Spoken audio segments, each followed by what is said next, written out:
Metropolitan Opera performances are brought to you by Texaco with every good wish for your listening enjoyment. You are invited to join us next Saturday afternoon at 2 p.m. Eastern Time when Texaco will present Benjamin Britten's Billy Budd. With Age of Radio. Between now and 5 o'clock, our regular time today, for heaven's sakes, we'll tune in to the last two chapters of the Cobra King Strikes Back, an exciting Carlton E. Morse adventure.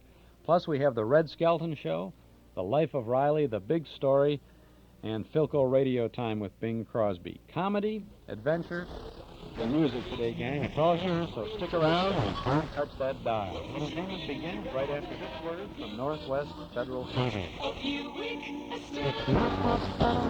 Stan Lock Buick in Kenosha. Northwest Federal has more chance for you. More out after convenience right now. Choose from a Larry Yeager with double Samsonite luggage at special low prices. Or pick a genuine leather Buxton accessory free or at greatly reduced prices. Just deposit $100 or more at any Northwest Federal location. You can choose Samsonite hard side or soft side luggage, Cordoba soft side flexes for easy packing, and Montbello 2 hard side keeps its tough molded shape. Or take a beautifully crafted Buxton leather accessory. But hurry, while the selection is best, one gift per family. Stop by any Northwest Federal Savings Center and see the selection. It's just one more example of how Northwest Federal does more for you. It's Northwest Federal Savings Time. We've got more time for you. And we have a good time for you tonight at Northwest Federal Savings. Our memory special tonight is an evening with Sherlock Holmes. This is a very special event. It's an audio-visual excursion into the exciting world of the most famous detective of all time. Swirling yellow fog, ghostly gas lamps, rattling hansom cabs, and lurking danger at every darkened street corner form an appropriate background for this multimedia presentation of Bob Hahn, who is one of the world's foremost experts on the life and times of Sherlock Holmes.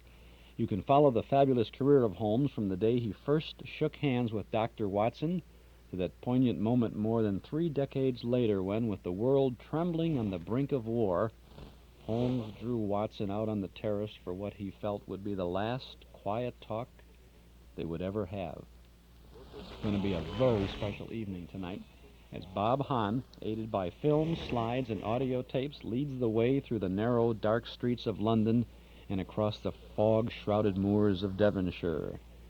Northwest Federal Savings Community Center Auditorium tonight at 8 o'clock. Doors open at 7:30. Admission is $1.25 per person, with all proceeds going to recognized charities. This is going to be a real super event for Sherlock Holmes fans, and we know a lot of Holmes fans will be there tonight. I'm going to be there, and I hope you'll join us, too.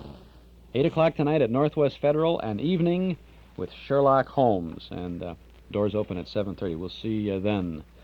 Well, we've got a whole show. We got a full 4 hours today. The Metropolitan Opera is on WGN this afternoon, and we have a full 4 hours for some good radio entertainment. We're going to start right off the bat with a broadcast from February 25th of 1947.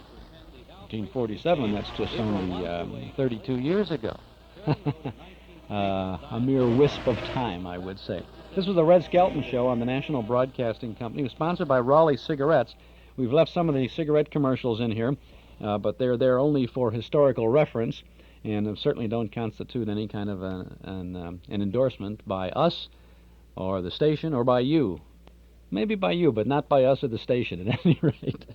It's a good show. A lot of folks on here. GeGe Pearson, Verna Felton, Wonderful Smith, which is a wonderful name. Wonderful Smith. I just love that. Pat McGeehan, Anita, Ellis, David Forrester in the orchestra, and Rod O'Connor is the announcement. And this is a time when Raleigh Cigarettes, they had a gimmick called 903 Raleigh. It was just a... They were at that time in 1947, the advertisers were preoccupied with gimmicky numbers like that. Philco had a 1201 phonograph, and it was a model number. You know, Philco 1201 and the Raleigh 903. So it's 21 something if you add them up. And then they also had, it was the fact that the Raleigh cigarettes were moisturized and they had a whish going through there. That's what we're going to hear as we begin the Red Skelton Show.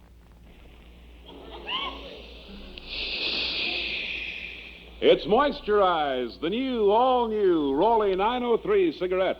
Listen. That jet of fresh, pure moisture stands for the new, different moisturized Raleigh 903. New blend, new taste, new freshness.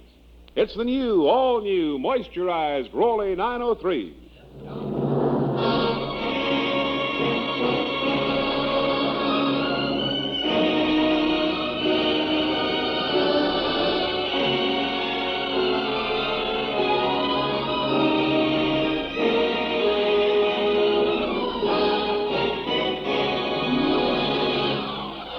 From Hollywood, the Raleigh Cigarette Program, starring Red Skelton with David Forrester and his orchestra, our singing star Anita, Ellis, GeGe, Pearson, Verna, Felton, Pat McGeehan, Wonderful Smith, and yours truly, Rod O'Connor.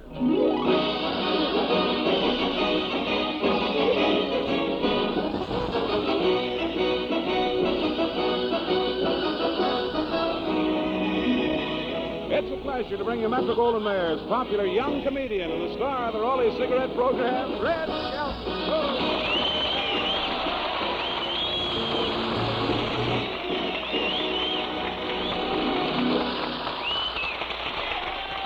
Thank you very much. Look, this is not Joan Davis, please. I love that introduction, young comedian. Wheel me closer to the mic, will you? Thank you and good evening, ladies and gentlemen. How are you tonight, Rod? Oh, fine. Say, Red, what have you been doing this last week? Nothing, and I've been waiting all week just to tell you. There's a brilliant line to start the show off. I don't know why I let Edna write this stuff. They even fired her on frost warnings. You know? Oh, you're kidding about doing nothing, because I saw you down the Beachcombers restaurant with a party. Yo. Oh, you must have an account there, Red. I noticed when they brought the check, you just signed your name on it. I didn't sign my name. I took a look at the check and says, which way to the dishes? Well, what were you celebrating? Well, it wasn't my party. I was there as Don's guest. Oh, that must have been fun. Did you have any of his drinks? Yeah, I had 6 glasses of pasteurized coconut milk. Comes from contented coconuts. Well, did you ever I'm have... proud of that. Did you ever have a zombie? Yeah, the other night, but it's the last time I go on a blind date. Oh, no, Red, a zombie's not a girl. You're telling me. This girl was the croquet champion of Cucamonga. Say, did you have any of Don's Chinese food? Yeah, I ate with chopsticks, too. Well, how was the food? It's all delicious. It smelled good. Next week, I'm going back with a spoon and see how it tastes. No kidding. I ate so much Chinese food, I went home and did my own laundry.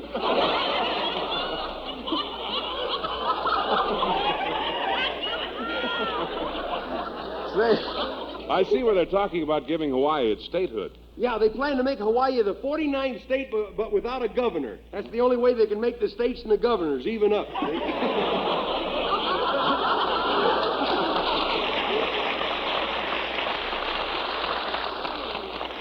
Thank you all. Thank you all. I read in the paper they're going to take an island near Honolulu and make it into a paradise for millionaires. Yeah? Rich man's heaven, they're calling it. Well, I'll go to Catalina myself, the poor man's purgatory. Well, wouldn't you like to... Word, isn't it? Yeah. Wouldn't you like to be a millionaire, Red? Yeah, if I had enough money to afford it. You know, Hawaii's a beautiful place. You can pick pineapples right by the road. Yeah, you know, my uncle used to manage a pineapple plant, you know, until he did something wrong and he canned him. Hey, what else do you know about Hawaii, huh? Well, I know they have a firecracker tree, and when the blossoms open, they explode. Really? Yeah. No wonder so many of the boys came back from the islands married. Well, what do you mean? Well, can you imagine some nice moonlight night, you know? You go out with your girl and you sit under a tree.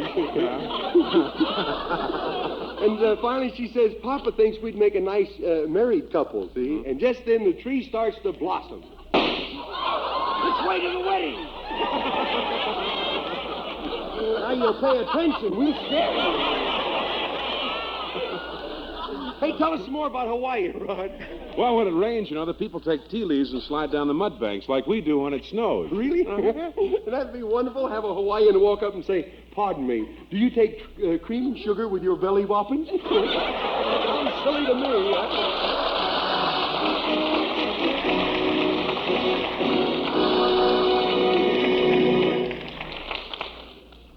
Listen. That jet of fresh, pure moisture stands for the new, all-new Raleigh 903 cigarette. It's moisturized to stay fresh longer. It's moisturized to taste better. It's moisturized to smoke milder. Yes, this new Raleigh 903 is moisturized by the revolutionary new 903 process. That fresh, clean, beneficial moisture penetrates every leaf, every fiber of Raleigh's choice tobaccos, brings you new mellow taste, new mildness, new freshness. It's the new, all-new Raleigh 903. And remember this about the new Raleigh 903. Medical science offers proof positive. No other leading cigarette gives you less nicotine, less throat-irritating tars. Smokers, follow the lead of that lovely film star, Linda Darnell. Smoke the new Raleigh 903. It's so much smoother, richer, better tasting. A new blend, new freshness, new taste. You'll see the number 903 on the government stamp. This Raleigh 903 is new, all new. It's moisturized.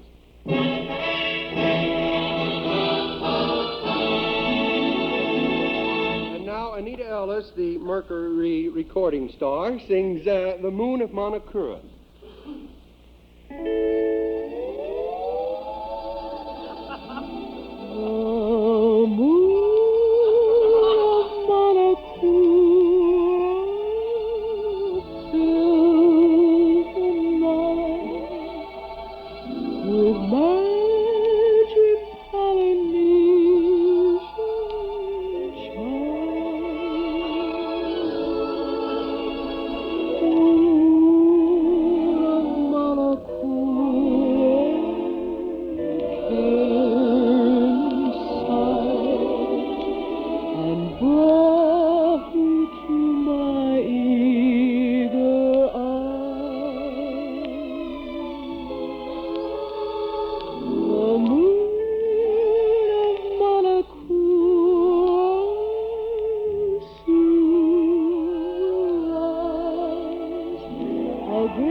I'm sorry, Red, that was Anita. See, at the end of that, Red said that was wonderful, but the wonderful Smith was not on yet. That was Anita.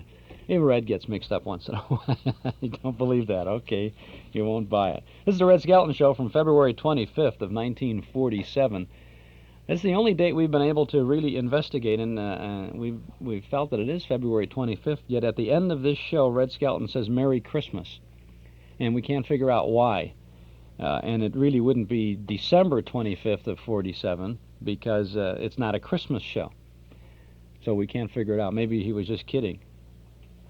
I'm not kidding, though. I'm Chuck Shaden. I'm with you every Saturday afternoons from 1 to 5 on WNIB Chicago at FM 97 with our Those Were the Days program. And we'll resume this Red Skelton show in just a moment.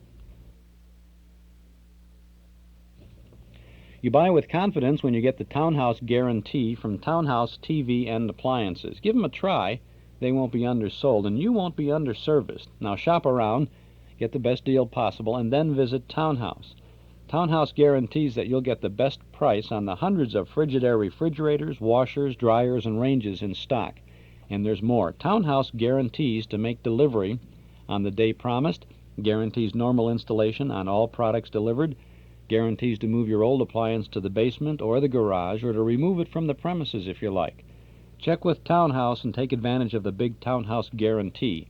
From Townhouse TV and Appliances, 7243 Touhy Avenue, just west of Harlem. Open Monday, Thursday, and Friday nights till 9, Saturday until 5. Eden's Plaza Shopping Center, where plenty of free parking makes it a pleasure to shop your favorite store or service. Eden's Plaza Shopping Center, where Eden's Expressway, Skokie Boulevard, and Lake Avenue meet at Wilmette. Eden's Plaza Shopping Center. Easy to reach, easy to park, easy to shop. Shop and save 7 days a week at Eden's Plaza Shopping Center, Wilmette. Now let's return to the Red Skelton Show. Thank you very much, Anita. Tonight, our stories from the Skelton Scrapbook of Satire are on travels to Hawaii. Thriller gave him a talking to, I guess. So, Chapter 1, Flying Down to Hawaii.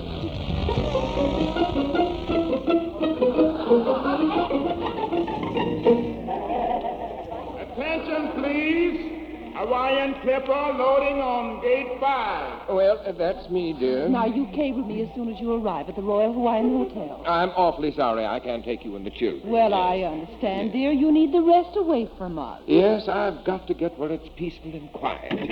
Step aside, folks. We in a hurry. Now, what's your manners, Junior? You know, I've never been on an airplane before. This should be quite an experience. For the pilot, I mean. I do hope that little loudmouth isn't on this clipper. Hey, Grandma, why are we going away, huh? Because your grandfather and I both need a vacation. Oh? But we can't take one at the same time. Oh. So I'm going to Hawaii with you. Oh, Gramps getting his vacation first, huh? Hawaiian clipper loading gate 5. That's our plane, Junior. Yeah. Now, wait, I want to check my pockets to see if I forgot anything. Let's see, me crowbar, me slingshot, me atomic junior set, me uranium brass knuckles, me blowgun for 22 millimeter P, and me loaded band-aid. Yep, I got everything. Oh, gracious. I wonder how long it would... Oh, I should have taken the Matson line. Oh. Don't get upset, dear. He's just a child. That is not a child. That's a hotfoot with legs. Well, goodbye, my dear. Goodbye. Hey, boy, ain't this a nice airplane, Grandma, huh? Junior, Oh, will boy. you stop patting it and come on? The plane is ready and the passengers are all in and fastening their seatbelts. Oh, I almost feel sorry for them. There's no way they can get away from me. Here are your seats, madam. Thank you. Hey, is you a whack? No, I'm the stewardess, Oh. and I'm going to take care of you, because Oh. I like nice little boys. Yeah, I was right. She's a whack. Hey, I like this.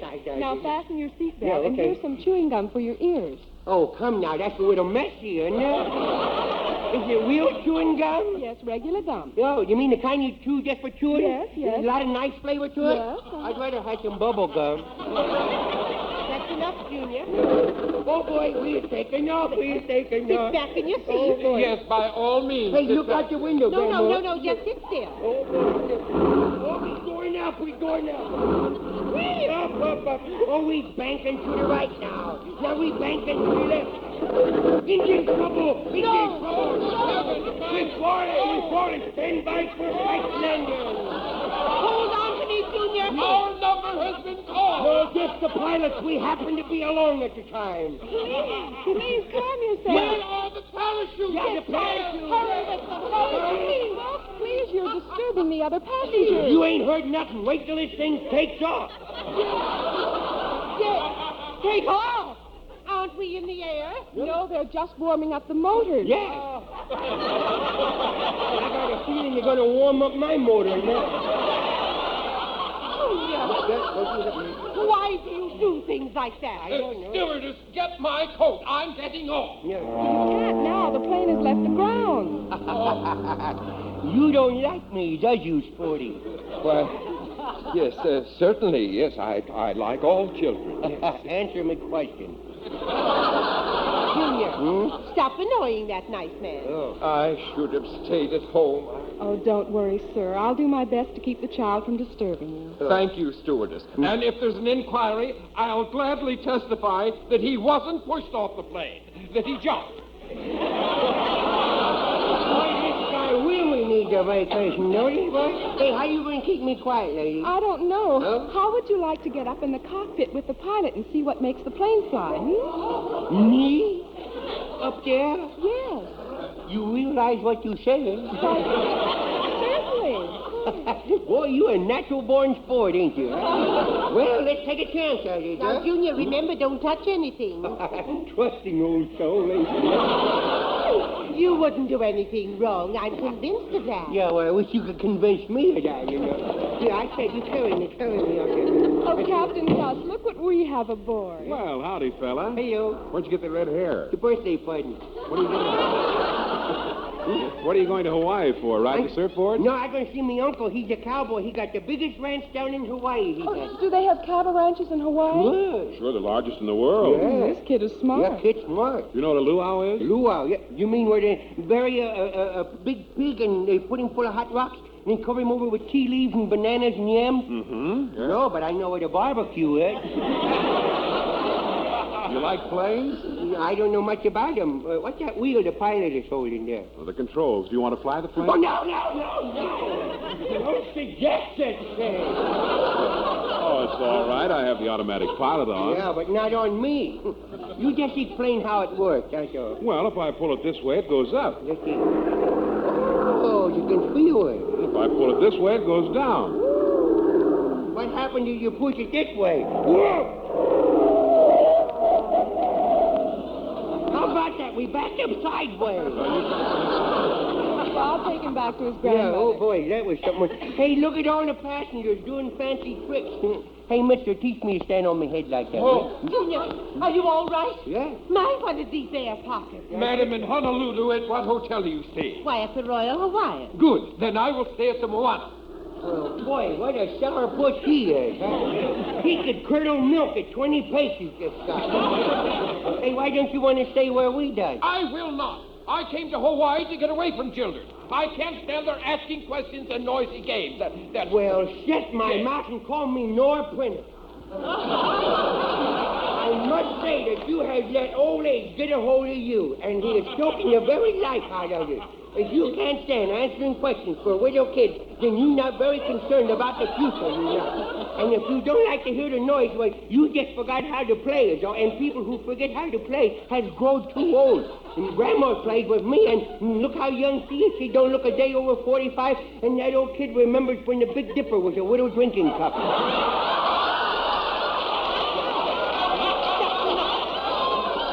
Don't you hit me. You hit me and I will tell. You tell what? I will tell everybody you should be a hula dancer. Why? I was no such thing. Oh, no? Hey, Queenie, there's a crowd gathering. Well, mow me a skirt.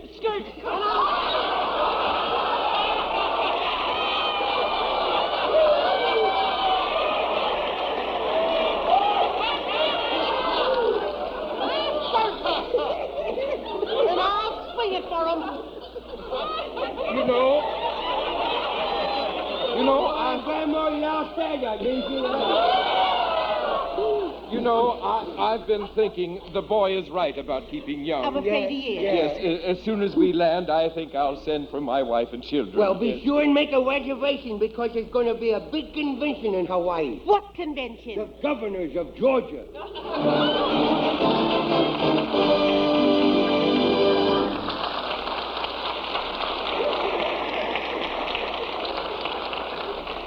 Listen. That jet of fresh, pure moisture stands for the new, all-new Raleigh 903 cigarette.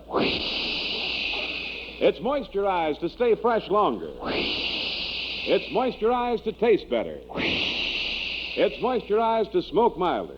Yes, this new moisturized Raleigh 903 is unlike any Raleigh cigarette you've ever smoked before. It's new, all new, new blend, new freshness, new taste. And remember this about the new Raleigh 903. Medical science offers proof positive.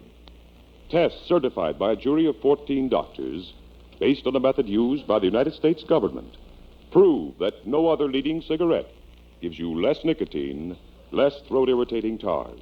Smoke the new, all-new Raleigh 903. It's moisturized.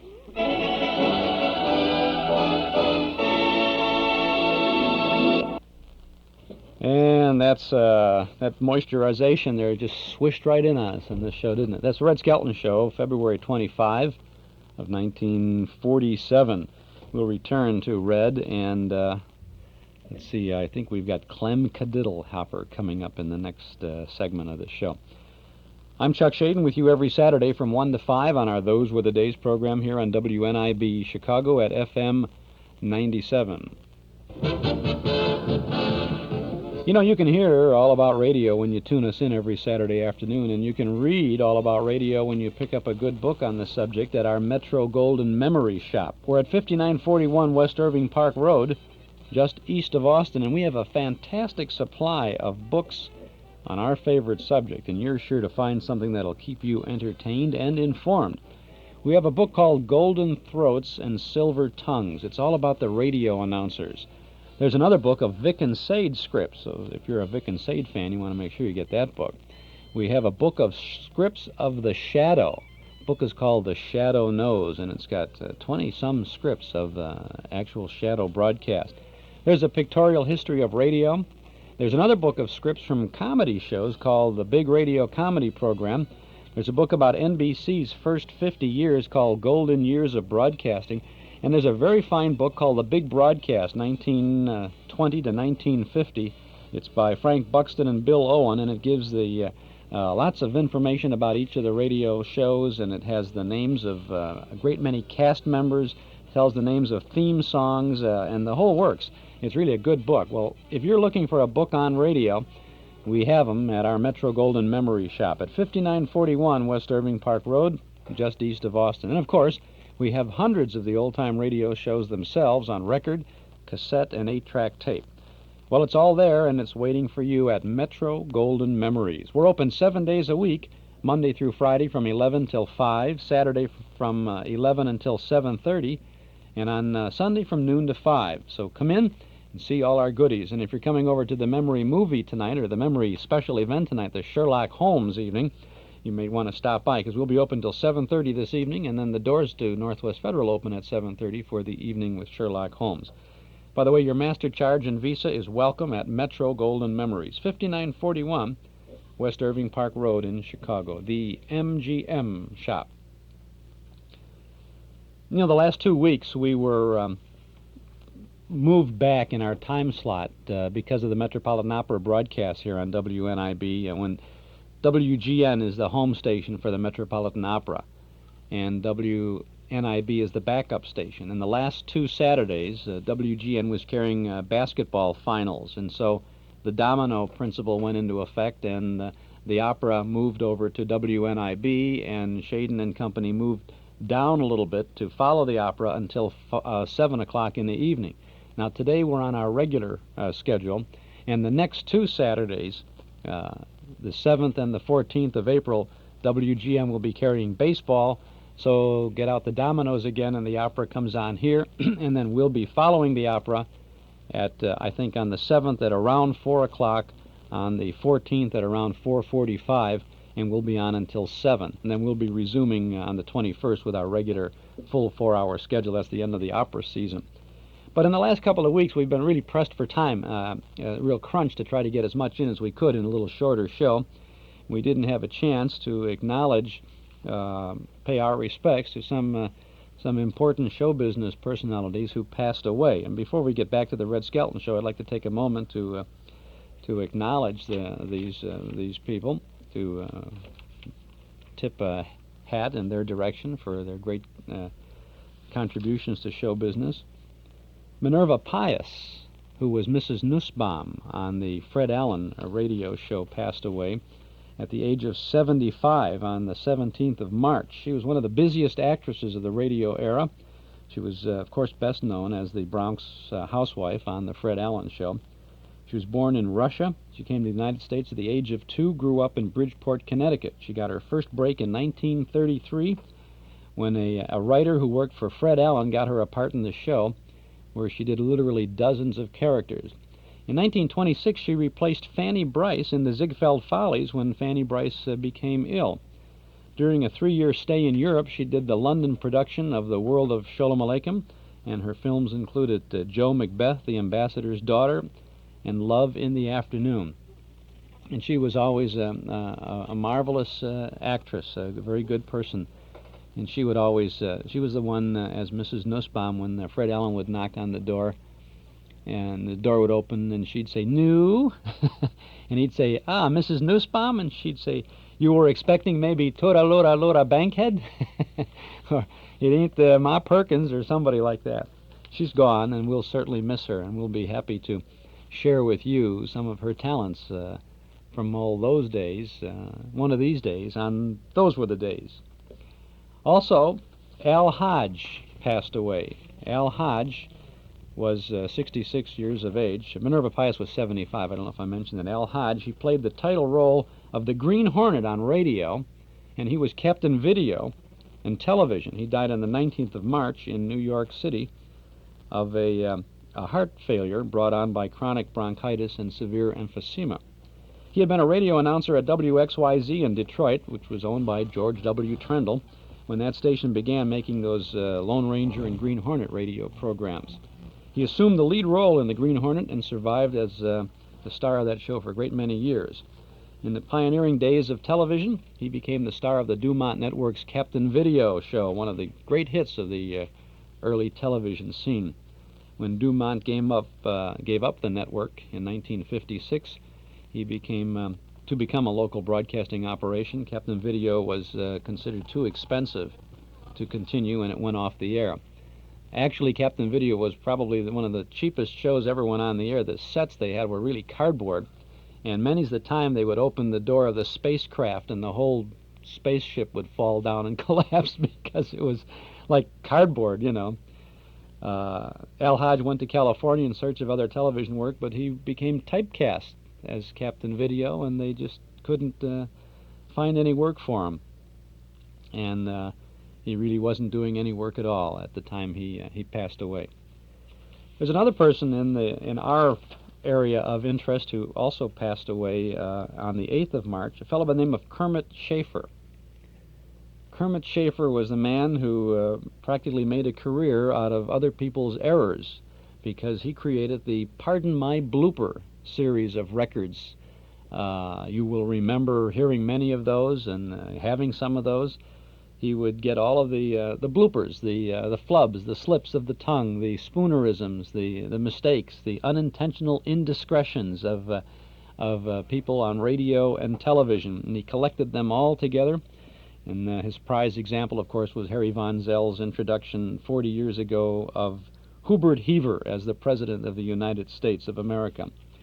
Kermit Schaefer was 64 years of age. He was a pioneer in broadcasting, having produced the first full-hour television special on NBC television, TV Babies of 1939. He wrote 17 blooper books, produced 32 blooper record albums, and even a feature film called Pardon My Blooper, which I had never seen, never saw that film. He was born in Brooklyn, was a veteran of World War II, and had lived in Miami since 1965. He occasionally appeared on some of the talk shows. I remember seeing him on Merv Griffin's show or on Mike Douglas once in a while with a tape recorder in front of the TV camera, and he would play the tape of some of these little flubs and slips of the tongue, and they were always great fun. And if you never had a Pardon My Blooper album, you've really missed out on something. They were good things. So Minerva Pius, Kermit Schaefer, and Al Hodge. heaven is a little richer these days with those talented people up there. Now, I think we'll enrich ourselves a little bit more as we go back to 1947 for the rest of the Red Skelton Show.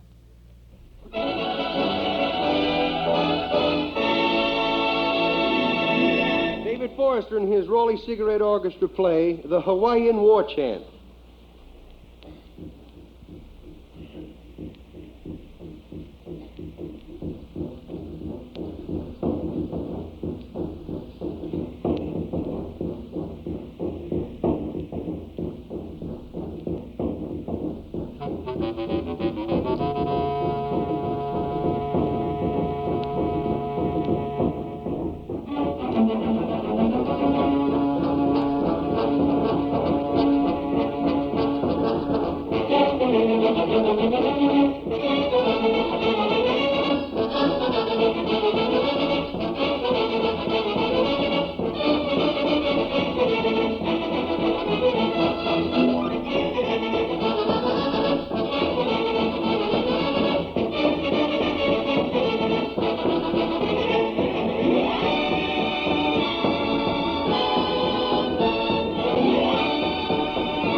And his Azusa Nighthawk. Chapter 2 is entitled, I Will Never Forget Hawaii.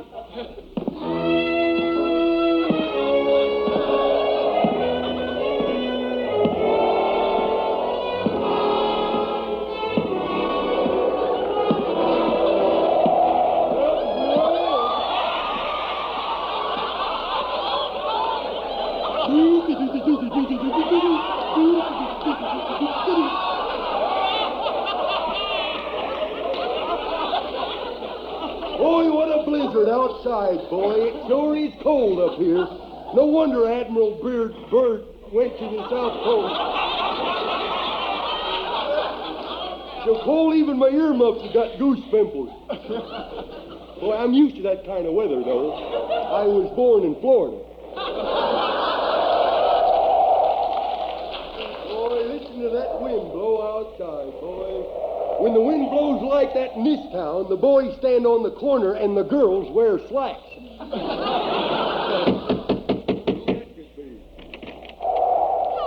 Clem. Well, howdy doody, Sarah Doo. Say, come in out of the cold. Oh, it's cold in here, Clem. Sure it is, ain't it? No wonder why don't you light the stove? Well, I've been trying to, but that darn metal won't catch fire. Hey, what are you doing out on a day like this, Sarah Doo? I went over to my sister's. She's got a new baby. A new one? Well, they got 12 already. What do they want with another one? Seems kind of silly to go out and get a new one when there's so many other things they need worse. Why didn't they get a used one? Clem, you're illiterate. Well, thank you. You'll have to explain what it means. I'm ignorant, you know. Well, sure. Well, you smell good today. You got some of that perfume on I give you? Nope. took it off. Oh, I see you got a letter today. No, that thing's been here for a year. I can't even find out who it's for or what it's send from. it and read it. Oh, give me the letter. I'll read it to you. Okay. The letter is from Dr. Durant, Honolulu, Hawaii. Really? Well, really. He was my old company doctor in the Army. Oh, he ever treat you for anything? Yep, he cured me of a bad case of gold bricking. Clem, did you enjoy your Army life? Yes, sir, everything except what happened between Raleigh and Pabst. Yes, sir, I did enjoy my trip to Hawaii, Oh, tell me about your trip. Oh, was your troop ship a big one? Nope, the seagulls kept picking it up and throwing it back. But my first trip to the island was with Captain James Cook. Oh, now, wait a minute. He discovered the island in 1778. Yeah? Now, don't lie. Just tell me the truth. Oh, I'll tell you the truth. I've been lying about my age. Yes, sir, anyhow, the last time we went over, we left the port of embarkation and got aboard ship. It was really a trip. The buddies really brought us close together, you know. Yeah, well... There, I've already read it for you, never mind.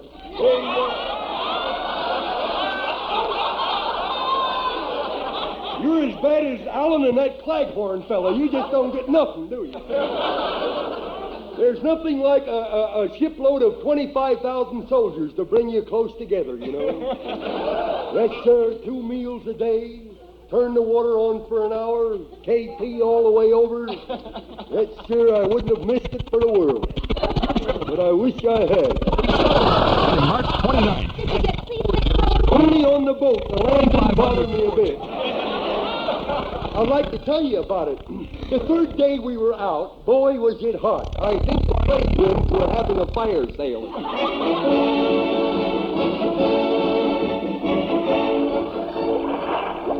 Howdy, soldier. Well, howdy doody. Howdy doody. You ever a game of cards, poker, blackjack, or dice? I've got a roulette wheel in my barracks bag if you're interested. No thanks, Lieutenant. My mother told me never to gamble. See, that's right after she lost. How'd she lose? How did she lose? I was born. How long have you been a private? Well, ever since they switched me over from the Canine Corps. But I hope to be a colonel someday. Why? I'm crazy about jewelry.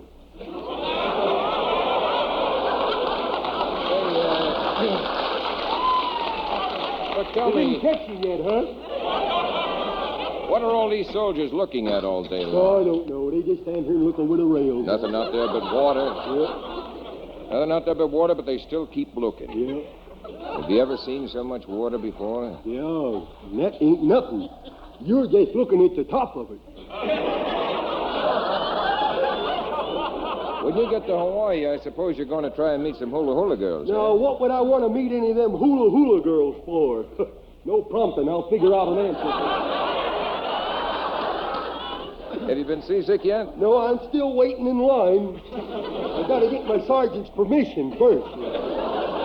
You ain't been seasick? Nope. You mean you always look like that?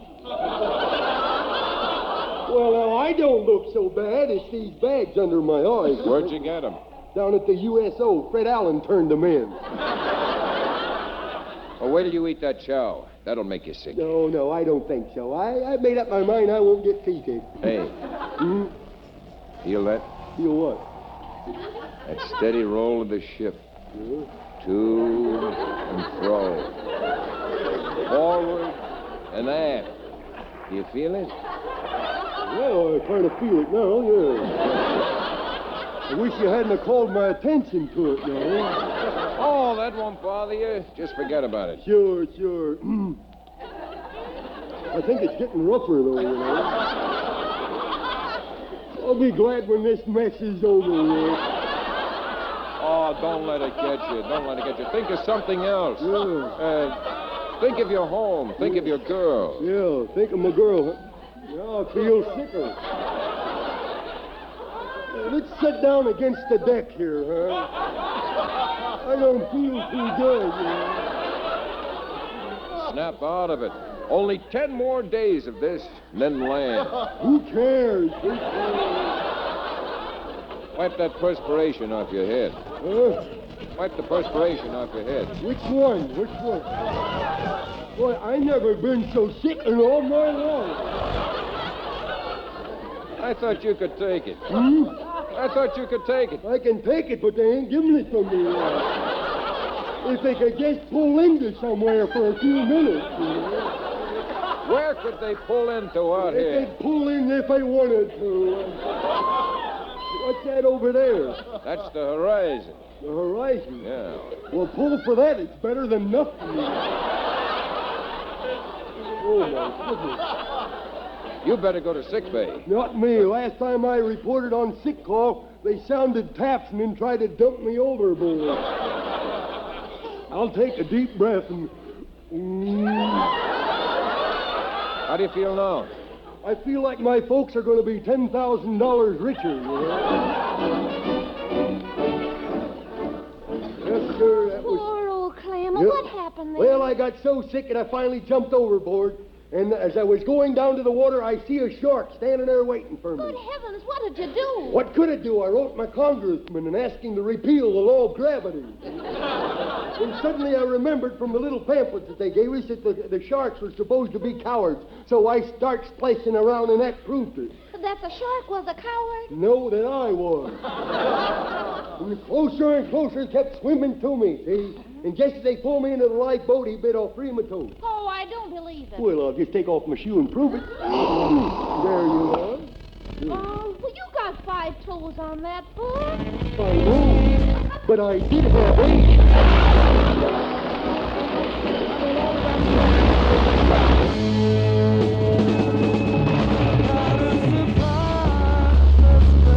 Sir Walter Raleigh, the pipe tobacco, the great superior on all counts. Check. A rich, ripe, full-bodied, burley blend. Sir Walter Raleigh pipe tobacco. Mellowed with rum for extra smoothness. Deep down, satisfying goodness. That's Sir Walter Raleigh pipe tobacco. Clean smoking all the way down. No soggy heel. Leaves only a clean, dry ash. And that's Sir Walter Raleigh pipe tobacco. Crimp cut for slow, even, cool burning. Yes, Sir Walter Raleigh pipe tobacco. Smoke Sir Walter Raleigh, the quality pipe tobacco of America. Red Skelton is heard in this program to the courtesy of Metro-Goldwyn-Mayer. Red Skelton is brought to you by the Brown and Williamson Tobacco Corporation. Very good.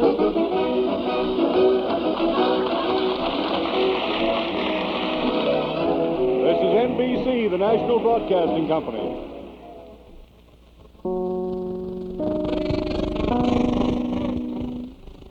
Oh, those chimes there. Red Skelton from February 25th of 1947. I think he's just horsing around there with Merry Christmas on the end. Just having a lot of fun with that show. Raleigh Cigarettes sponsored it. We've left those cigarette commercials intact for historical reference. I'm Chuck Shaden. This is our regular Saturday afternoon get-together. Those Were the Days program on WNIB Chicago, FM 97. Now, don't touch that dial, because coming up we have Chapter 9 of The Cobra King Strikes Back, an exciting adventure by Carlton E. Morse. Then we have The Life of Riley, and we have The Big Story, The Case of the Final Curtain, and we have Bing Crosby on Philco Radio Time with Bing's guest Fred Allen, and then the exciting conclusion, Chapter 10 of The Cobra King Strikes Back.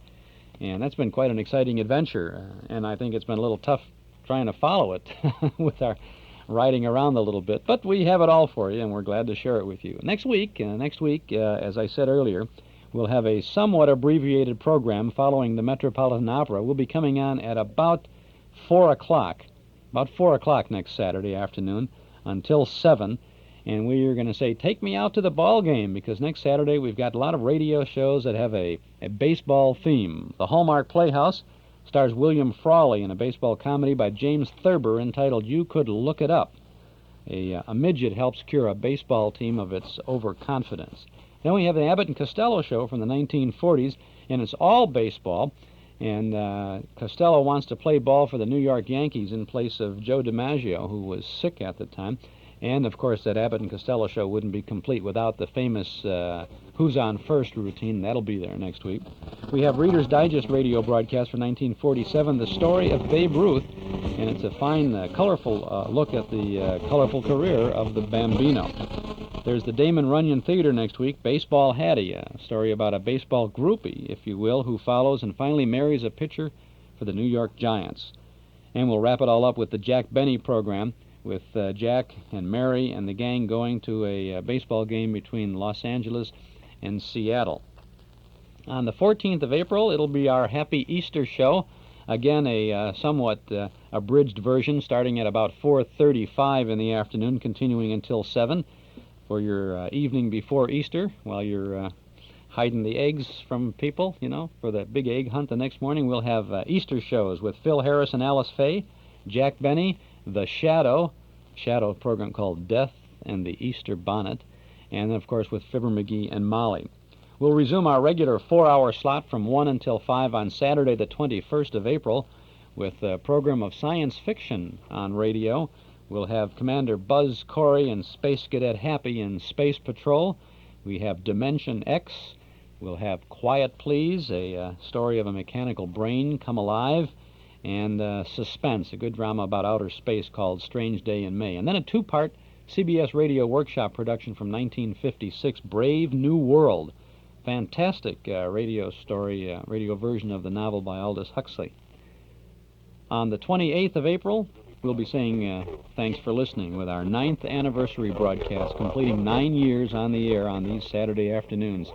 And we'll have some anniversary broadcasts from past years. Not ours, but some others. We're going to have a $1 Billion Show from 1952 with Bob and Ray and Fred Allen and others commemorating the 30th anniversary of the first radio commercial.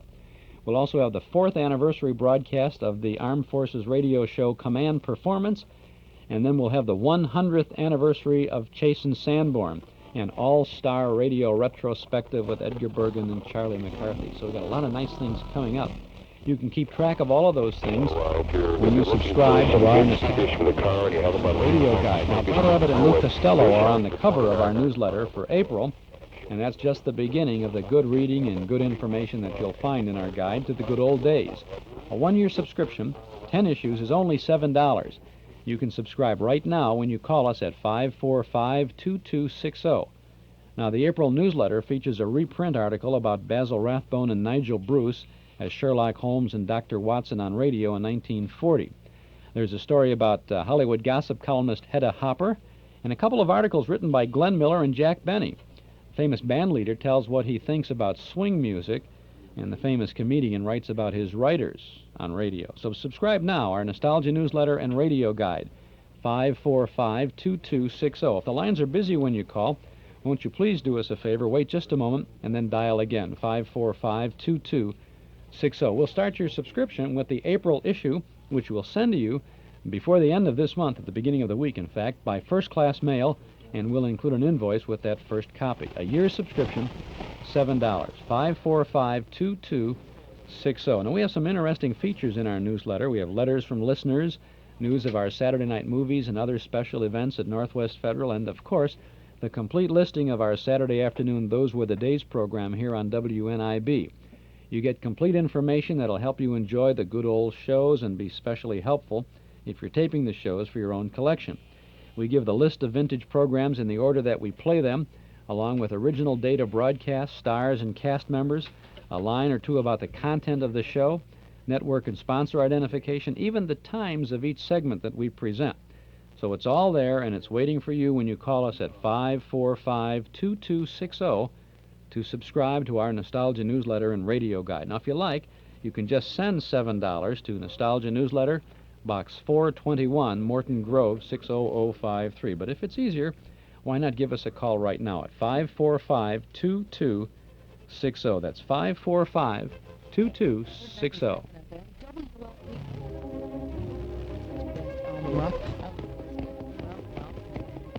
Whoa, whoa, big fella. Stout. Well, Pronto, here we are at the Northwest Federal Silver Mine. Heap plenty silver here for making loans. Right, Pronto. Wait. What's that? Sound like footsteps. Yes. Look, it's a man. Let's see what he wants. What you want? Huh? Oh, pardon me. I must be lost. I'm new out here. I just agreed to buy that ranch down the road a piece. I see. Have you arranged for financing yet? Huh? Oh, well, no. really don't know how to go about it. Here, take this silver bullet. On it is inscribed the name of Northwest Chicagoland's leading financial institution. Northwest Federal Savings. That's right. They'll send out their faithful companion for a prompt appraisal of your ranch. And in a couple of days, you'll have the best loan quotation in town, with no obligation. That's right, Kimosabe. Say, that's great. Northwest Federal Savings, huh? Wow. I'm glad I happened along here. Well, thanks, Mr. Hey, where'd he go? He's gone, and I wanted to thank him. Well, who is he, anyway? Him, loan arranger. We've got silver to lend away! Northwest Federal Saving, we've got more time for you. In Chicago on Irving Park Road, downtown on Randolph near Michigan, in Edison Park, Des Plaines, Norridge, Arlington Heights, Elmhurst, and Elk Grove Village. And coming soon, 2 more offices of Northwest Federal Savings in Albany Park and at Elston and Irving Park. I'm Chuck Shaden. This is our Those Were the Days program, Saturdays on WNIB Chicago, FM 97. Okay, Carlton E. Morse fans, get set now for another adventure by Morse. This is Chapter 9 of The Cobra King Strikes Back, The Fangs and Teeth of the Enemy.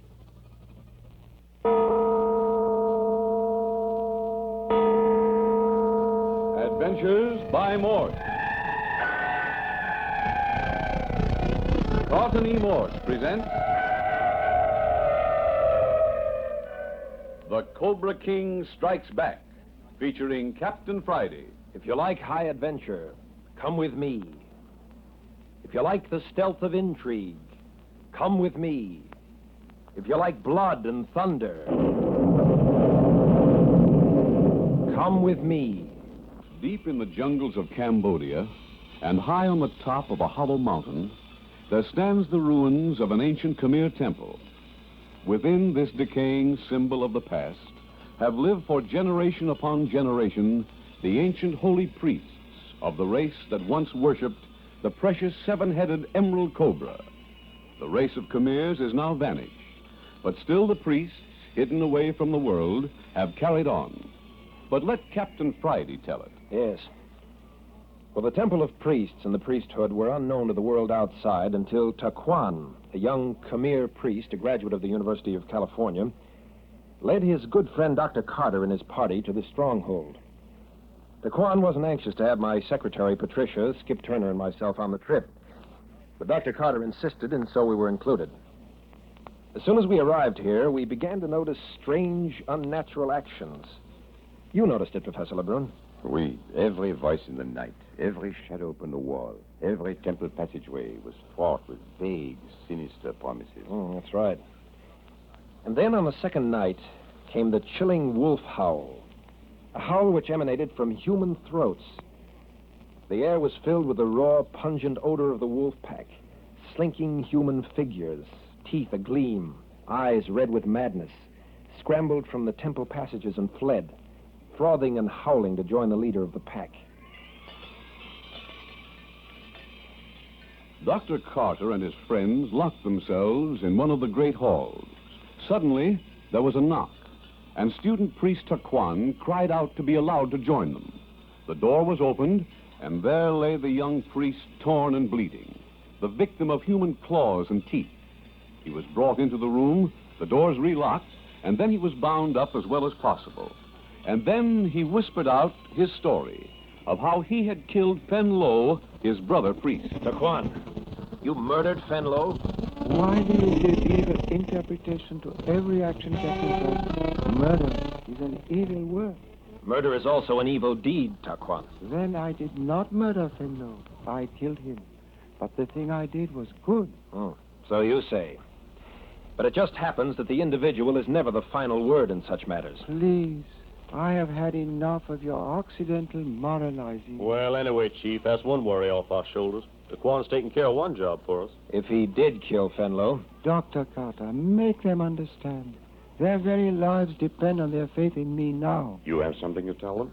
I must tell them what has happened. They must understand what goes on here, or they will never leave alive. Captain Friday, do you mind if we take Taquan on faith for a bit? Go ahead. We'll hear what he has to say. Do you hear that?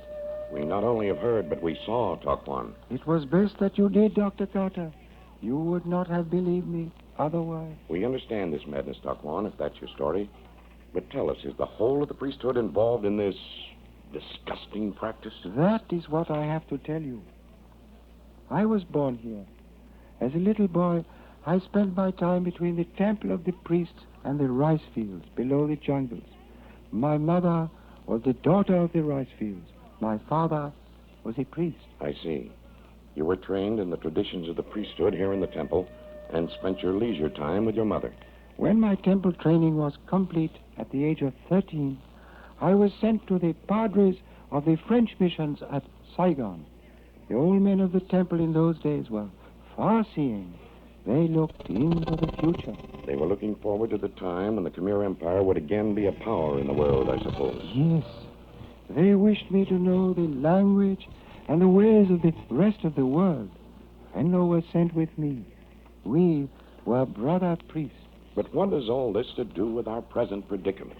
When I was a small boy, Dr. Carter, the priesthood was an honorable body. The priests were brave and strong and wise. Is that changed now? All is changed.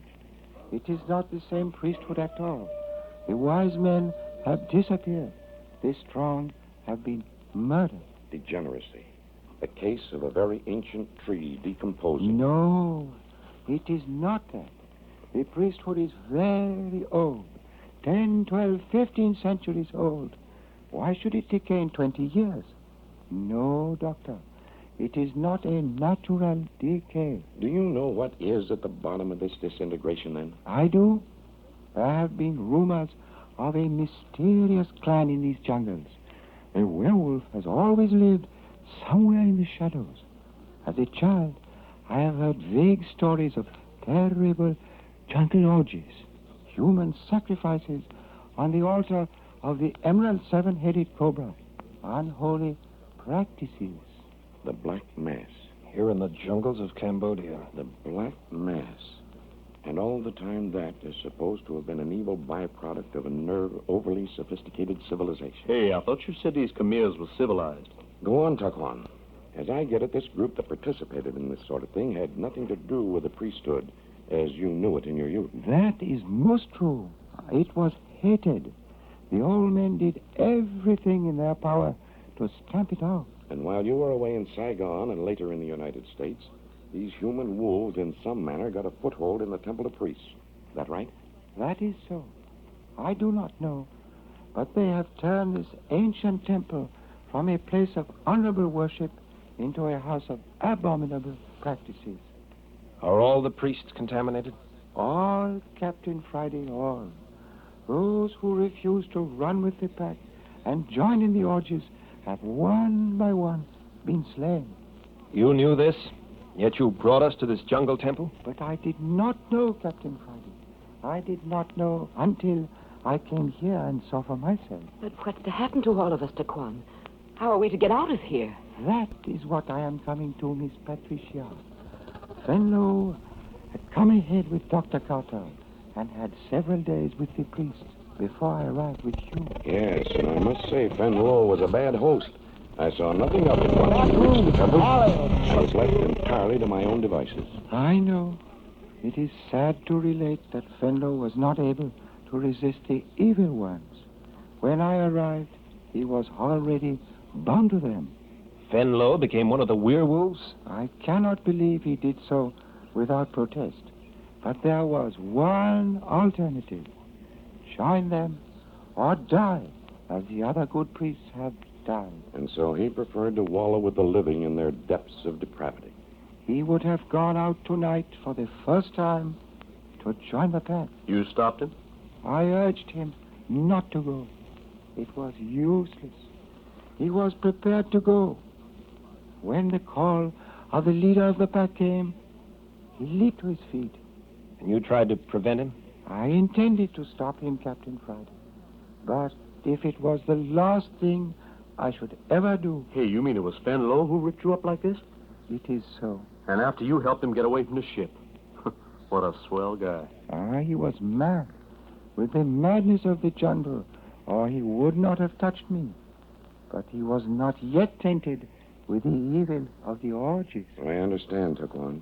You killed him to save him from defiling himself. That is true. That is why I killed my friend. How do you feel? If I could have some water to drink. Here, Dr. Carter. All right, now. Let me lift your head up a bit. No, let me sit up by myself. I cannot have any weakness now. Can you do it alone? Good. Here, drink. Enough? What do you mean, Taquan?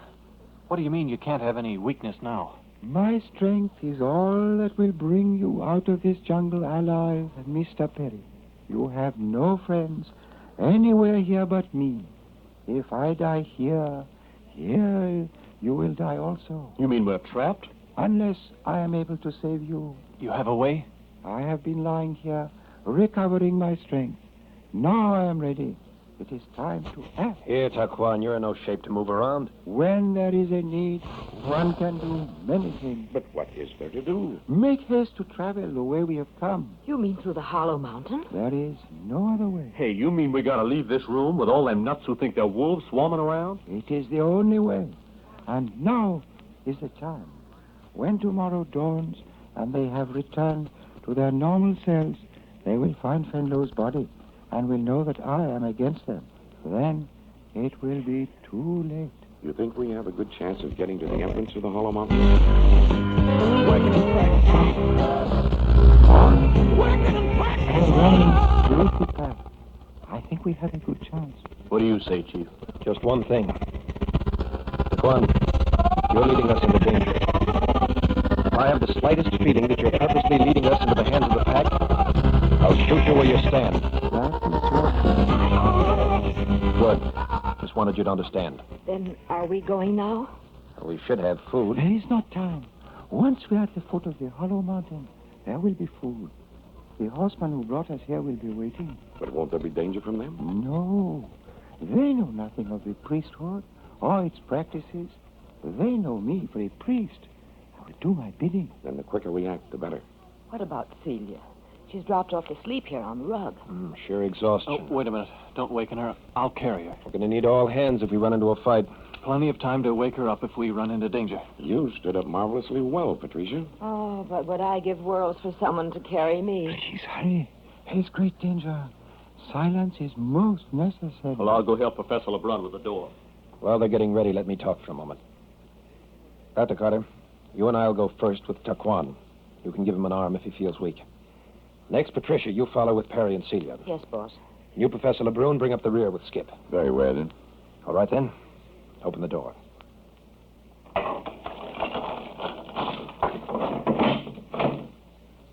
Open the door slowly.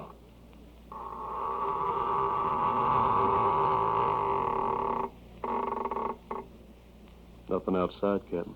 Good. And let's move along. Down the corridor to the left, eh, Taquan? Yes. The whole place reeks with that wolfish smell. At the end of the corridor, we come out upon a great open court. Take the stairway downward at the left. I remember. Anyone see a lurking shadow, let me know. Don't shoot until we're attacked. No, that would be fatal. Silence is our only hope. Here. Here's the stairs. Now we begin the descent. All right behind? Yes, we're close behind. Celia hasn't opened her eyes since Perry picked her up. Sleeping like a babe. Oh, I could die when I think about us having to climb down all those suspension ladders. I don't know how I'm going to do it. What a mess this expedition's turned out. Well, I suppose we should feel lucky to get out of here with our lives. Be careful, Perry. Both of you would be killed if you fell down this long stairway with Celia in your arms. Mind keeping your hand on my arm to steady me? Yeah. There, that's fine. Dr. Carter's a good sport, isn't he? Here he's come all the way from San Francisco, and now, just when he's on the point of finding something, he has to leave. Not a peep out of him. The expedition must have cost him a lot, too. Well, that doesn't hurt him half as much as the fact that he's getting along in years. This is probably his last opportunity of doing research work in Cambodia. Oh, it's a shame. Be careful at the bottom of these stairs. Hug the wall. Remember, this path leads along a bottomless chasm. Well, anyway, it's dark. I couldn't do this if I could see where I was walking. Probably won't light the torches until we start down the ladders. Wouldn't it be perfectly ghastly if we should meet some of those animal people on this narrow path? We'd be in plenty of trouble. Are Professor LeBrun and Skip Turner right behind us? Well, I can't see anything in the dark. You behind us, Professor? Professor LeBrun. Skip. Queer. They don't answer. You don't suppose those wolfmen are slipping up on us from the rear? Skip! Professor, answer me! Oh, we've lost them. We've lost them.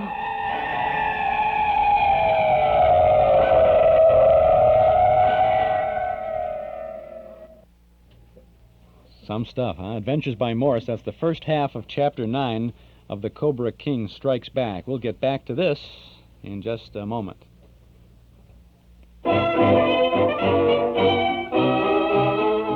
Back in 1931, Norm Nelson and Ralph Hirschberg opened their Ford automobile agency on a small piece of land at 5133 West Irving Park Road.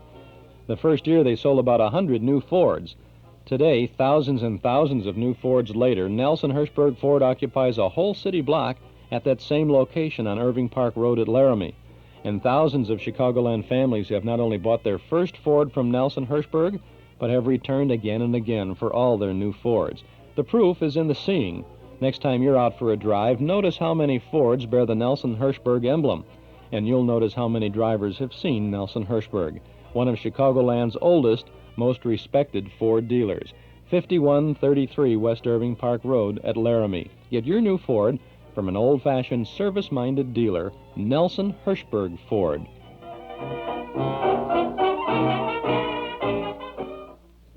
Now back to this exciting adventure by Carlton E. Morse.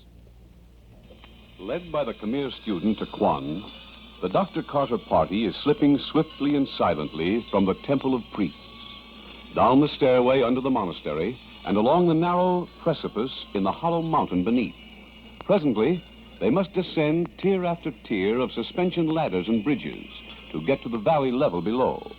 Just now, they are groping in the darkness on the narrow pathway along the bottomless chasm.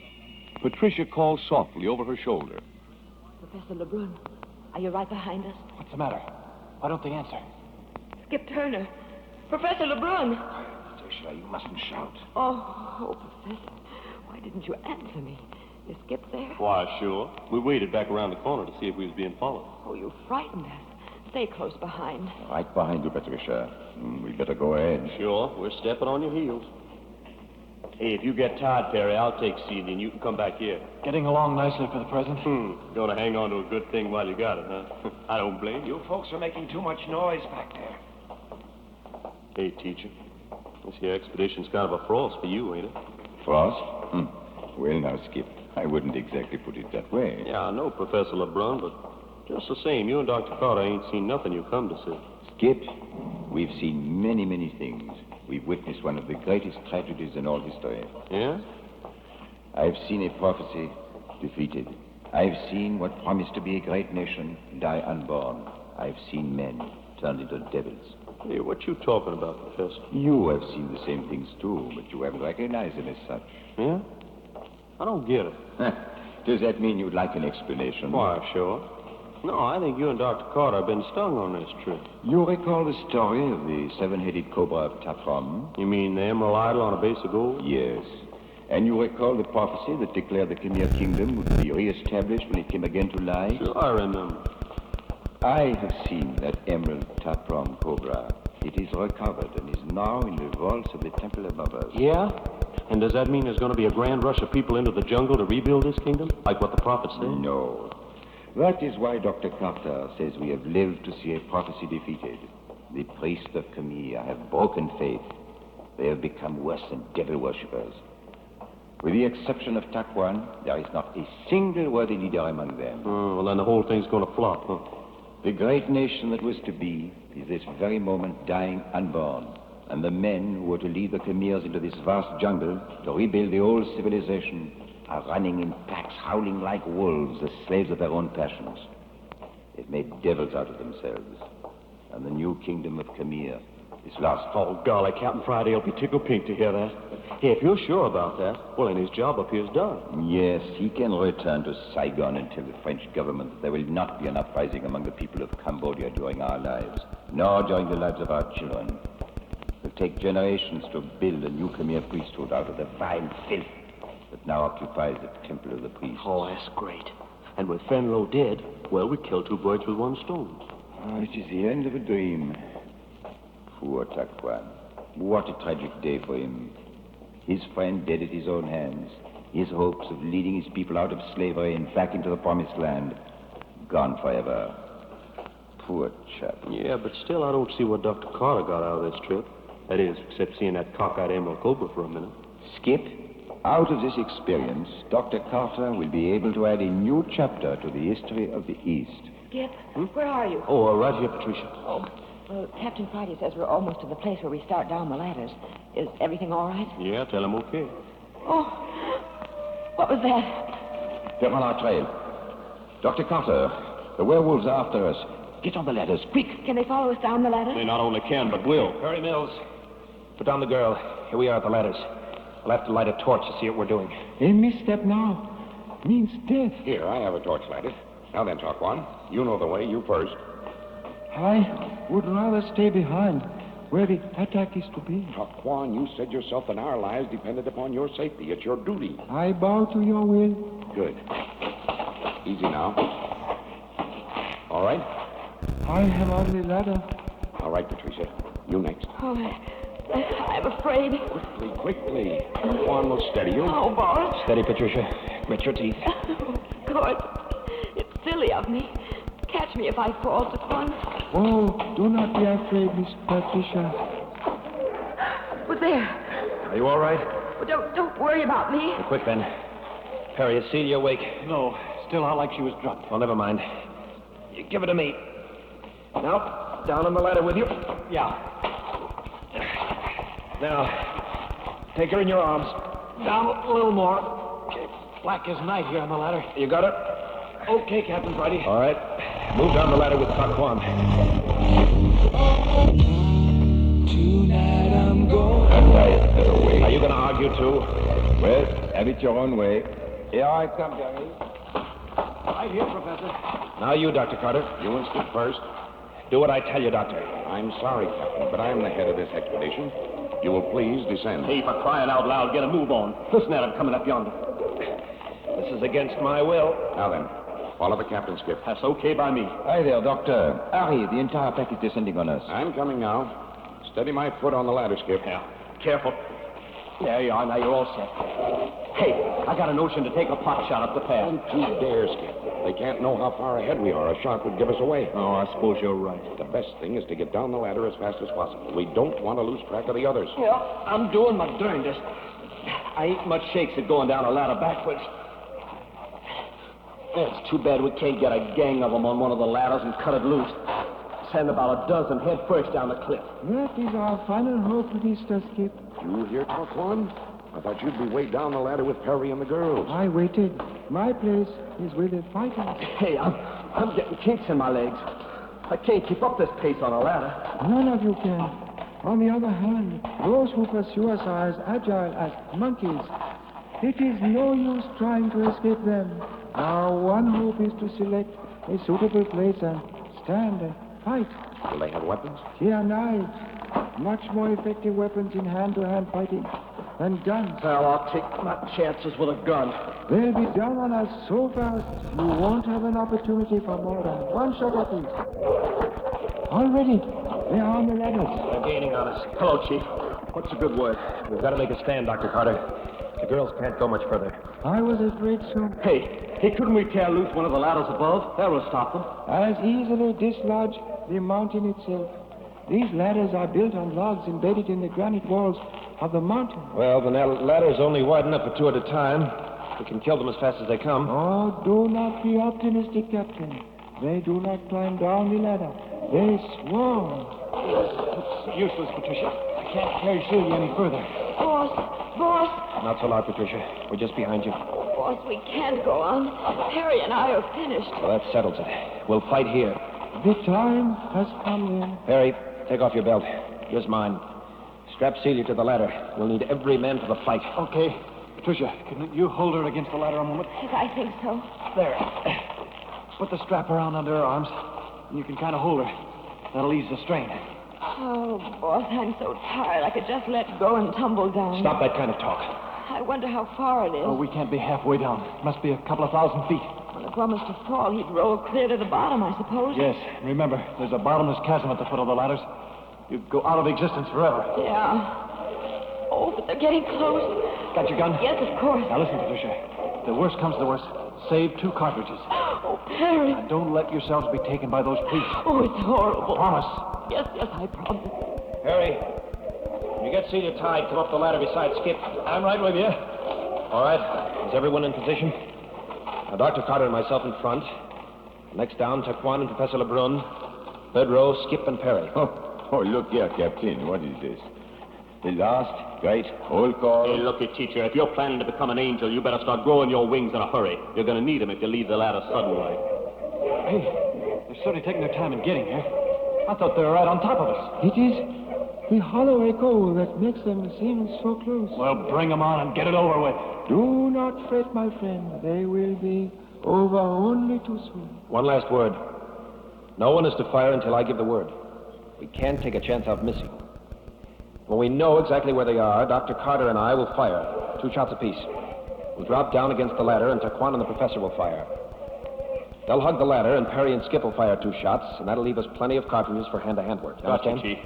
Okay. And Patricia, Yes, Boss. I'm sorry I haven't time to come down to you. Don't lose your nerve. Oh, all right. Good luck, Boss. Here they come. Are you ready, Doctor? Ready, Captain. Wasn't so blessed dark. But there they are.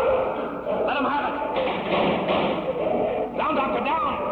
Have at them, Taquan, old son. Out of the way, you guys. Give it to him, Perry. You bet.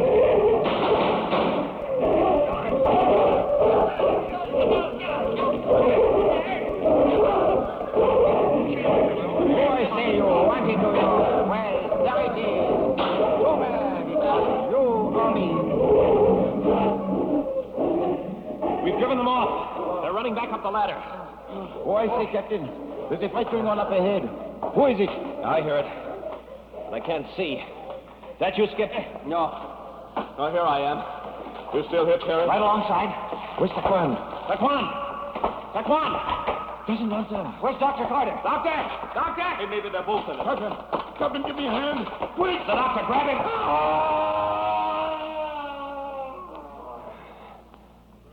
It's too late. Hey, you mean Taquan and Dr. Carter was thrown off that ladder?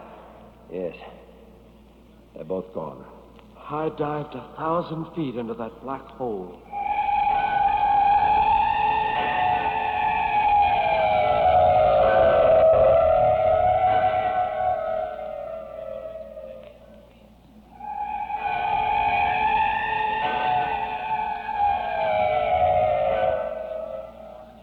Dr. Howard Carter has led his final expedition into the mysteries of the past. He came into Cambodia in defiance of a fate that overwhelmed and destroyed 30 million citizens of the ancient Khmer Kingdom. But he was not strong enough. And like the 30 millions, he too passes into oblivion. And with him went the only honorable priest of the Cambodian jungle, Taquan. You have just heard the 9th episode of The Cobra King Strikes Back, the 10th and final episode entitled The Amazing End of an Expedition comes to you next week at the same time. You are listening to Adventures by Morse.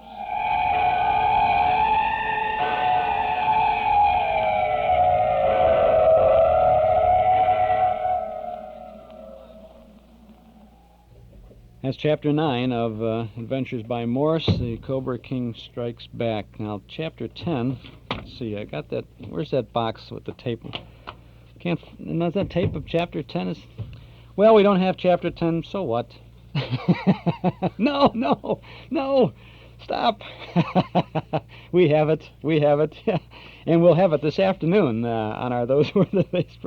You imagine that could be writing my own obituary with something like that, right? No, we have Chapter 10, the end, the amazing end of an expedition of the Cobra King Strikes Back. That'll be coming up around very close to 4:30 this afternoon on our Those Were the Days program. So I hope you'll stick around for that. We've got a lot of other good things ahead of us too. The Life of Riley,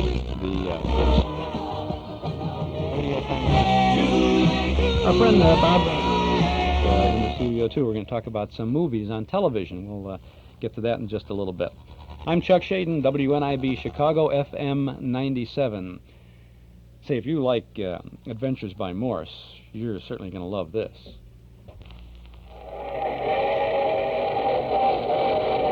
The Mutual Broadcasting System presents I Love a Mystery, transcribed.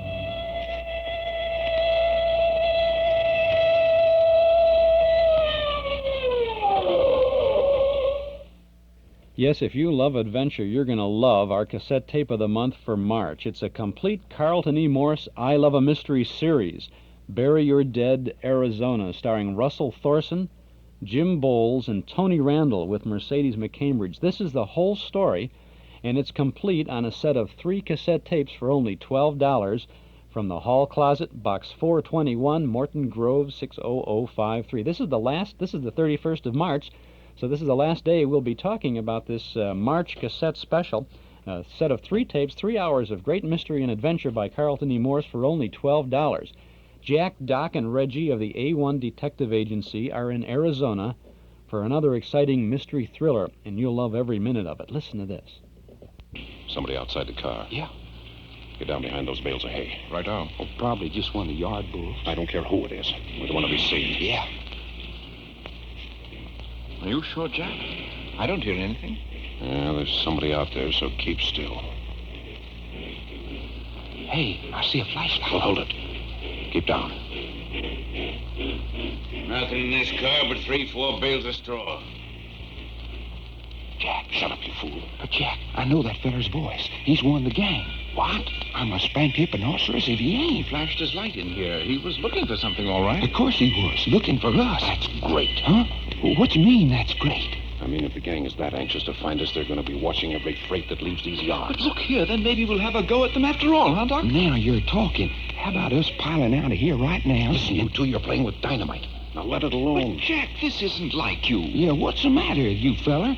You act to me like you got your running shoes on. I'm telling you, if you don't get out of this town quick, we're going to end up in jail or in a slab at the morgue. You call that any way to talk? And another thing, I don't want anybody to see us climb up on that freight. You mean they'll follow us out of town? And what about it, Doc? Yeah, you got something there. For 25,000 armed men, them mugs would follow us to Kingdom Come. Exactly. That's good stuff. That's from our cassette tape of the month for March, I Love a Mystery, Bury Your Dead, Arizona, from the pen of Carlton E. Morse. Russell Thorson is Jack Packard, Jim Bowles is Doc Long, and Tony Randall is Reggie York, and Mercedes McCambridge is the beautiful Nasha on Bury Your Dead, Arizona. A set of 3 tapes, 3 full hours of exciting adventure, only $12 this month from the Hall Closet, Box 421, Morton Grove, 60053. Or you can get your I Love a Mystery set at any of the 8 offices of Northwest Federal Savings, or when you visit our Metro Golden Memory Shop at 5941 West Irving Park Road, just east of Austin. It's a cassette special for March, 3 tapes. Now, it's $12 for this set. After today, well, if you want to mail for it, you can mail it on Monday morning. I hereby grant you immunity from the end of this month, right? Monday morning you can still mail it, and we'll sell it to you for $12. But after that, it's $14. So if you want to get it, and you really may want to have it, it's a super one, send $12 to the Hall Closet, Box 421, Morton Grove, 60053. This is Chuck Shaden with our Those Were the Days program on WNIB Chicago, FM 97. Before we continue with our good old radio things this afternoon, we have a visitor in the studio today by the name of Bob Kolosowski. Bob is the man who writes the reviews and the information about the movies that you see on television for the Chicago Tribune TV Week magazine. Hi, Bob. How are you today? Oh, very good. How are you? We got some good movies coming up on television this week? I've got a couple good ones. Now, you write that whole section in the back of the TV Week, right? Yes, I do. And you're the fellow who decides... Are you the one who decides how many stars we should give to a movie? 2 stars, 3 stars, 4 stars? That's you? That's me, yes. And how do you base that? Do you see all of these movies? I've seen almost all of them. They usually run maybe about 90 movies a week, and I've seen probably about 60 to 70 of the movies that are being shown. 60 to 70 of the movies. Now, you don't watch them with us because you're reviewing them in advance, so you're watching in the past sometime, right? Right. I'm just drawing on my experiences. I see. Right. And, of course, so many movies are played so many different times that once you've reviewed it, once you've seen it, you have your notes on it, I suppose. That's right. Yeah. Well, I've seen the Maltese Falcon about 25 times, so I don't even need notes on that. You don't need notes on it. All right, quick trivia question. Who's the star of the Maltese Falcon? Well, Humphrey Bogart. Very good. Yeah, I guess he has seen it 20 times. Because only a guy who saw it 20 times would know that, right? Right. My little daughter knows it, too. Oh, that's good. Bob, what's the best movie on television this week? Now, you're one of us, right? You're a nostalgia nut like the rest of us. I sure am. Okay. Now, what's the best movie for nostalgia bugs? Well, I think we've got a 3-way tie. We've got Mr. Smith Goes to Washington with James Stewart, Claude Rains, a good old Frank Capra movie. They used to call his movies Capricorn, but it's a good movie. It's a comedy drama, and it deals with politics, and it kind of reflects the mood of the times back in the late 30s, and it's really an excellent movie. It's one of my favorite pictures. Yeah. Claude Rains is in that? Claude Rains. And, well, all of the Capra regulars. Isn't Edward Arnold is in that? Yes, he's the villain. Yeah. He's the heavy in more ways than one. Yeah. Yeah. No, yeah, it's an excellent movie, and... That's Stewart doing a filibuster on the floor of the Senate, right? Right. Finally. And he collapses. Yeah. It's very dramatic, and in the end he wins out, but I don't know if it's true to life, but it really is. It should be true to life. Things should happen that way, and I think Capra reflected that in his movies. Not history as it should have been, or as it was, but as it should have been. Is that Tuesday? No, that's going to be tomorrow night at 10:30. Oh, Sunday night. Sunday night on When Movies Were Movies, Channel 9. Yeah. It's it's probably nicely timed for the election on Tuesday, right? Perfect. Perfect. Okay. What else? You said you had a 3-way tie for goodies this week. Right. Well, the same time tomorrow night at 10:30 on Channel 44, they're going to have The Gold Rush with Charlie Chaplin. Oh, yeah. And it's a silent movie, and I don't know if your audience enjoys silent movies, but if they don't, they should watch this, and I think it will change their mind. It's really a funny movie, and it's probably Charlie Chaplin's best silent movie. And he's the little tramp. He goes up to the Yukon, and he's involved with prospectors and gold mining, and he just has a lot of problems, but they're all funny. And there's the classic scene where he's in a cabin with a miner, and they're both starving, and the miner sees him, and he sees the miner, and they get this kind of tendency to want to chew on each other's leg, so it's really a funny movie. Don't they eat a shoe in there? Doesn't Charlie eat a shoe? That's or right. A boot? They cook a shoe. Well, halfway through the shoes when they start looking at each other and seeing turkey legs. Of course, it's typical programming, right? It's on at the same time. Unfortunately, as you have Stewart. to decide one way or the other. Or get out the videotape machine.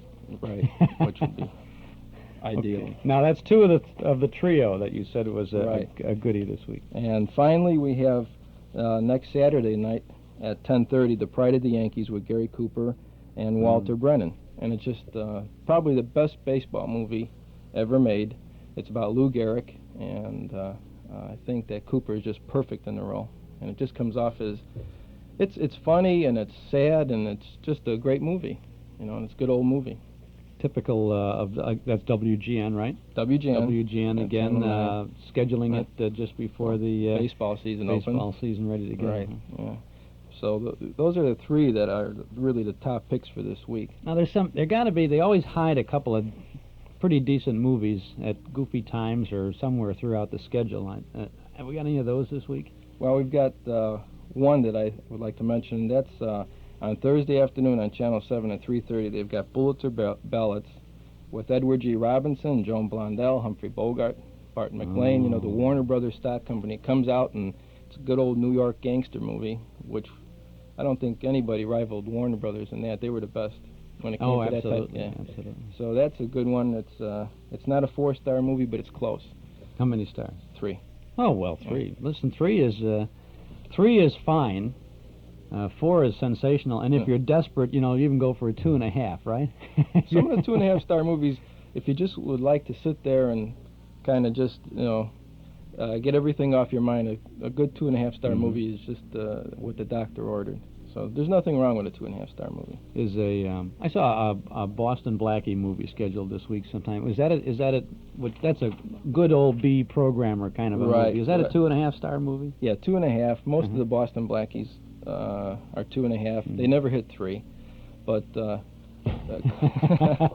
what can you say? No, Columbia Studios had a series of B programmers with detective stories. They had a Boston Blackie, and they had the Falcon, I think, didn't they? Well, that was RKO. Oh, was the Falcon RKO? Yeah, the Falcon was RKO, but they had the I can't. He's the Saint.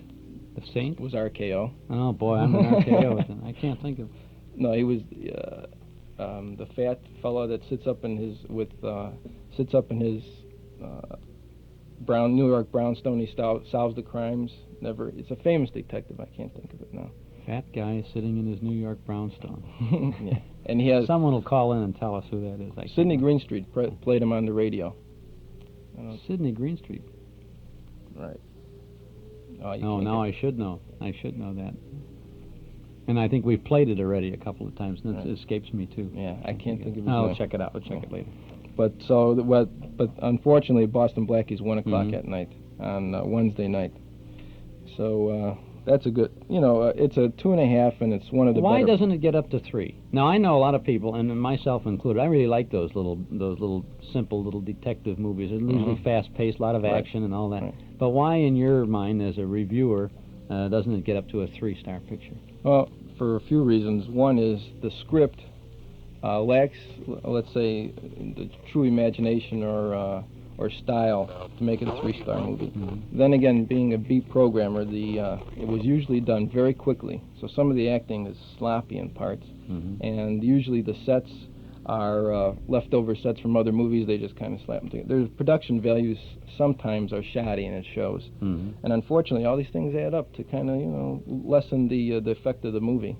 But Chester Morse was always good as Boston Blackie, and like I said, it's if you need something just to kind of relax with, there it is. Yeah, well, there's never anything wrong with a couple of those good old B movies together. I love them. I watch them all. Yeah, we've had them at the Memory Movie at Northwest on Saturdays sometimes, and they're always good fun. They're always, in fact, let's see, coming up, well, we're on the subject really. Coming up on the lost it now. No, on the 28th of April, we're going to have our radio B movies. We've got Charlie McCarthy Detective and the Gracie Allen Murder Case. But I think we've got a Blondie movie scheduled for some time, too, this year. And well, see, Blondie was Columbia that was feature, Columbia, yeah. And they were always fun to watch. Yeah. And I always loved the, Blondie type of thing. Dagwood and Blondie. Yeah. Bob, I appreciate you stopping by this afternoon. Maybe you can do it again sometime, and we can chat about the old movies on TV ahead of us, and maybe just movies in general sometime. I'd love to. Yeah, thank you. Our guest has been Bob Kolosowski, who is a friend of ours, who is the writer of the reviews, the TV listings in the Chicago Tribune TV Week magazine. And I'm glad that you stopped by today. Thank you. I hope you will come again. Okay. And we'll be right back. Eden's Plaza Shopping Center, where Eden's Expressway, Skokie Boulevard, and Lake Avenue meet at Wilmette. Eden's Plaza Shopping Center, where you'll find quality merchandise for the entire family. Eden's Plaza Shopping Center, easy to reach, easy to park, easy to shop.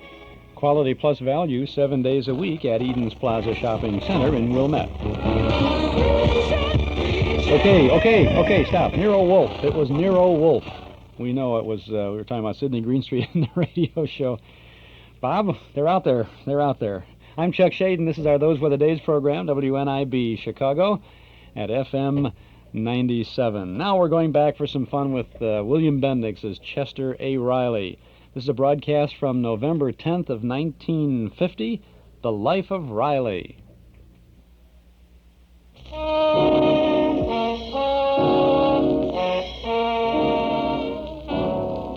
And now, The Life of Riley.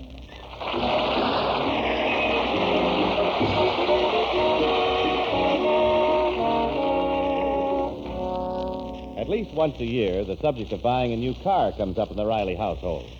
Now, for example, in 1937, Mrs. Riley was heard to say to her husband, Riley, when are we going to get a new car? "Next year, I promise." And then in 1941, she said, Riley, are we ever going to get a new car? "Next year, I promise." And now it's 1950, and Mrs. Riley is saying, Riley, are we ever going to get a new car? "Next year, I promise." Did I ever break a promise? Boy, you should see the swell Buick Pinky Johnson's father got. Oh, honest, Daddy, it's simply dreaming. I wish Pop could afford a car like Mr. Johnson. Boy, some kids are lucky. Oh, so just because I'm your father, you're out of luck, huh? Oh, I didn't mean it. Let me tell you something, young man. I can afford anything that four-flusher Johnson can afford. I ain't broke. I ain't a bum, you know. Well, if you're doing so good, Pop, how about raising my allowance? Oh, all right, have it your way. I'm a bum. Gosh, Daddy, it looks like we'll never have a car. Yeah, well, I know why you want a car. So every Saturday night, you and one of your boyfriends can park up there on Mulholland Drive till all hours. Daddy. Yeah, what about me? I'll freeze sitting behind that wheel half the night. Now, stop bothering me about a new car. We'll get one. We'll get one. When? Next year, I promise.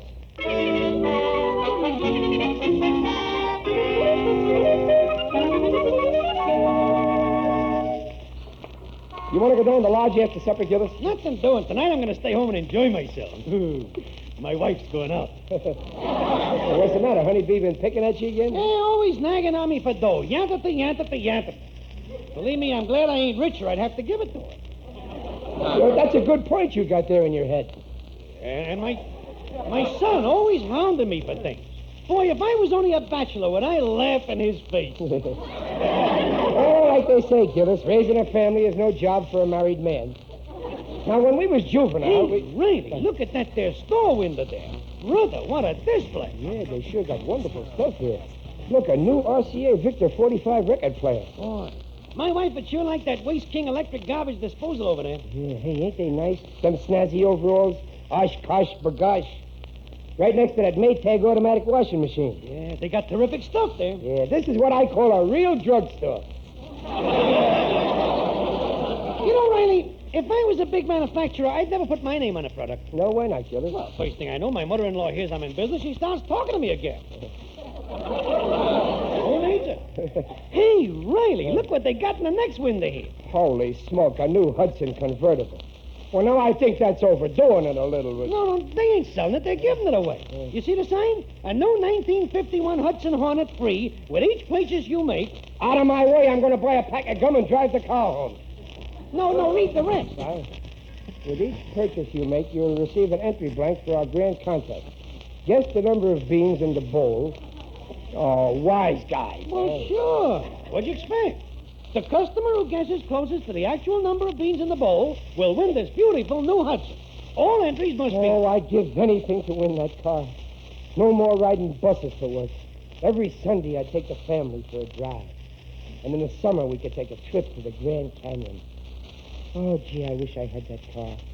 I could sell it for $3,000. Stop dreaming. Oh, boy, if I won this car, I could just see Peg in the kids' faces when I... Gillis, I'm entering that contest. You're crazy. What chance have you got guessing the correct number? Well, I won't guess. I'll get the exact number. All I got to do is get a bowl that same size, fill it up with the same kind of beans, and then count them. It's a cinch. How do you know that bowl is full of beans? How do you know they ain't got a watermelon under them beans? Or maybe a can of bean soup? How do you know every night they don't put in more beans or take some out? You know, that's the difference between you and me, Gillis. You don't trust anybody. You're a septic. But me, I'm antiseptic. You really think they'd fool me like that? Positive. Of course, if you had a spy in the store to keep an eye on a bowl so they couldn't pull nothing. Yeah, if I had somebody who... Oh, I got a great idea. Oh, I'm a cinch to win now. What a brainwave. What, Riley? What? All I got to do is... Oh, no, this is one time I'm keeping my big mouth shut.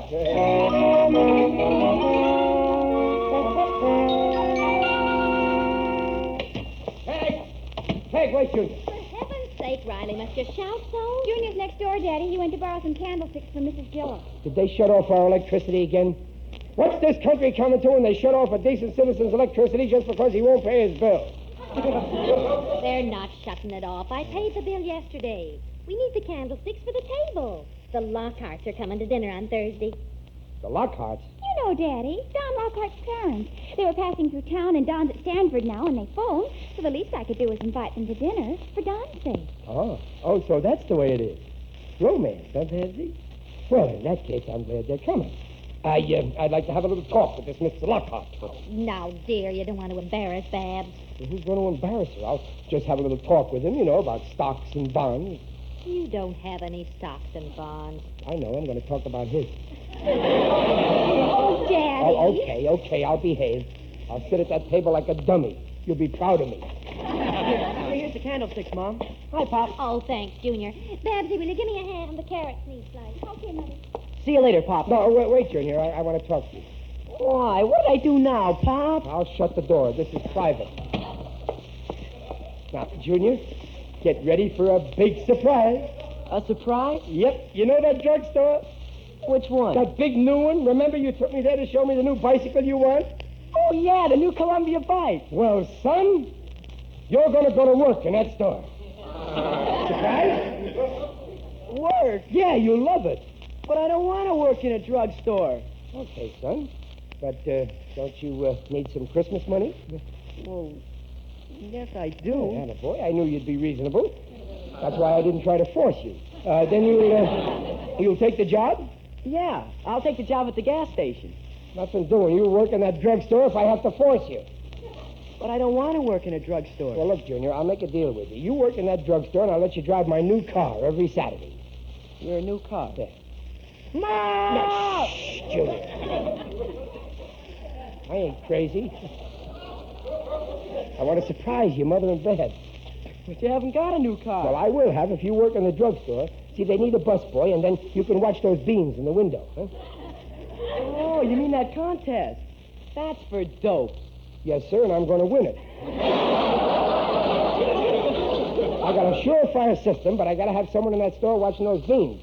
In case they try to fool me and put more beans in or take some out. Oh, I see. Well, you just work for a few days until the contest is over. Oh, well, that's different. Okay, Pop, I'll do it. That's my boy. And if you win, will you let me drive the car? That is a promise. I'll let you drive me around wherever I have to go. And not only that, I'll buy you a chauffeur's uniform.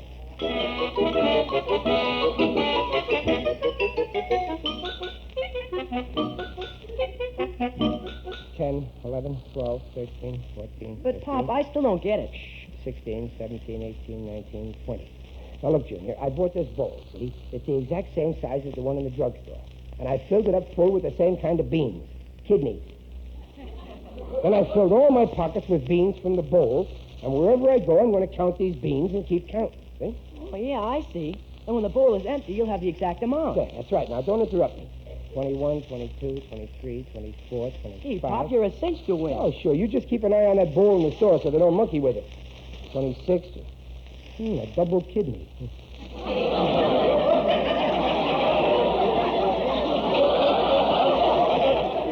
28, 29, 30. Pop, it's after 8. You'll be late for work. Oh, yeah. Now, hide that bowl where your mother can't find it. 31, 32, 33. So long, Junior. 34, 35. So long, Pop. 36, 37, 38, 39, 40, 41, 42. Pardon me, sir. I'm conducting a survey for Parents Magazine. How many children do you have? 43, 44. 43? Well, excuse me, lady. I'm still counting. 45, 40.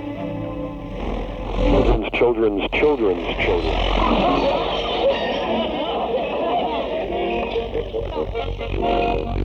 $20,995, $20,996, 97, 98, 99, $21,000. Hiya, Pop. Oh, hiya, son.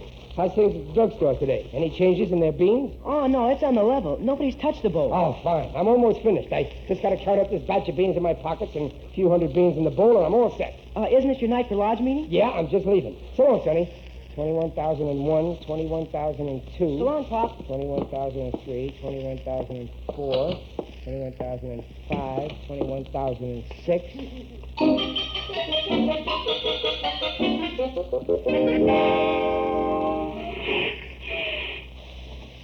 Step lively, please. Watch the door, please. It's an absolute killer. 22,548. Fair in the box, please. My boss is money man.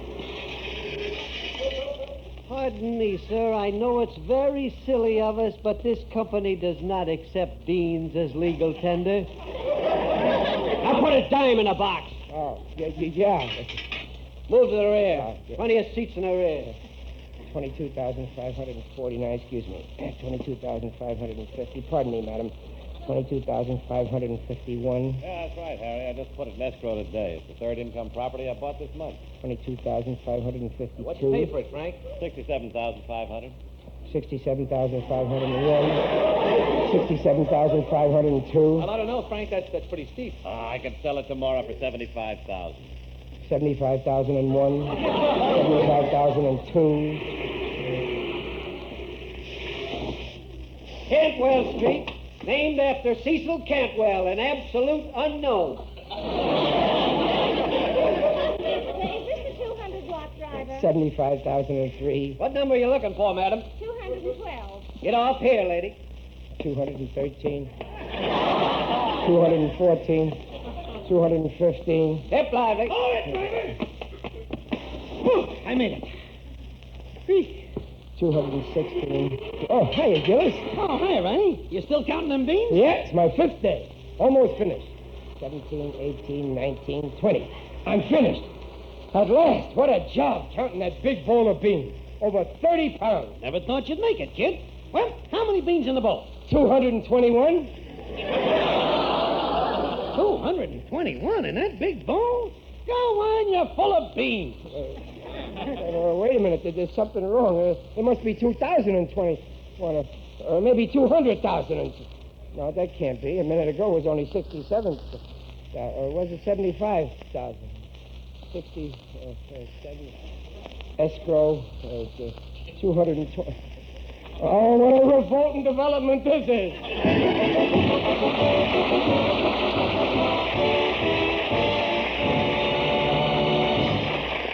You have just heard the first act of The Life of Riley, starring William Bendix as Riley. And this is Chuck Shaden with you on our Those Were the Days program, WNIB Chicago at FM 97. We'll return to The Life of Riley in just a moment. That's a program from 1950, by the way, November 10th of 1950. Paterno Foremost Liquors at 5303 Milwaukee Avenue at Central, just north of Foster. That's where fine wines have been a part of family tradition for 3 generations. Put a visit to Paterno on your agenda and you'll be amazed at the fabulous wine cellar. Choose from hundreds of different wines from every corner of the globe and chat with a member of the Paterno family who'll be pleased to help you select just the right wine for that special occasion or the perfect wine to make an ordinary event a special event.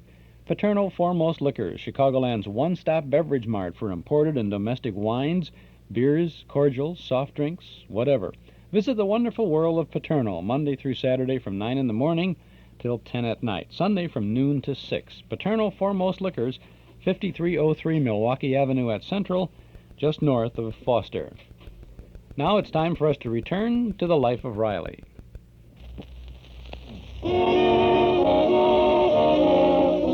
And now back to The Life of Riley, starring William Bendix as Riley with Paula Winslow and John Brown. Oh, gee, Pop. Too bad you had to buy more beans and start counting all over. Yeah, well, those are the breaks. But this time I ain't going to let nothing mix me up. I'm going to start all over again with an empty head and keep filling it with beans.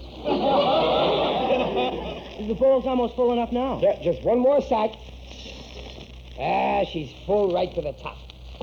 Well, here I go again. 1, 2, 3, 4, 5, 6. When does your entry have to be in, Pop? Tonight at midnight.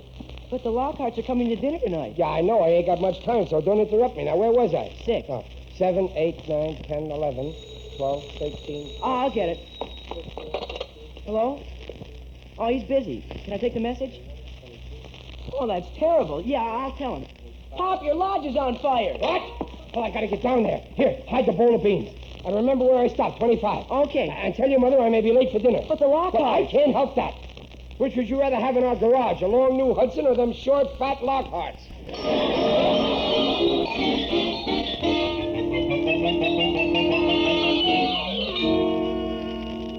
Gosh, I hope Daddy's not late for dinner. Junior said it was a big fire. Oh, I knew that lodge would catch fire someday. The way the members are always giving each other hot foots. Now, I better start dinner. Mother, what are you serving tonight? Well, I got a nice Virginia ham, and I thought we'd have some green peas and cauliflower. Oh, Mr. Lockhart despises cauliflower. I remember from last summer. Oh, dear. What can I serve? Well, what's good with ham? Say, how about beans? Well, yes, that'll be fine, but I doubt if we have enough beans in the house. Oh, I'll take a look. Now, let's see. Oh, Mother, look, there's a whole bowl full in here. Now, where in the world did that come from? There must be over 20 pounds of beans. Daddy must have bought another one of his bargains. Well, for once, it's something we can use. He'll be tickled pink.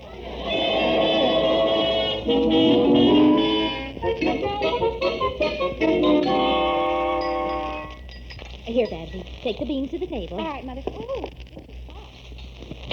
Oh, Peg, are they here yet? Riley, why are you so late? Sure they're here. We're at the meat course already. Well, I couldn't help it, Peg. The fire, Look at your clothes. Yeah, well, I'll go change. There's no time. Come on in the dining room. Yeah, all right. Well, he's here at last. Dear, you know the Lockhart. Hello, Mr. Riley. Likewise, folks. I'm sorry I'm late, but we just now put the fire out. Was it a bad fire, Mr. Riley? Oh, you should have seen the flames. Murder. Well, Riley, you better eat your dinner, dear. Yeah, oh, yeah. Pass the rolls, please. I'll have some more of those baked beans, if I may. They're delicious. Well, we almost didn't have them. I was going to make cauliflower, but Babs told me you don't like it. And then, luckily, I found this bowl of beans my husband had bought. Yeah, that's the kind of husband I am. Always bringing home something for the table. If it ain't a bowl of beans,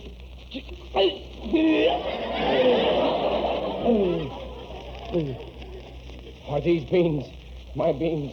What? Yes? From my bowl? That's right. Everybody stop chewing! Nobody swallow! 1, 2, 3, 4, 5, 6, Riley, what are you doing with Mr. Lockhart's plate? There's something wrong with the beans? I'm afraid I'm chewing some. Stop! Well, open your mouth! 8, 9, 10, 11, 12. No, that's a gold tooth. 12. Daddy, for heaven's sake! Oh, dear. I hope there was nothing wrong with them. I just swallowed some. What? Now I'll have to have you x-rayed. Riley, have you gone crazy? What's wrong? They just swallowed my new convertible.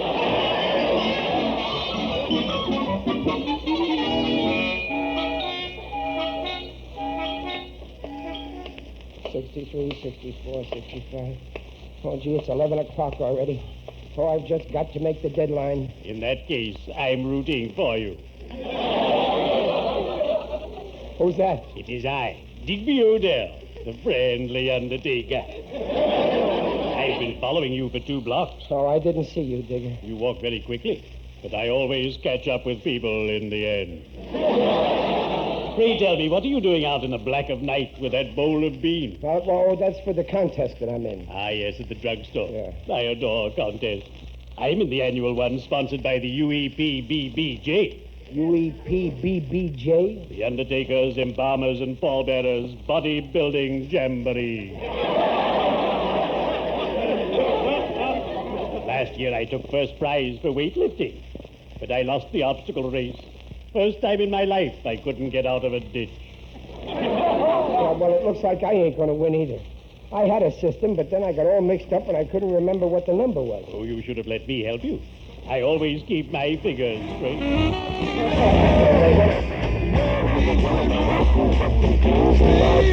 why not just take it again? I'll give you a number.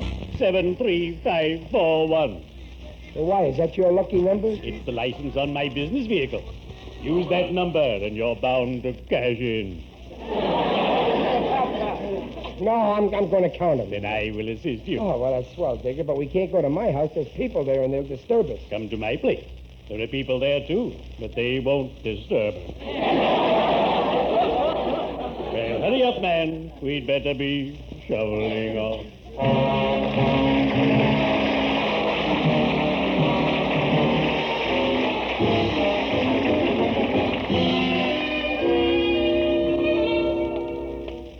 Hurry up, Babs. Come on, Peg. I want to be there when I win that car. Oh, Daddy, you're just building yourself up for an awful letdown. Why, you never won anything in your life. Well, that's gratitude. I try to do something for my family. I stay up half the night counting.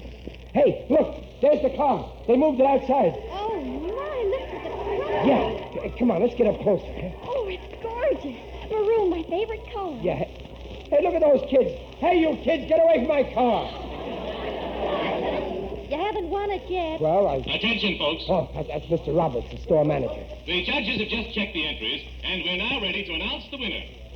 The exact number of beans in the bowl was 24,720. And the winner, the contestant who came closest to that amount, with a guess of 24,512, was Chester A. Riley. Is Mr. Riley present? Mr. Riley? Are you here, Mr. Riley?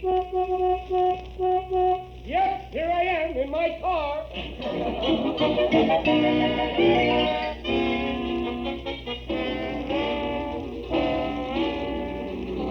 Oh, boy, listen to that motor.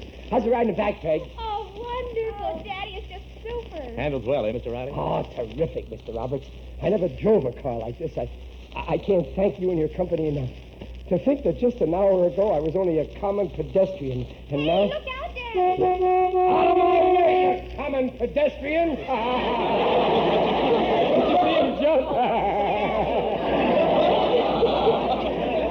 Well, it's getting late, Mr. Riley. Would you mind taking me back to the store? Now, wait. We're coming to a highway. Let's see how she handles on the open road, eh?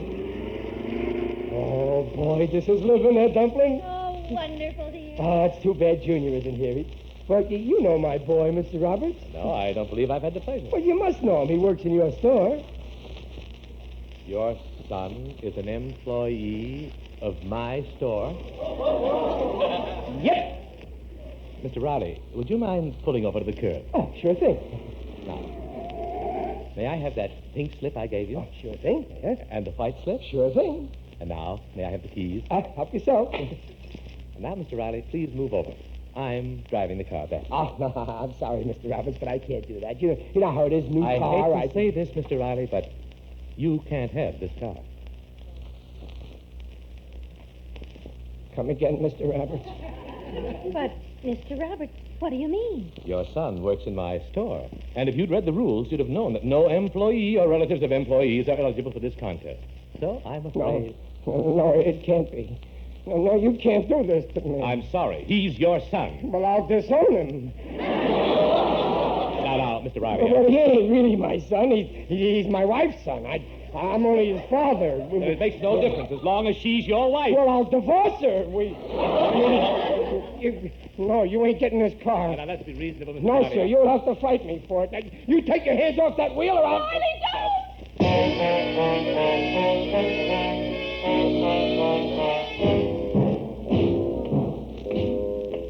Oh, my feet. How much farther to the bus stop? We'll come to one in a couple of miles. Oh, these high heels are killing me. Well, thank your father. It's bad enough we didn't win the car. He had to go and punch Mr. Roberts in the nose. I'm sorry, Peg. I didn't mean... Gee, what are you blaming me for? Junior's your son, too, you know. Gee, I do my best and... Oh, I'm sorry, dear. Of course, it's not your fault. No, let's forget all about it.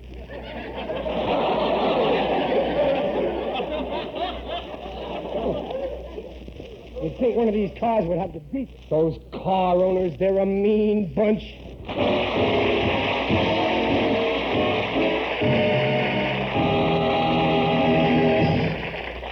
The Rileys will be back in just a moment. But right now, let's take a quick musical trip to Blue Ribbon Land, to places around the world where folks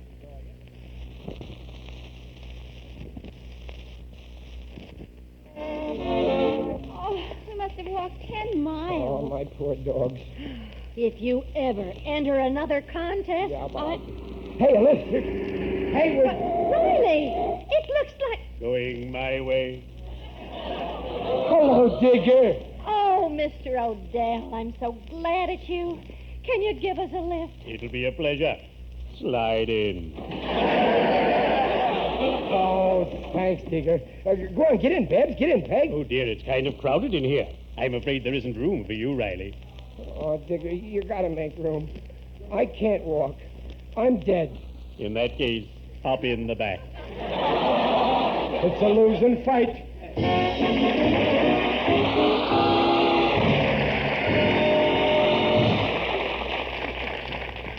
This is Raleigh, alias William Bendix. Our nation was founded by men of faith in God. The Declaration of Independence states that men were endowed by their Creator with certain inalienable rights. Religious faith stabilizes the family and holds it together. Attendance at churches and synagogues builds the moral and spiritual character of the individual and the community. And respect for the other fellow's religious faith will keep our country great. Say,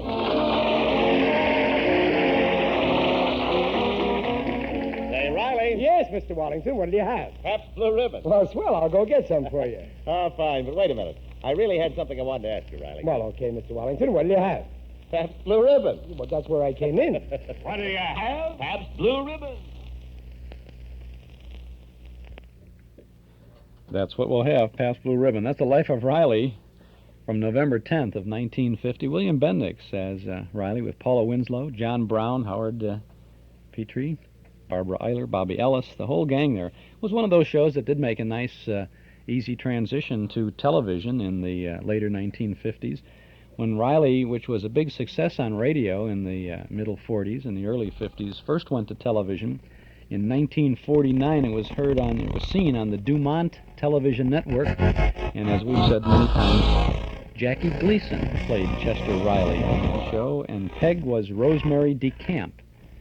Rosemary DeCamp was the nurse on the Dr. Christian radio show, Nurse Rosemary, and she was also later the sister of Bob Cummings on the Bob Cummings TV show, remember? Now, when William Bendix was released from his Paramount contract, which prohibited him from appearing on television, a competitive medium to movies, he then took over the role of Chester Riley on NBC then in 1953, and the show ran for some 5 years on television with William Bendix as Riley. Marjorie Reynolds was Peg Riley. Eugene Saunders was Babs. Wesley Morgan was Chester Riley Jr. And Gillis was played by Tom DeAndra. And Gillis's wife was Honeybee. Her name was Honeybee, and she was played by Gloria Blondell. And a boyfriend of Babs was the daughter, Babs' boyfriend, Don Marshall, in the TV series, was played by a fellow by the name of Martin Milner. Now, remember Martin Milner? He was on Route 66, and he's in a lot of television now. You recognize, you don't recognize him, but you do, so someone will. I get a lot of blank stares in the studio here, but that's nothing unusual. Anyway, that's a little background on the life of Riley. From radio to television, making a nice, easy transition. I'm Chuck Shaden, and we're with you on Saturday afternoons from 1 to 5. Tonight's show is going to be super good, super fun. Well, we got a lot of nice things planned for you for the rest of the day. We've got the big story. We've got Bing Crosby and Fred Allen on Philco Radio Time. That's Bing's last show of the 1947-48 season, and the final chapter of Adventures by Morse. Next Saturday afternoon, after the opera, we'll be on at about 4 o'clock with Take Me Out to the Ball Game. A lot of baseball shows for you. Not play-by-plays, but radio shows, comedy, mystery, and variety with a baseball theme. We'll have some Easter programs for you on the 14th of April, after the opera again at about 4:35. And both of those days we'll be here till 7 o'clock. And then we'll be resuming our regular schedule from 1 to 5 back again on Saturday the 21st of April with science fiction programs at 1 o'clock on April 21st. And our big gala 9th anniversary show. We'll be wearing white tie and tails in the studio. All of us here will be in full dress in the studio for our 9th anniversary show, with a lot of special anniversary things to share with you. As I said earlier, you can keep track of all of that when you subscribe to our Nostalgia newsletter and radio guide. Abbott and Costello are on the cover of the newsletter for April. It's always good information that you'll find in our guide to those days of not so long ago. A one-year subscription, that's 10 issues, is only $7. And if you'd like to subscribe, you can do it right now when you call us here at our studio at 545-2260. The April newsletter features a reprint article about Basil Rathbone and Nigel Bruce as Sherlock Holmes and Dr. Watson on radio in 1940. And there's a beauty of a picture of Holmes and Watson, Rathbone and Bruce, in front of a microphone on this issue. There's also a story about Hollywood gossip columnist Hedda Hopper, a couple of articles written by Glenn Miller and Jack Benny, with Jack Benny talking about his writers and Glenn Miller telling us what he thinks about swing. Why don't you swing over to the newsletter right now, 545-2260. We'll begin your subscription with the April issue. We'll send it to you at the beginning of the week by first-class mail and include an invoice with your first copy. A one-year subscription is $7. 545-2260 is the number. We have letters from listeners, news of our Saturday night movies and other special events at Northwest Federal, and, of course, the complete WNIB Saturday afternoon Those Were the Days program listing with complete information that'll help you enjoy these good old shows, and especially if you're taping the shows for your own collection.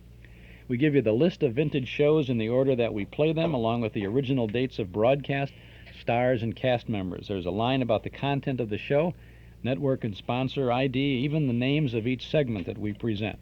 We have it all there for you, and it's yours when you call us at 545-2260 to subscribe to our Nostalgia newsletter and radio guide. Box 421, Morton Grove, 60053 is the address if you want to write, but why not give us a call? And if the lines are busy when you call us, why don't you wait just a second and then dial back at 545-2260.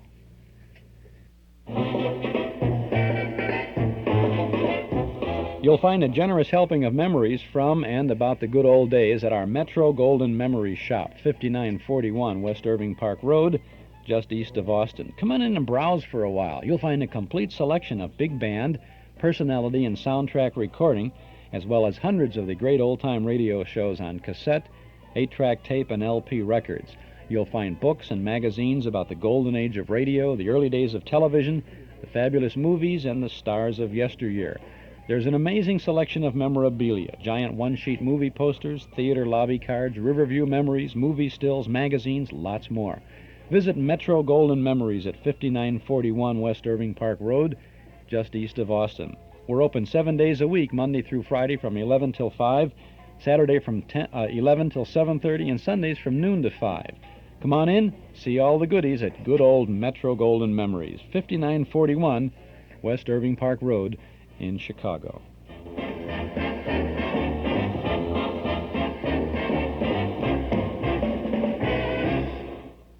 Chuck Shayton, WNIB Chicago, FM 97. Hey, if you're coming to the Memory Movie Special tonight at Northwest Federal, you may want to stop in at the MGM shop on your way over. We have really something terrific for you tonight. It's an evening with Sherlock Holmes, an audio-visual excursion into the exciting world of the most famous detective of all time. It's a multimedia presentation, and Robert Hahn, one of the world's foremost experts in the life and times of Sherlock Holmes, will guide us through the fabulous career of Sherlock Holmes. He has films, slides, and audio tapes leading us through the narrow, dark streets of London and across the fog-shrouded moors of Devonshire. This is really a very interesting program. Bob Hahn is a member of the Baker Street Irregulars. He's a Sherlockian of the first degree, if you will. And he knows more about Sherlock Holmes than anybody that I know, that's for sure. And I think you'll find out an awful lot about Holmes and have a marvelous evening tonight at Northwest Federal's Community Center Auditorium, 4901 Irving Park Road in Chicago. And the doors open at 7:30. Our program begins at 8 o'clock. Donation is $1.25 a person, with all proceeds being given to recognized charities. We'll be there tonight to welcome you and Robert Hahn and Sherlock Holmes, too, because there was a strange strange kind of a foggy mist over the auditorium last night when I went through there, and I suspect that the hound of the Baskervilles is howling somewhere, waiting for a special evening tonight.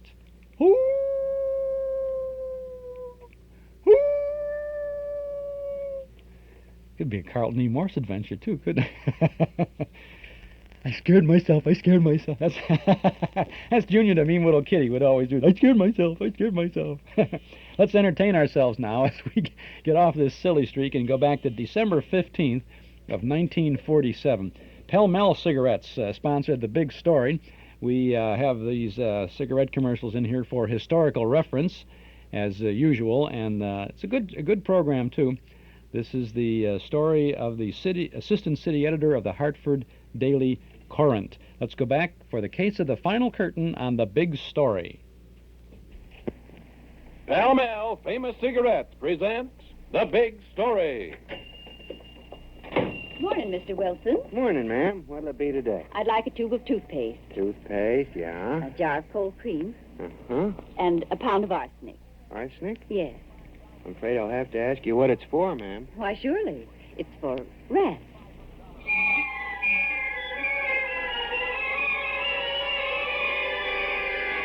The Big Story. Another in a thrilling series based on true experiences of newspaper reporters. Tonight, to Aubrey Maddocks of the Hartford Daily Courant goes the Pall Mall Award for The Big Story.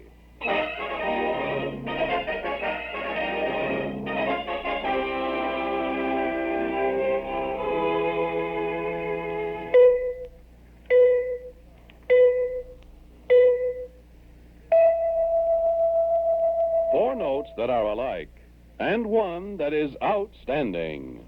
And of America's leading cigarettes, one is outstanding. The longer, finer cigarette in the distinguished red package, Pall Mall.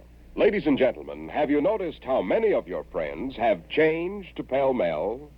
There's a reason. Pall Mall Famous Cigarettes. Good to look at. Good to feel. Good to taste. And good to smoke. Yes, Pall Malls are good to look at, good to feel, good to taste, and good to smoke. For Pall Mall's greater length of traditionally fine, mellow tobaccos filters the smoke of this longer, finer cigarette. Gives you that smoothness, mildness, and satisfaction no other cigarette offers you.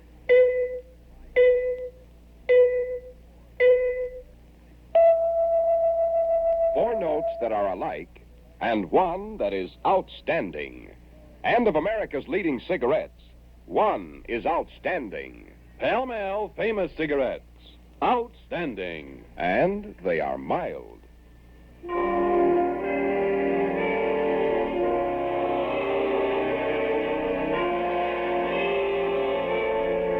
Now the exciting and authentic story of the case of the final curtain.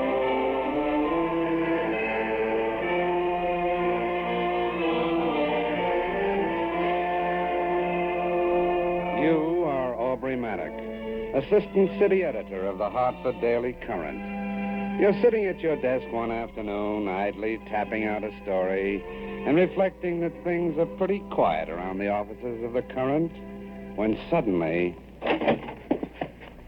Are you a reporter? Well, yes, but... I've just got to talk to you. I've got to tell you about it. Tell me about what? I did it. It's as if I did it with my own hands, but I didn't mean to, honestly. I didn't. Didn't mean to do what? Hey, look, take it easy. I told the police, but they didn't believe me. You've got to believe me. You've just got to. I've got to talk to somebody. Now, take it easy. If I'd done what I was doing, it would have been different, but you don't until after, and then it's too late. Relax. Cigarette? Yes, please.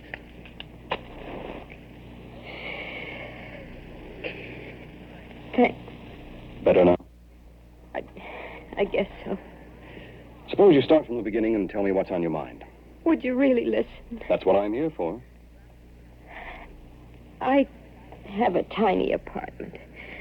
My father'd been visiting me for a long time. I got back home one day, and I could hear him rehearsing Shakespeare as I came down the hall. Maybe that's what started it. I hated it. He used to be an actor, and he never got over it. I opened the hall door. 'Tis nobler in the mind to suffer the slings and arrows of outrageous fortune. Dad, I'm home. Or to take arms against a sea of troubles and by opposing end them. Hello, Lucy. Just brushing up on my diaphragm control. To die, to sleep. Dad, won't you ever forget you were an actor? Were an actor. My dear, you forget yourself. Do I? Lucy, from your tone of voice, I judge that I have overstayed my visit with you. Dad, I don't mean to be cruel, but I guess you have in a way. I can't ever have my friends up. You're always here quoting things at them or telling them about the parts you've played, and it's just not fair. I see. Oh, Dad, I don't mean to hurt you. It's the last thing I want to do. I am expecting a letter from my producer. He should have something for me this fall. Oh, Dad. Daddy, look. When I was in Windsor last week, I stopped in to see that Mrs. Taylor for you. And who, might I ask, is that Mrs. Taylor? She runs a home in Windsor for the infirm. Surely you don't pretend to put me in that class. That's just what she calls her home. For $1,000, she takes care of you completely, gives you room and board from the day you get there until... Well, until... Until they ring down the final curtain. Is that it? Well, yes. Are you suggesting that I go to this home for the infirm, Lucy? Dad, it would be nice for you. You'd have a nice room of your own, and I know that every minute you'd had company and being taken care of. If you don't like it there, you don't have to stay. But you will like it, Dad.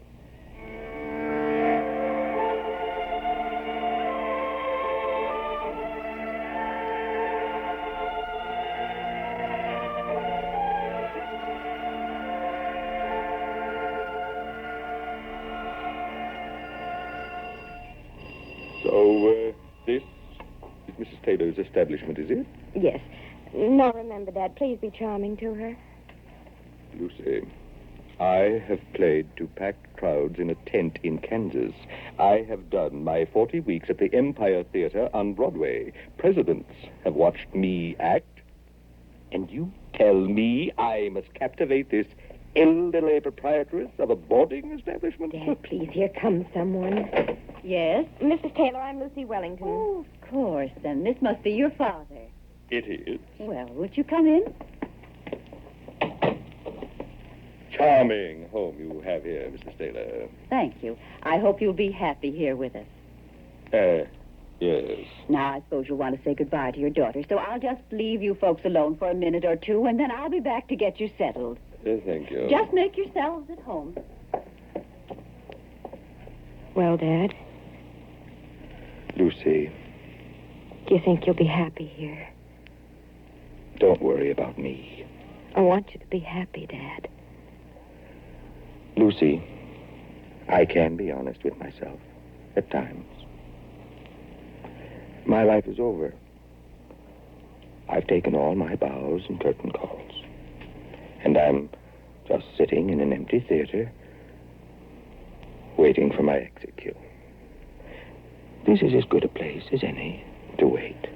If you don't like it here, let me know and I'll bring you back home. Thank you. I guess I better go. Good night. Good night. Parting is such sweet sorrow that I would say good night till it be morrow. Oh, I forgot. You don't like to hear me emote. Goodbye, Lucy. Goodbye, Dad. God bless you.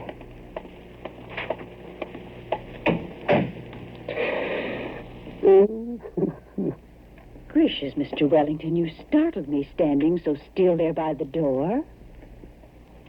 Oh, Mrs. Taylor. I just said goodbye to my daughter. Well, saying goodbye to kinfolk is always a little hard on the heartstrings, Mr. Wellington. But you'll be happy here, I'm sure. Everybody is. Why, nobody ever leaves my home. Except, of course, when they die.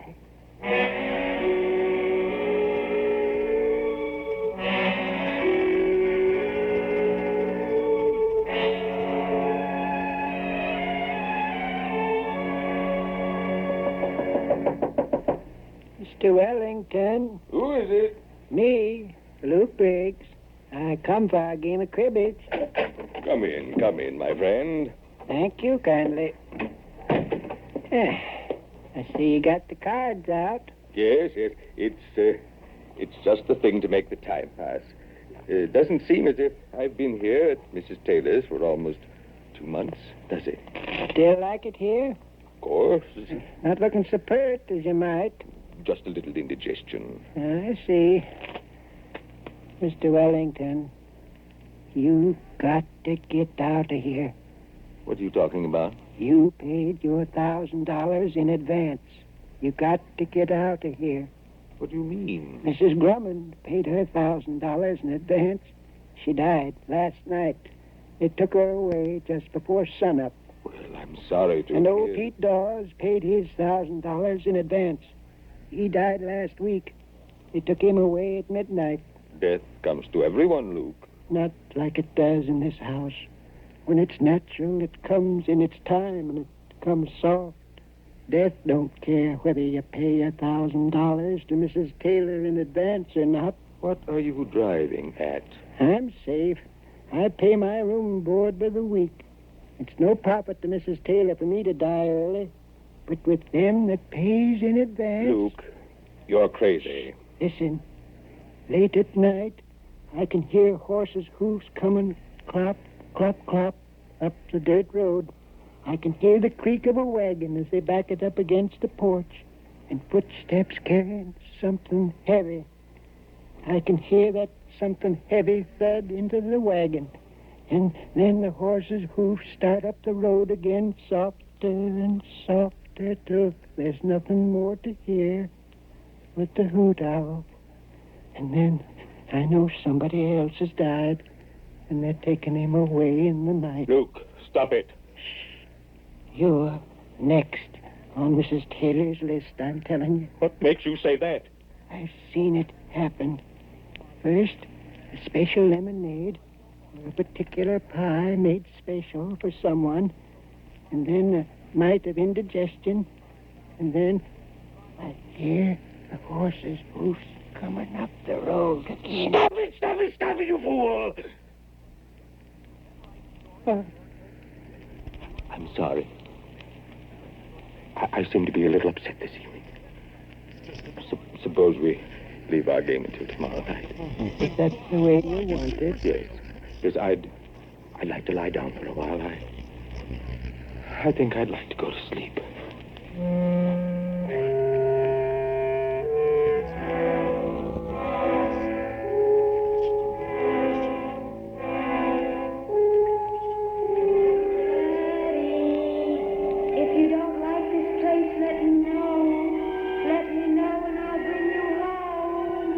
But it's just a touch of indigestion. Just indigestion. Just a touch. You got to get out of here. You got to get out of here. Out of here. Nobody leaves my home. Nobody ever leaves my home. Except, of course, when they die. You know, I can tell when somebody has died. I can hear the horses' hoofs on the road. But they don't leave unless they die. Dad, come back, come back, come back. This drink first, just a little drink. No, Dad, don't. Just a little sip. I made it special for you, just for you. No! Mr. Wellington, wake up. Oh, Mrs. Taylor. Oh, I must have had a nightmare. I should say you must have. What's that? Just a hoot owl outside the window. Here, drink this. No. It's just a sedative. I fixed it special for you. I don't want to take it away. But it will settle you. Here now, take the glass. Drink it down. That's it. That's it. Now then, Mr. Wellington, you won't have to worry anymore.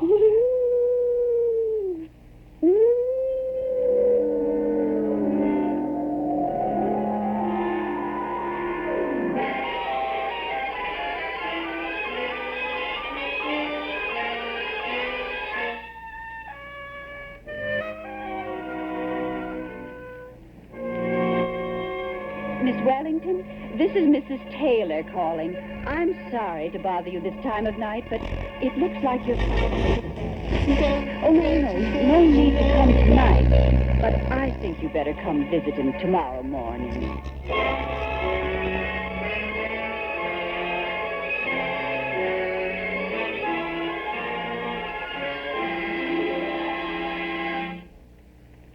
We'll be back in just a moment with tonight's big story, but first a word from Cy Harris.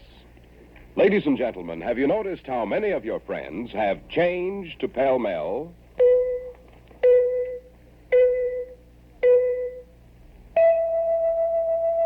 Four notes that are alike, and one that is outstanding. And of America's leading cigarettes, one is outstanding. The longer, finer cigarette in the distinguished red package, Pall-Mall. Good to look at, good to feel, good to taste, and good to smoke. Yes, Pall-Malls are good to look at, good to feel, good to taste, and good to smoke. For Pall-Mall's greater length of traditionally fine, mellow tobaccos filters the smoke of this longer, finer cigarette. Gives you that smoothness, mildness, and satisfaction that no other cigarette offers you.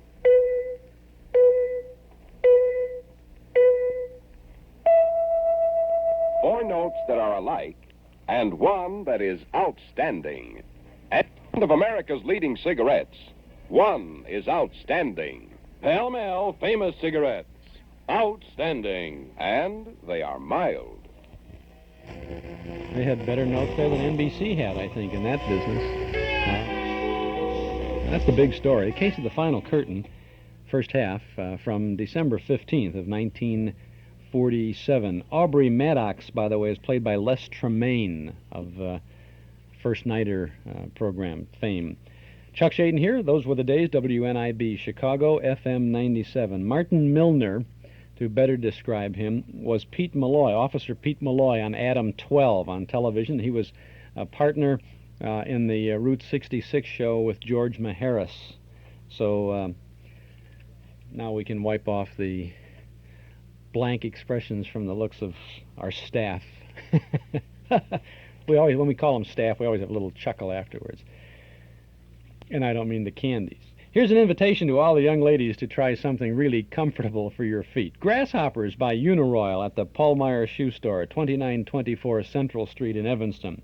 Grasshoppers come in flat heels or wedgies, closed or open toes, and colors such as navy, beige, black, white, and mocha brown. They can be worn without hose because they're washable with soap and water. Grasshoppers by Uniroyal offer fashion, comfort, and practicality, and they are always at the Paulmeyer Shoe Store, 2924 Central in Evanston. Paul Meyer, outstanding, and he is mild. Eden's Plaza Shopping Center, where you can shop with confidence for all the family. Eden's Plaza Shopping Center, where Eden's Expressway, Skokie Boulevard, and Lake Avenue meet at Wilmette. Eden's Plaza Shopping Center, easy to reach, easy to park, easy to shop. Many fine stores open to serve you 7 days a week at Eden's Plaza Shopping Center in Wilmette. They're outstanding and mild. And now, let's return to the big story.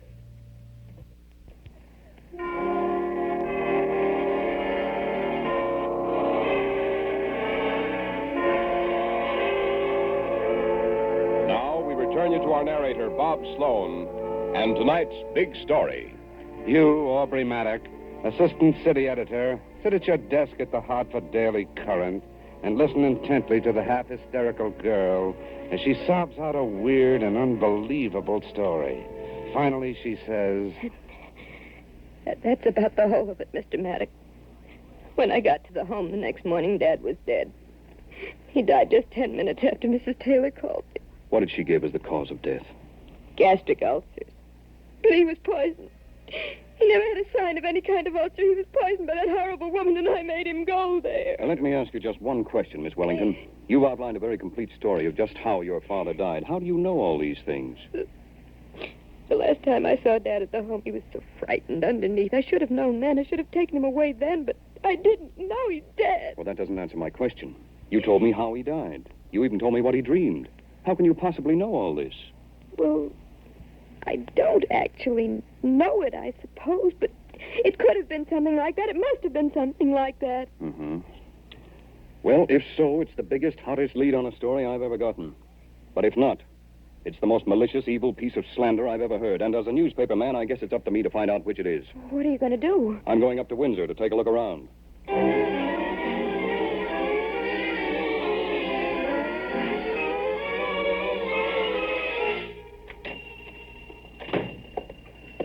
Yes, sir. Something I can do for you? You own this drugstore? Yes, I do. Get most of the local trade here in Windsor? Sure do. You sell poison here? Why do you want to know? I'm very interested in the sale of poison in Windsor during the past few years. Well, I don't see Doesn't how the state require every druggist to keep a poison register showing who bought what kind of poison when and for what? Yes, but... Let's see it. Who are you, anyhow? Just a guy who's interested in poisons. Where's the register? Right here. Thanks. Yeah. August, September, October. October 21st. Mrs. Beatrice Taylor. 6 ounces of arsenic. Use for rats and mice. That's Mrs. Taylor who runs the home out on Prospect. Uh-huh. February 17th. Mrs. Beatrice Taylor. 13 ounces of arsenic. Use for bugs and mice. And again, May 26th. Mrs. Beatrice Taylor. 10 ounces of arsenic acid. Use for rats and mice. 10 ounces on the 26th of May. Look here. Isn't this quite a bit of poison for any one person to buy? No, can't say so. Most of the folks around here buy arsenic poison for exterminating purposes. I see. Well, just the same, I think I'll go and have a few words with Mrs. Taylor, just for the record.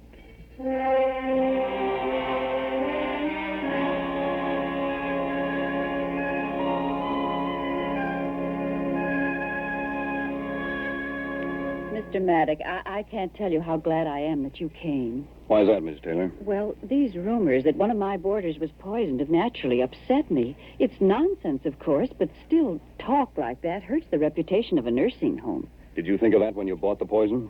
What do you mean? I mean that I've been down to the local drugstore and find that you purchased pounds of arsenic, enough to poison a lot of boarders. Mercy. You don't think I bought that for anything except rats and mice, do you? What should I think? Maybe you used it for rats and mice. But J. Wellington died of a gastric ulcer just 4 days after your last arsenic purchase. You're not serious about this. I'm very serious.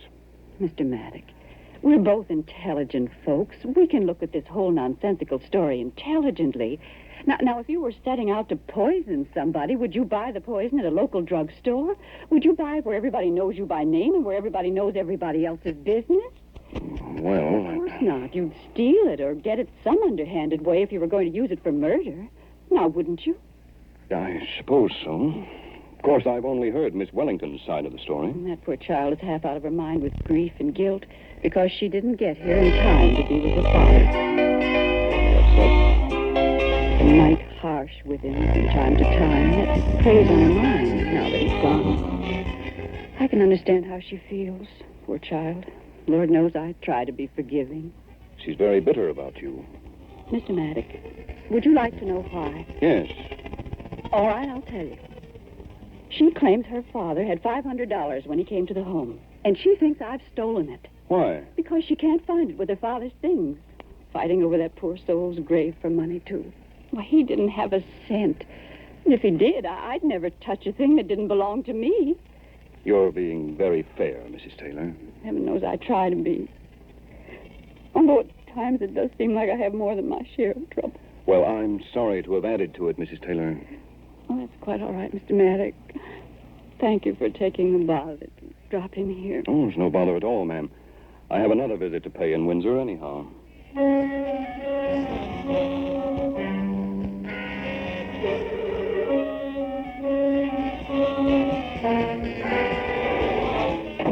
This the office of the Windsor County Clerk? Sure is. Where's the clerk? Right here. You? Me.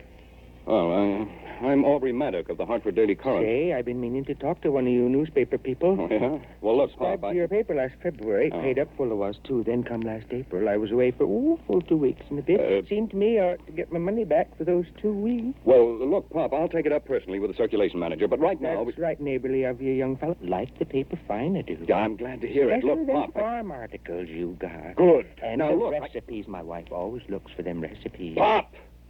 Yeah? You keep the death certificates for Windsor County here? sure do. Well, then, for the love of Pete, can I see them? What's all the shouting about? Sure, you can see him.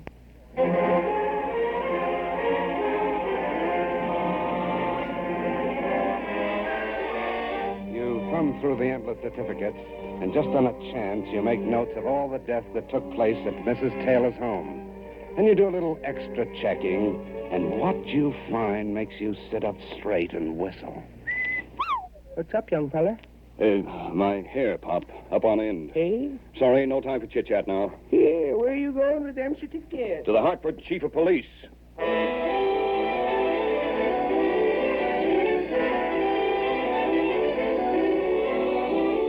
You do take the certificates to the police chief.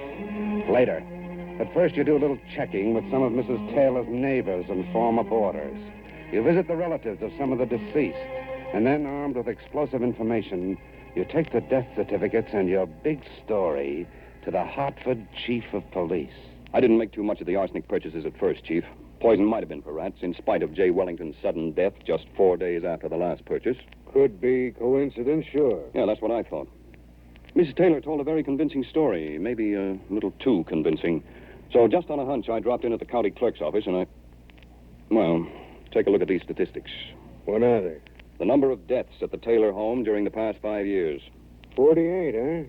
48. Not surprising. What do you mean? That's an awful lot of deaths. But, Maddox, it's a home for old people. The death rate's bound to be high. That's where you're wrong. I checked the figures on the Hartford Old People's Home just to compare. You know how much bigger the Hartford home is than Mrs. Taylor's?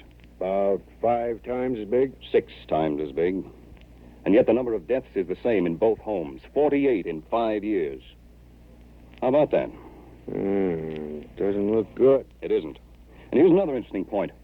At least 20 of the deaths Mrs. Taylor reported looked highly suspicious, and each of those 20 boarders were of the class that paid $1,000 outright for board until death. I've checked the others and found out that the week-to-week boarders have held to a normal death rate. Now, does that or does that not look like mass murder? It does. But no proof. We'll take care of that. Autopsy? Exactly. We'll get in touch with you.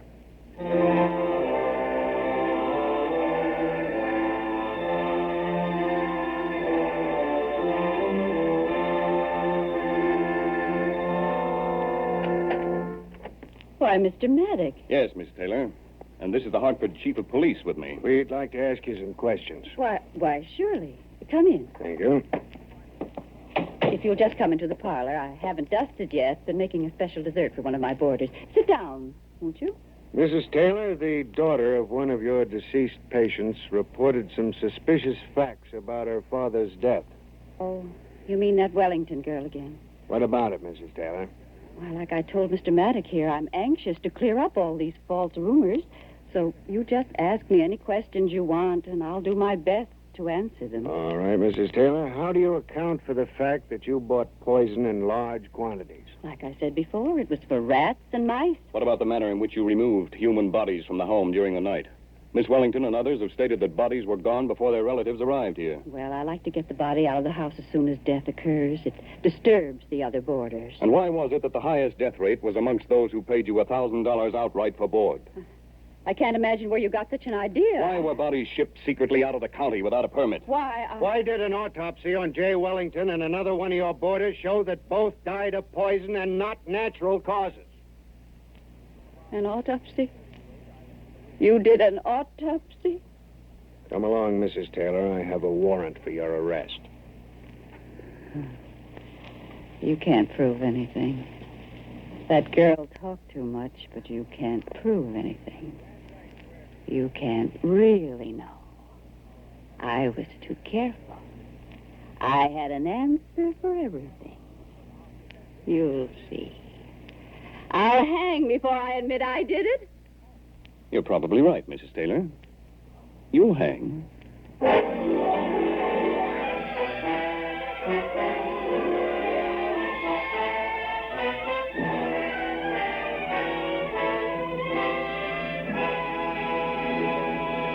In just a moment, we'll read you a telegram from Aubrey Maddocks of the Hartford Daily Current with the final details of tonight's big story.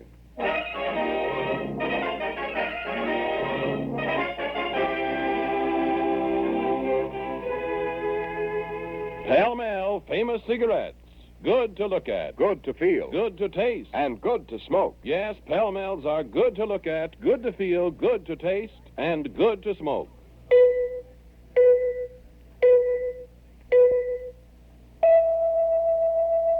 Four notes that are alike, and one that is outstanding.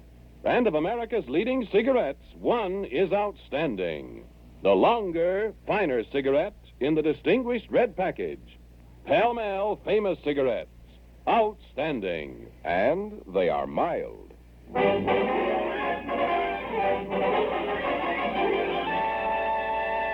Now we read you that telegram from Aubrey Maddocks of the Hartford Daily Current. Poisoner in tonight's big story was convicted of first-degree murder. However, an appeal was granted and the conviction was changed to second degree. Given a life prison sentence, she was subsequently transferred to the hospital for the insane at Middletown. Many thanks for tonight's Pall Mall Award. Thank you, Mr. Maddocks. The makers of Pall Mall Famous Cigarettes are proud to have named you the winner of the Pall Mall $500 award for notable service in the field of journalism. Listen again next week, same time, same station, when Pall Mall Famous Cigarettes will present another big story. A big story from the pages of the Des Moines Tribune. Byline, Russell Wilson. A big story that reached its climax with an automobile ride that ended in death at dawn.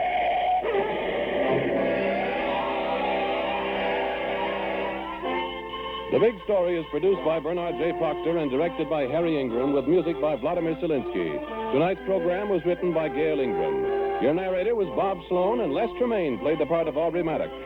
All names in tonight's story, except that of Mr. Maddocks, were fictitious, but the dramatization was based on a true and authentic case.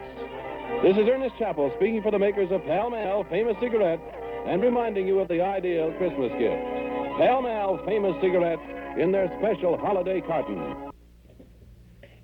And the NBC chimes, which weren't there, probably clipped them right off the air there. The Big Story, December 15th of 1947, offering Pall Mall in the special holiday carton. Remember those things.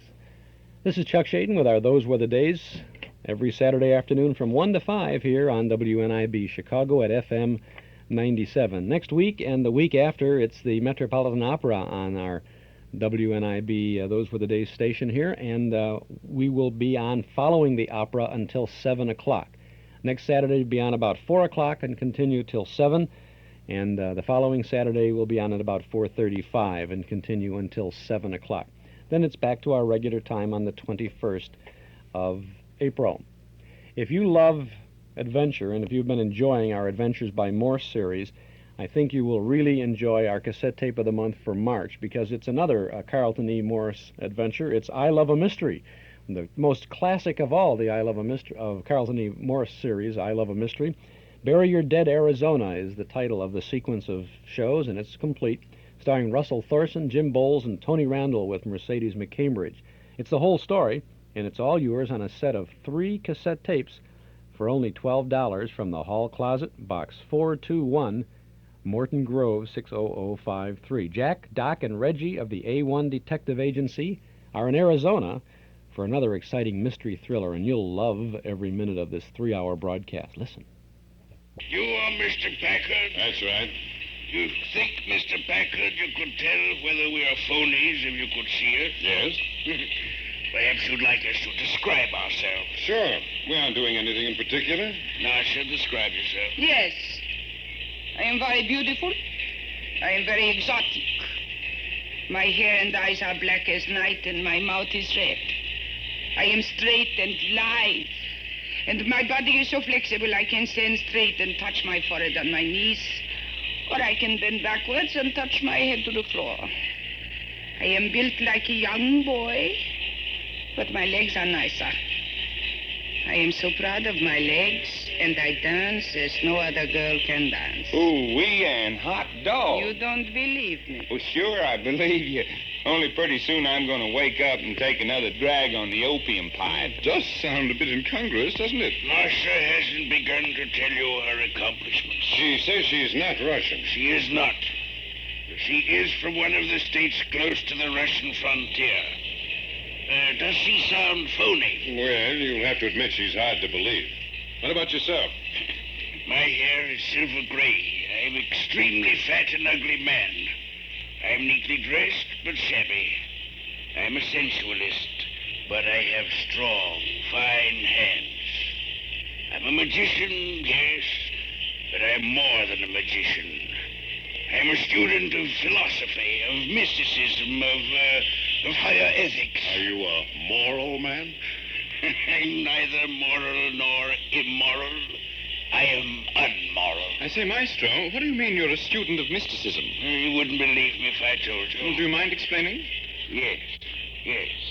Your lack of understanding would only convince you I am a charlatan. Why? Boy, I wish we could go on forever with that. It's a good one. It's really one of the best of the I Love a Mystery adventures. Bury Your Dead, Arizona. It's our cassette tape of the month for March from the pen of Carlton E. Morse. A set of 3 tapes, 3 full hours of exciting adventure. Only $12 this month from the Hall Closet, Box 421, Morton Grove 60053. And this is the end of the month. This is the last time we'll be talking about this. I said earlier this afternoon, we'll give you a pass if you want to mail us in on Monday morning. But it must be postmarked no later than Monday morning. And then you can still get it for $12. After that, of course, it'll be $14. So send for it this weekend if you want to get it by mail. Or you can get your tape. I don't know if you can get it at any Northwest Federal anymore. They're about ready to close in another hour or so. And last I heard, they were really down very low on these, the supply of this. We've had very nice response on this one. So either by mail from the Hall Closet at Northwest Federal or at the MGM shop at 5941 Irving Park.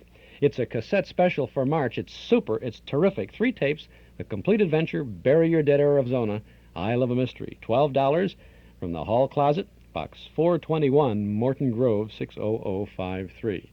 And speaking of Northwest Federal, it's Northwest Federal savings time. We've got more time for you. Northwest Federal has more time for you. More hours, more convenience, and right now, more gifts for savers.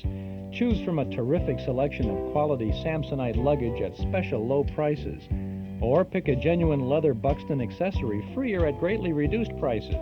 Just deposit $100 or more at any Northwest Federal location. You can choose Samsonite hard side or soft side luggage, Cordoba soft side flexes for easy packing, and Montbello 2 hard side keeps its tough molded shape. Or take a beautifully crafted Buxton leather accessory. But hurry, while the selection is best, 1 gift per family. Stop by any Northwest Federal Savings Center and see the selection. It's just one more example of how Northwest Federal does more for you. It's Northwest Federal savings time. We've got more time for you. We've got more time for... I'm Chuck Shaden. This is WNIB Chicago, FM 97. I'm feeling good today. It's nice to have a full 4-hour show, first of all, doing it at our regular time.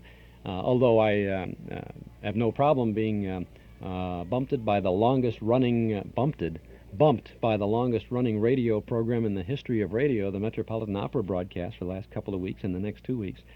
And we're going to see the Salute to Sherlock Holmes tonight over at Northwest Federal. That's going to be absolutely sensational, and I hope you can join us for that. And we've got some good programs to listen to. And another reason for my enthusiasm and excitement is that we've got a Bing Crosby show next. And I like Crosby, and I know you do too. This is Philco Radio Time, the last show of Bing's 1947-48 season from June the 2nd of 1948. This would have been Bing's first season on the American Broadcasting Company and for Philco after leaving Kraft and NBC because NBC and Kraft would not permit the use of recordings on the air. They said, no, we don't want anything that's pre-recorded, no records, no tape, nothing like that. They're whirling in their graves these days with everything on television being pre-recorded and videotaped and all of that stuff.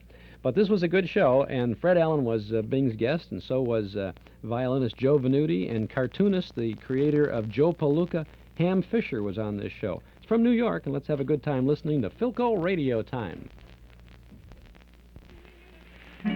Oh, this is a grim moment, the moment when the blue of the night meets the gold of the day, someone waits for me.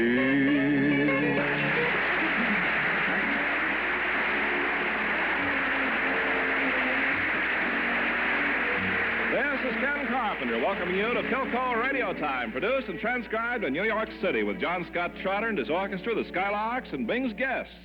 Joe Venuti, a fiddler, Ham Fisher, a cartoonist, and Fred Allen, oh yes, a comedian. And now, for the last time this season, here's Bing Crosby, a singer. Thank you, Ken. Say, this is our last broadcast until fall. Yes, yes it is, Bing, and, I want to find out something. Well, tell me, are we going to be back on the air for Philco next season? I'd like to find out myself. I haven't heard from him. Well, no news is good news, I always say. Keep on saying it, kid. Oh, really, Bing, I'm worried sick. Well, Ken, our sponsors have invited us over to 21 for dinner after the show. If you really want to get in good with them, why, pick up the check. Everything will be fine. Why don't you pick up the check? You're the one that's worried, Hein? But I don't think we should burden these folks any longer with our problems. Ken, right now I see Joe Venuti coming out. Mr. Venuti has just formed a very fine new orchestra. What do you call your band, Joe? Well, Bing, I call it Joe Venuti and his Ravioli Rhythm Rascals. The Ravioli Rhythm Rascals? Yeah, we go in for heavy stuff. Yes, I see. Did you bring your orchestra with you, Joe? I'm lucky to lug my violin around. Well, lug it close up here, because we're going to give the folks a little of baby face. John Scott, let's go.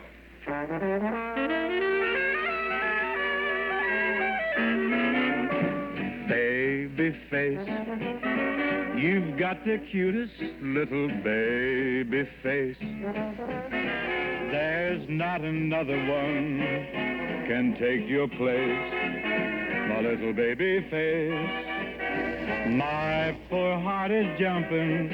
You sure have started something, baby face.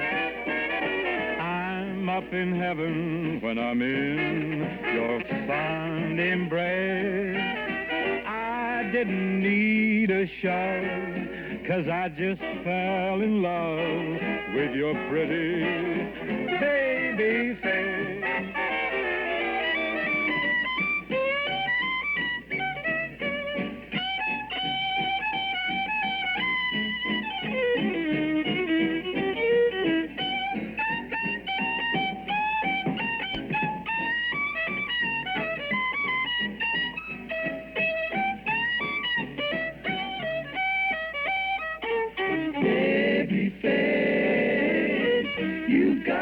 Cutest little baby face. There isn't anyone could take your place, baby face. My poor heart is jumping. You sure started something, baby face. I'm up in heaven when I'm in your fond embrace. I didn't need a shove, 'cause I just fell in love with your pretty baby face. Pretty Una, with your pretty baby face.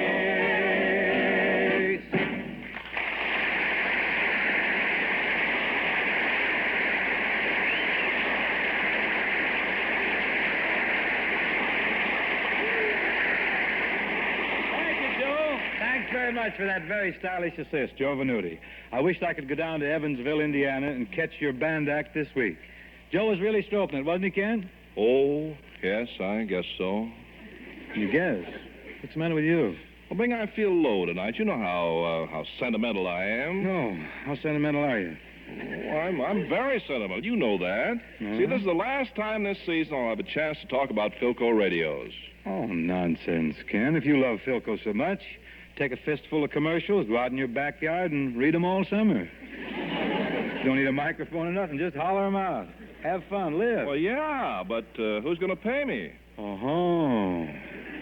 That's where the sentiment is, huh? I got to get you off that Al Jolson show. I can see that.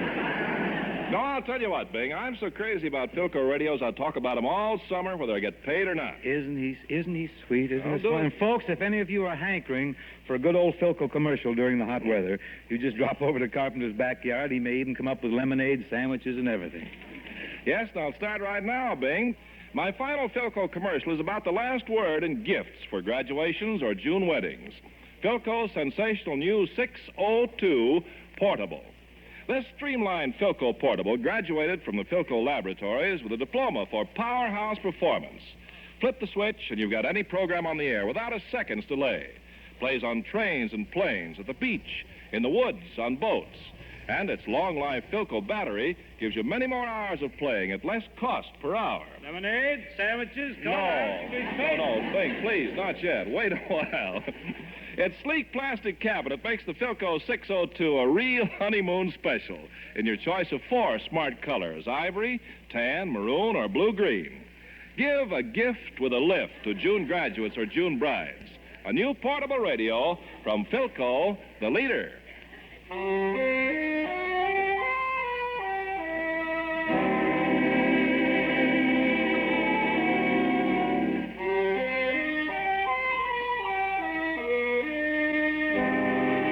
Here's a bit of philosophy set to music. It's turned out to be quite popular, too.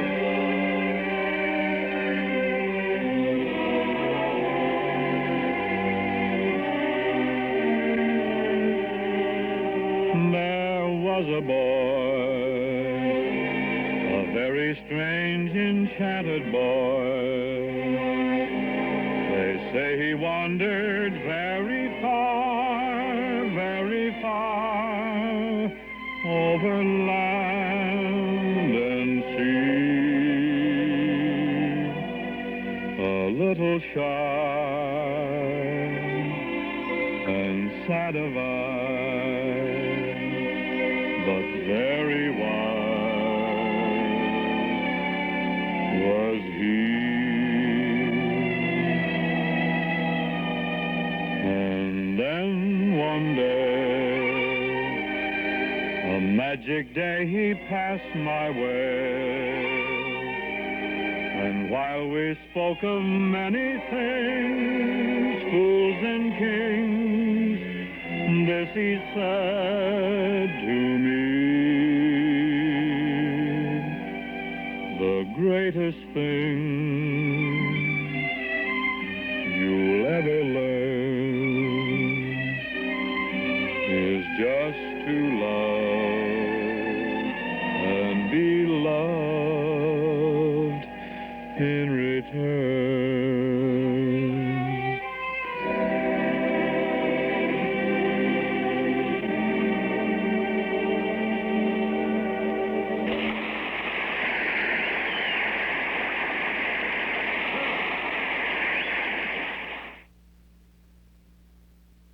That was one of the big hits of 1948, Bing Crosby singing Nature Boy, written by Abba Eben. I guess it was small letters on his name. He never... That's what it's... wasn't it? No, it's not the other Abba. There's an Abba Eben, some Israeli leader, prime minister, yeah. No, but there was another... Abba Eben. A-B-B... I don't know. Can't get it together today here somehow. Anyway, it's a nice tune, and it was Frank Sinatra was singing that on the hit parade back in those days, too. Crosby's Philco Radio Time from 1948. We'll have more in just a moment. So if you haven't had a chance yet to see the new Betamax videotape recorder by Sony, I'd like you to pay a visit to Townhouse TV and Appliances. They're going to show you this thing, and you will be absolutely amazed at it. It's a beautiful way to watch television, and the picture on the tape is as good as the picture that you get on your television set, because you actually use the antenna that you get your television set picture in. So what you get on the tape is identical to the picture that you get on your television screen. Lets you watch one show while you're recording another, and you can watch that whenever you want. And with the timer, of course, you can record a program or a special or anything while you're away from the set. It's the Betamax video recording system by Sony. Visit Townhouse TV and Appliances, 7243 Touhy Avenue, just west of Harlan. They'll be happy to demonstrate the videotape recorder for you, and they'll show you the other models too, and make your choice, right?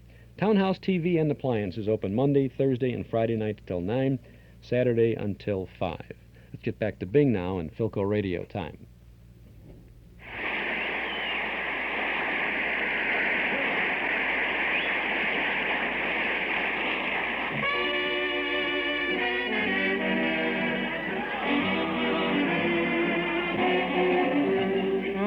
Thanks for the memory. How wonderful to hear that tune and not to have Bob Hope standing here. Ladies and gentlemen, Fred Allen. Thank you.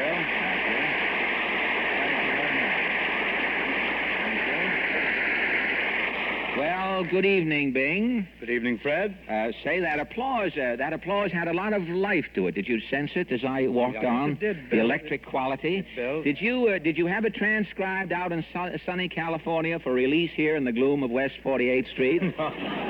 No, Fred, that applause came from those lovely people sitting out there in the audience. Really? They're either glad to see you or they're trying to stir up a little air conditioning. Well, we haven't told any jokes yet. I don't think Why should they want to condition the air already? The air is in rather bad condition. But, Bing, before we go any farther, where have you been hiding out since you've arrived in New York? Where have you been? Hiding out? Yes. I see your brother Everett around in the automat at Maddocks and all the other night spots, but I never see you. Well, only one of us can afford to be a playboy. I come to the big city to work. Everett came to eat. You know, I figured that, Bing. Any man who wears a charm bracelet with a full-size knife and fork dangling from it.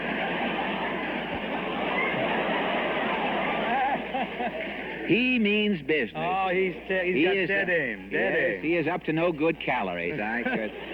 Everett's been a freeloader, Fred, from the day he was born. You know, legend has it that he ate the stork that brought him.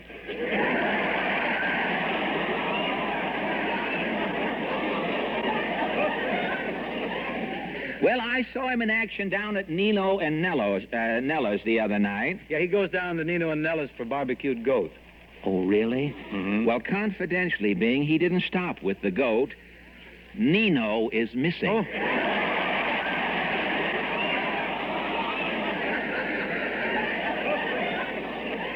And, Bing, that reminds me, I have a brilliant idea that will improve radio. Yeah? What's your plan, Fred? Well, with my plan, all of the shows would be reshuffled. Oh, switched around. Mixed up. You know, Amos and Andy would switch to the Fat Man slot. Mm-hmm. Arthur Godfrey would switch with Mr. D.A. Mm-hmm. The Fred Allen show would change with Bueller. Yeah. Be a relief. Jack Benny would shift to Death Valley Days. Good casting. Yeah. Nice. Lucy Monroe would come indoors and sing a duet with Bulliver. Now is the hour with Mr. Bulliver. Yeah. And Jimmy Durante would change with Groucho Marx. What's the big idea? Well, I think, Bing, everybody in radio should get lost. It's about time. I think so. Other people think so, too. Yes, this could become a trend, Fred. It looks ominous when you get... The handwriting is on the sponsor. Fred, we're all going to get lost for a while. Summer is here. Personally, right after this show, I'm shoving off for a 2-month rest. A rest? Mm-hmm. A rest from what, Bing? You don't do anything all winter. Oh, you're wrong, chum. I put in a hard season. Fred, what are you going to do this summer? Are you heading for Maine as usual? Unless I get an offer from Hollywood to make a picture. You're heading for Maine, yeah. Well, reluctantly, I must say I'm afraid you're right, Bing. Hollywood doesn't seem to appreciate me, but I do have a sensational idea for a picture. And your idea? Well, it's a new biography, something new. The movie screen, as you know, has been used to glorify the lives of many great men. Woodrow Wilson, Sergeant York, Edison, man and boy, 2 parts, you know. Buster Crabbe, Abraham Lincoln, Al Jolson. And Red Skelton has glorified the Fuller Brush Man. Just recently. But being this really great American biography has yet to be put on the screen. What is it? The Crosby story. Oh, that could be frightfully dull. Frightfully. Well, Fred, I'm afraid now that could be a real dozer. Well, the Bing Crosby story, maybe, but not the story I have in mind. What's that? The life of Everett Crosby. Brother Everett? Yes, the man behind the man. Yes, behind me is right. I wish he'd get out in front of me once in a while so I could watch him. Now, you see, Bing, this very statement from your bona fide lips proves that Everett's story must be told. Now, even you don't appreciate what Everett has done to make Crosby. What Crosby? Everett Crosby. Hey, you're probably right, Fred, but what actor could be browbeaten into playing Everett on the screen? I have just the man for it, Jack Benny. Fred, Jack may be dying to do a picture, but I can't believe he's that desperate. Bing, believe me, Jack Benny once played himself in a movie. Yeah? If he will stoop to that, he'll play Everett. Bing, you are too close to Everett. You don't appreciate the fact that he's really a man of great mentality, a man of great vision, business ability, foresight, hindsight. Got eyes there, too? Yeah. Ripley has divulged that. There you go, belittling him again. Now remember, Bing, if it wasn't for Everett, your career might have been a different story today. Well, maybe I am wrong about the lad, Fred. You certainly are, Bing, and I can prove it. We'll do Everett's story right now. I'll play the title role. Brave boy. Yes, thank you. John Scott, you want my autograph before I start? Well, we'll start the Everett Crosby story. John Scott, trot out the overture, please.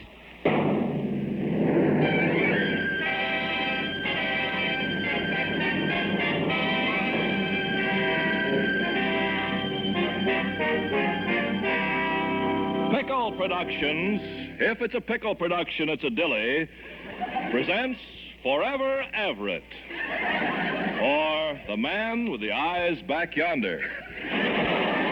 Our story opens in Spokane, Washington, many years ago, when we first meet young Everett. At the age of 6, he was like any other normal 3-year-old American boy. Even at the age of 6, Everett had a tremendous appetite. From the outside, he looked just like a boy. But inside, he was an A&P warehouse.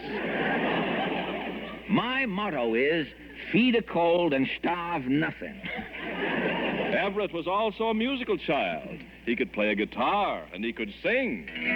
I'm just a wayfaring stranger, a-traveling through this world of our woe. Everett, come here. Yes, Peter, what is it? My boy, it's time I had a heart-to-heart talk with you. Yes, Peter? Son, why don't you take a powder? No, Peter, I'm sticking around until Bing is born. It wasn't long before the stork paid one of his frequent visits to the Crosby home. And Everett said, just listen to that baby. What talent. I predict someday this baby boy will be one of the world's greatest singers. The baby boy was my sister Catherine. But Everett was patient and waited for Bing. While other boys his age were out taking long walks in the country and splashing in the old swimming hole, Everett was taking long walks in the local cafeteria, drooling and feeling the food. Everett Crosby, I'm going to call the manager if you don't quit running your fingers through that succotash. Now, wait, I'm not running my fingers through it. I'm counting. You ain't putting enough corn in it. It's all sucker and no tash. It wasn't long before the stork paid another visit to the Crosby home.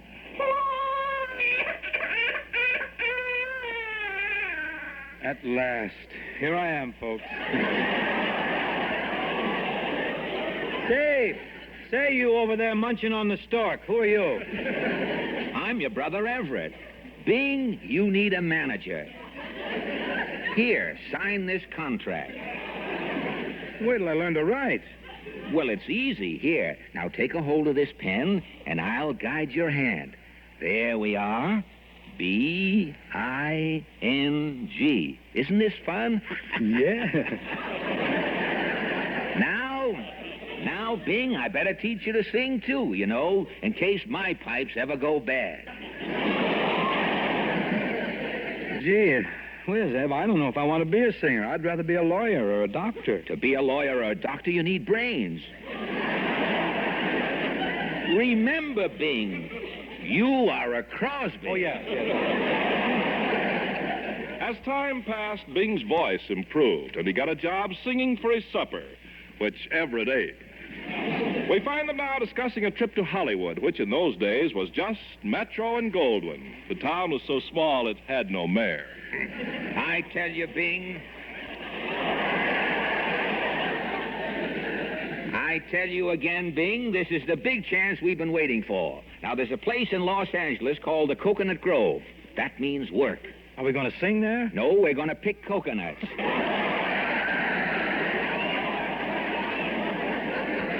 The next day, the Crosby boys journeyed south to Los Angeles, and it was there that opportunity knocked for Bing. But Everett came to the door. When opportunity left, Everett turned to Bing and said, Bing, Los Angeles is too small for us. I know where we'll go. To New York. They've got a new thing there called radio. Radio? What's that? I don't know, but it sounds like something to eat. Come on, let's go.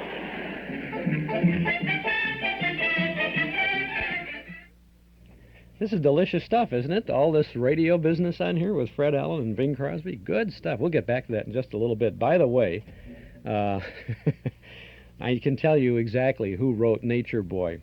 It wasn't Abba Eben. It was a fella by the name of Eden Ahbez. Edenahbez.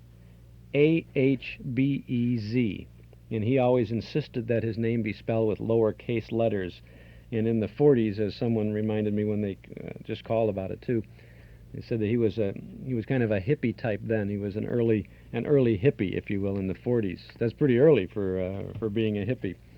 Well, that settles that, right? Okay, I'm Chuck Shaden. This is our Those Were the Days program on WNIB in Chicago at FM 97. Well, you can start your spring cleaning early and take advantage of Magicist winter sale right now. Magicist is offering a 30% savings on cash and carry for rug and drapery cleaning, and you can bring your rugs and draperies to the Magicist main plant at 750 South Cicero Avenue, just 1 block south of the Eisenhower Expressway, or to the Blue Island store at 12100 Southwestern Avenue. Magicist is open Monday through Friday 8 till 6, Saturdays from 8 to 4, and Visa and MasterCharge are welcome. So act now. Get a head start on your spring cleaning and save 30% on cash and carry rug and drapery cleaning at Magicist. For pickup and delivery of rugs and draperies or for in-home carpet cleaning, phone 378-8600. Suburbs, see your phone book.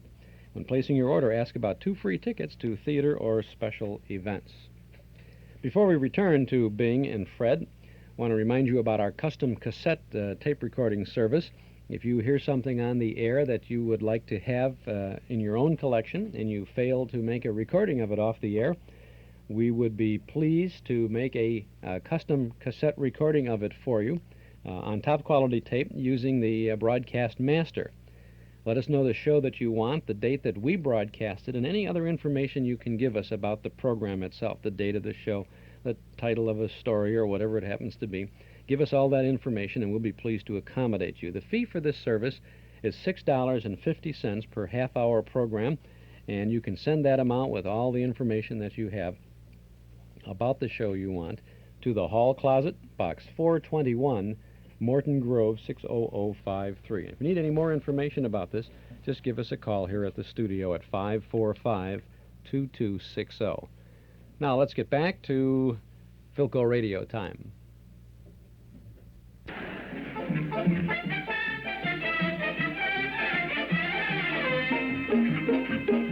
In New York City, all business is discussed at lunch, a custom which quickly catapulted Everett into a business tycoon. Waiter, more bread. More bread there, waiter. Where's the waiter? We have an appointment to have lunch with John Sims Kelly, the president of the Oyster Bay Broadcasting Network. Oh, really?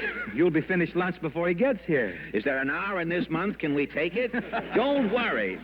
I'll eat another lunch when John Sims gets here. Here's Mr. Kelly now. Good afternoon, gentlemen. How do you do, Mr. Kelly? Hello. Hey, waiter, more bread. Where's that waiter? Get more bread. It's the breadsticks, the long ones. Excuse me, please, gentlemen. Here's your antipasto.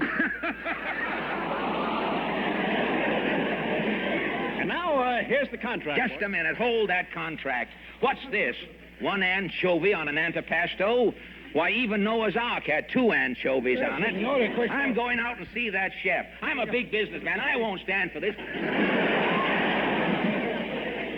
And so it went. The guiding hand of Everett Crosby shaped the destiny that was Bing's. Radio, records, personal appearances, motion pictures.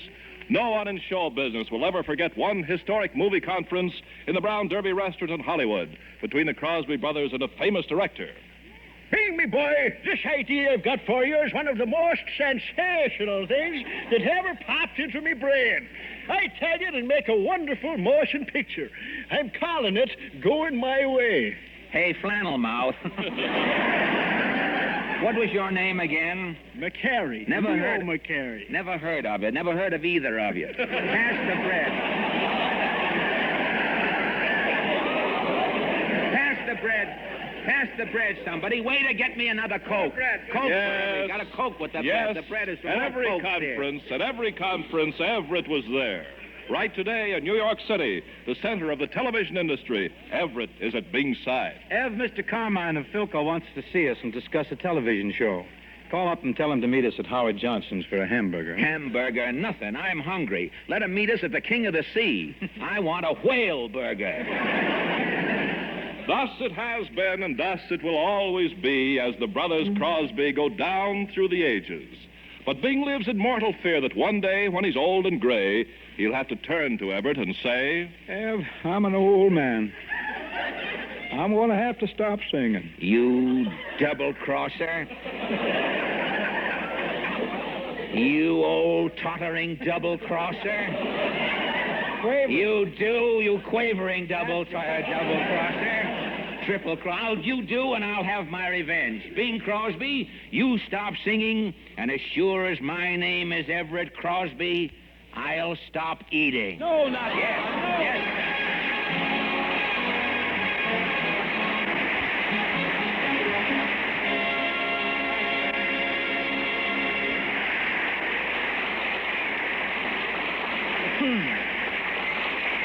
Thank you, Fred.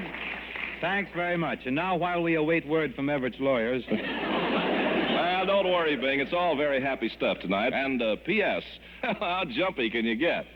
Well, you'll never know till you catch the smooth performance of a new 1948 Philco. And for a real gone radio phonograph, take a listen to the Philco 1253 at your dealer now. You can hear every riff, all the hot licks on radio or records. Tone, oh, out of this world. Power, man, oh, man, wait till you turn up the volume. Whether you go for bebop or buck, you'll get the finest performance you ever heard from a table radio phonograph. Now, don't take our word for it. Compare the 1253 and let your own ear be the judge. You'll find that Philco automatic record changer is a real smoothie, too. Changes up to a dozen records, slick, quick, and quiet. And it's plenty rugged. Won't get out of whack even if the kids get hold of it. All this at a price you'll never notice in your budget. Latch on to a new Philco 1253. It's tops in table automatics from the world's largest radio manufacturer. Philco, famous for quality the world over. Here's a song from the new Walt Disney picture Melody Time. It's called Blue Shadows on the Trail. Shades of night are falling as the winds begin to sigh, and the world is silhouetted 'neath the sky.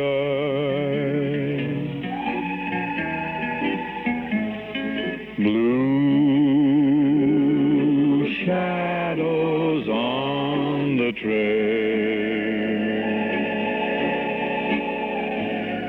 blue moon shining through the trees, and the plaintive wail from the distance comes a-drifting on the evening breeze. Move along, blue shadows, move along. Soon the dawn will come, and you'll be on your way. But until the darkness sheds its veil,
move along.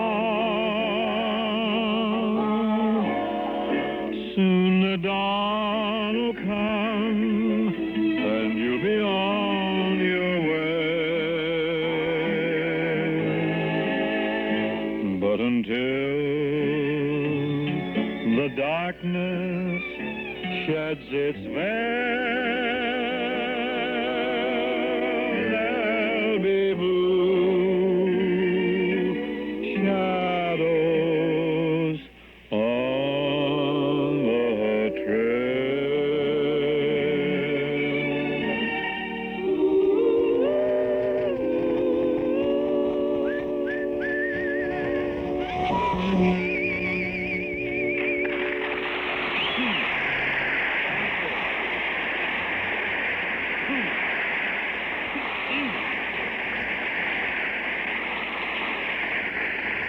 Well, before jumping the shadows up the trail, I think I'd like to thank Fred Allen for dropping in, helping us to carry the ball across the finish line. Well, thanks for that out-of-season football simile, Bing. Not very timely, was it? No, it's a little out of season. Say, you don't think Everett is going to be mad at us for short-ribbing him about his passion for food, do you? Oh, no. This broadcast will probably get him the good housekeeping seal of approval.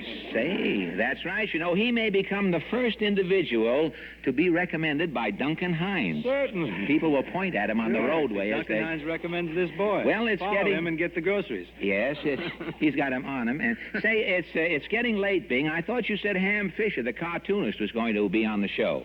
I've been standing around here, but nobody will talk to me. Well, hiya, Ham. Hi, Bing. Well, Ham, this isn't television, you know. What are you going to do, draw a picture of Joe Palooka with a scratchy pen? Or... Oh, no, Fred. Ham's got big news for the many followers of his comic strip. Oh, really? In tonight's papers, Joe Palooka finds his sweetheart, Ann Howe, after 2 years. Really? What's that got to do with Everett? Well, Everett's a big Palooka. I mean, he's a fan. Oh, I see. Big fan. Come on now, Ham, don't keep us in such suspense. Give us the inside dope. When are Joe and his girl going to get married? Eventually. Say, why don't you just marry Joe off to little orphan Annie? That poor girl's had nothing but trouble for 40 years.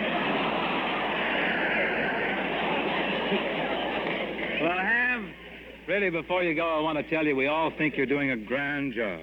And a comic strip like yours does a great deal to promote a healthy, humorous interest in athletics and sports. Thanks, Bing. And may I say you're doing a grand job? Look, we're all doing a grand job. Let's go home. Let's go home. Well, you don't have to drag me, boy.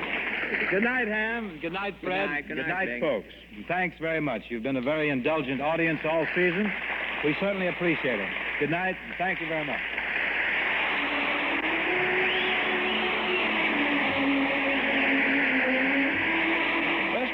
Was produced and transcribed in New York by Bill Morrow and Myrtle McKenzie. On behalf of the Philco family, its distributors and dealers everywhere, we wish to thank our listeners and remind them that we'll be back next fall. Meanwhile, keep your eye on your Philco dealer for the newest thing in radio from Philco, the leader.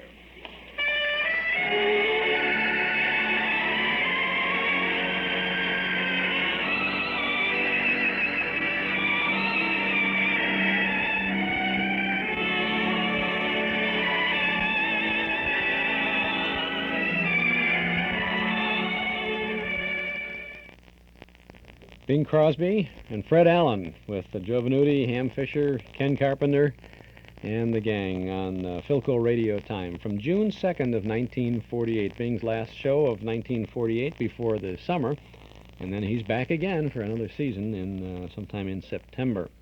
I'm Chuck Shaden. This is our Those Were the Days program, Saturday afternoons from 1 to 5 on WNIB Chicago, FM 97. Next Saturday, we'll be following the Metropolitan Opera live broadcast on WNIB. We won't get on the air until about 4 o'clock in the afternoon, but the show will continue until 7 with some baseball radio shows. You could look it up, a baseball comedy on the Hallmark Playhouse. We'll have an Abbott and Costello show, all baseball show, with, of course, the Who's On First routine. We'll have the story of Babe Ruth on Reader's Digest Radio. Baseball Hattie, a story on the Damon Runyon Theater. And a funny Jack Benny show with Jack and Mary and the gang at the Los Angeles-Seattle baseball game. On the 14th of April, the Saturday, the day before Easter, we'll have our Easter show with a lot of Easter radio shows for you. That'll be a little late, too, following the final broadcast of the Metropolitan Opera for this season. We'll go on the air at about 4:35, but we'll be here until 7 o'clock with Phil Harris and Alice Faye, Jack Benny, The Shadow, and Fibber McGee and Molly. Some good Easter-type radio shows, so I hope you can keep the dial set at 97 FM, and on Saturday afternoons have some good entertainment with us here on WNIB. Bud Abbott and Lou Costello, speaking of those two funny men, are on the cover of our Nostalgia newsletter and radio guide for April, and that's just the beginning of the good reading and good information that you'll find in our guide to the good old days. A one-year subscription, that's 10 issues, is only $7. And if you'd like to subscribe, you can do so this afternoon right now when you call us at 545-2260. Now, the April newsletter features a reprint article about Basil Rathbone and Nigel Bruce as Sherlock Holmes and Dr. Watson on radio in 1940. We have a story about Hedda Hopper, the Hollywood gossip columnist. And there's an article by Glenn Miller writing about what he thinks of swing music. And another article by Jack Benny with the famous comedian writing about his radio writers. You can subscribe now. Our Nostalgia newsletter and radio guide, 545-2260. We'll begin your subscription with the April issue, which we will send to you at the beginning of the week by first-class mail. Excuse me, and we'll include an invoice with that first issue. A year's subscription, $7. 545-2260. Now, we have some interesting features in our newsletter. There's usually some letters from listeners. We have news of our Saturday night movies and other special events at Northwest Federal, and, of course, the complete listing of our Saturday afternoon Those Were the Days program here on WNIB. You get complete information that'll help you enjoy the good old shows and be especially helpful if you're taping the shows for your own collection. We give the list of vintage programs in the order that we play them, along with the original date of broadcast, stars, and cast members. There's a line about the content of the show, network and sponsor identification, and the times of each segment that we present. It's all there, and it's waiting for you when you call us at 545-2260 to subscribe to our Nostalgia newsletter and radio guide. If you like, of course, just send $7 to Nostalgia Newsletter, Box 421, Morton Grove, 60053. But if it's easier, why not give us a call right now at 545-2260. That's 545-2260.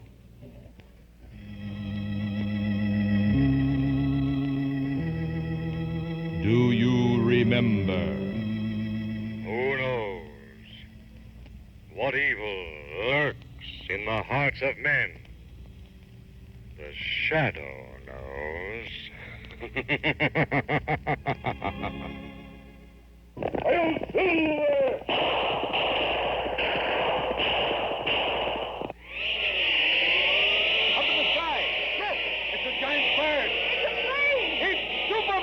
The Golden Days of Radio, brought back once more by Mark 56 Records. What wonderful memories. Relive them again with The Shadow, The Lone Ranger, The Green Hornet, Burns and Allen.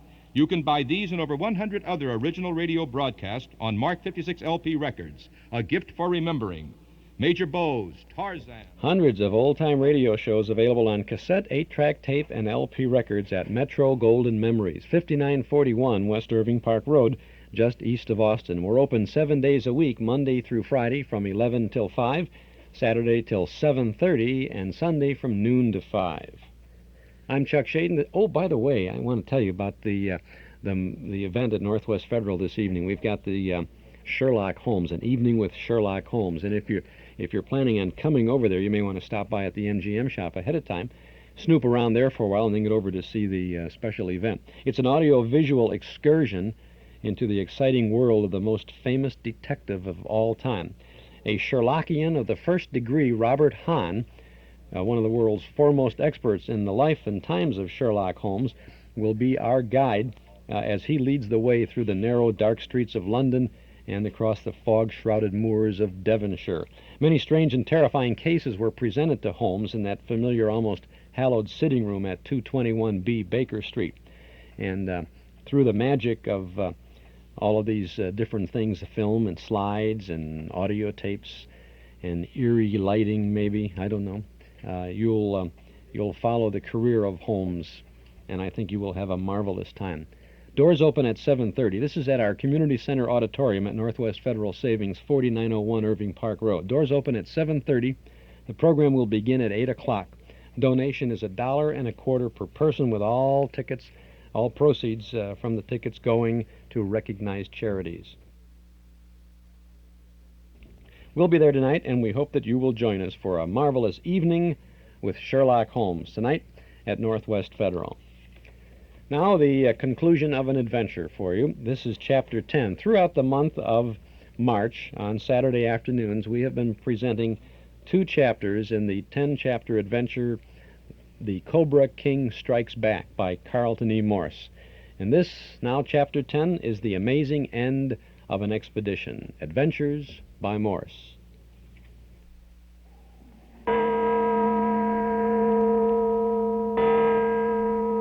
Adventures by Morse. Carlton E. Morse presents The Cobra King Strikes Back, featuring Captain Friday. If you like high adventure, come with me. If you like the stealth of intrigue, come with me. If you like blood and thunder, come with me. The ancient Khmer priesthood, upon which the people of Cambodia depended to guide them toward new prosperity and a new kingdom of their own, had failed them. The combined parties of Dr. Carter and Captain Friday had found them not strange, wise mystics, but rather degenerate beasts, practicing every sort of abomination in the guise of werewolves. To Kwan, the young Cambodian guide, was the only clean, idealistic priest among them. And once he had discovered the state of affairs in the temple of the priests, he endeavored to take his American friends out of danger. But here's Captain Friday to tell you. Well, we slipped from the temple down into the bowels of the hollow mountain, through which we'd gained entrance to the temple in the first place. But the priests missed us, and like a pack of wolves, took up the savage chase. They caught up with us as we were descending the first half-mile of ladders that clung to the side of this bottomless subterranean chasm. And in the battle that followed, Dr. Carter and our Khmer student friend, Taquan, were plunged to their deaths. But we'd driven off the mad priests. Now we've completed the trip to the bottom of the chasm. We're in the tunnel-like entrance chamber that lay just behind the great falls, whose rushing torrent curtains the mountains of the cavern and cuts us off from the jungle outside. Now, Patricia, there's no use crying. We're safely down. No more ladders to climb. I saw him die. I saw Dr. Carter die. He reached out his hand for me to save him as he plunged past me. Patricia, men die every day. Death didn't come hard to Dr. Carter. It came the way he wanted it. In action. Trying to help humanity. Can you say anything, Professor Lebrun? I can't stop her. Oh, let her cry it out, Captain. It's nervous reaction. That and extreme fatigue. She'll soon cry herself to sleep. Oh, what about Celia? She's worn herself out. We made a bed for her with Perry's and Skip's coats. Give me yours, and with mine, we can make Patricia quite comfortable. Good. All right now, Patricia. Lie down and let me cover you over. There. That's better. Now then, just try to relax. We won't be far away. Come on away, Captain, and she'll sleep. I left Perry and Skip around the corner with a torch. We can talk there without disturbing the girls. Well, we've got to decide our next move right now, Lebrun. We haven't any food and... I was just coming to see what was up. Nothing's up, Skip. Just quieting Patricia's off. Yeah? Oh, poor kids. Oh, Perry just went to look at Celia. Oh, here it comes now. Hello, Captain. Celia's sleeping like she was drugged. Yeah, she kept groaning in her sleep. Probably dreaming about her father's death. You know, it doesn't seem that Dr. Carter's gone. Such a grand old fellow. Stop it, Perry. You'll have yourself in a fine state if you begin that. Who'd ever thought Taquan had it in him? Golly, he must have climbed right up into the middle of the werewolves. He was only half a man, bit and clawed the way he was. But up he went, right into the middle of the fight to help Dr. Carter. Plunged half a mile down the face of the cliff to his death for his bravery. But what's worrying me is how we're going to get out of this jungle now that we're this far. Taquan said the horseman that brought us would still be waiting out there. Yeah, but he said we'd be taken prisoners again without him along to give the password or whatever it is. Well, the first thing for us all to do is to get some rest. None of us is in any shape for traveling. Hey, you mean sleep? Exactly. I should judge it somewhere about 1 in the morning. Everyone lie down and get 7 or 8 hours of rest. What about food? Those 7 or 8 hours will put us just that much nearer starvation. I think we should get underway immediately. I don't agree, Professor. Right now, we need the rest much more than food. By daylight, we'll be ready to meet the situation. Why, sure, teacher. What can we do in the dark? Besides, we'd have to carry the girls. They're completely exhausted. Very well, Captain. We're in your hands. Good. Now then, let's stretch out here on the floor. It's perfectly dry and plenty warm. And dust 6 inches thick. Should be a soft bed. Some bed. Well, good night. And don't kick the covers off. Night, Skip. Professor, what do you suppose these things we've seen mean to the future of Cambodia? You mean the degeneration of the Khmer priesthood? Yes. Oh, that's easily surmised, Captain. It means the uprising that the French government feared will not take place. There is no one to lead a revolution now that the priesthood has reduced itself to mere animals. I imagined as much. But I don't like to trust my judgment in this sort of thing. I still have a heavy responsibility to the French government. Feel a lot better if that 7-headed Cobra were out of the way. You needn't worry about that any longer, Captain. No? Well, what do you mean? Simply that the 7-headed emerald cobra has again vanished. Vanished? You know that?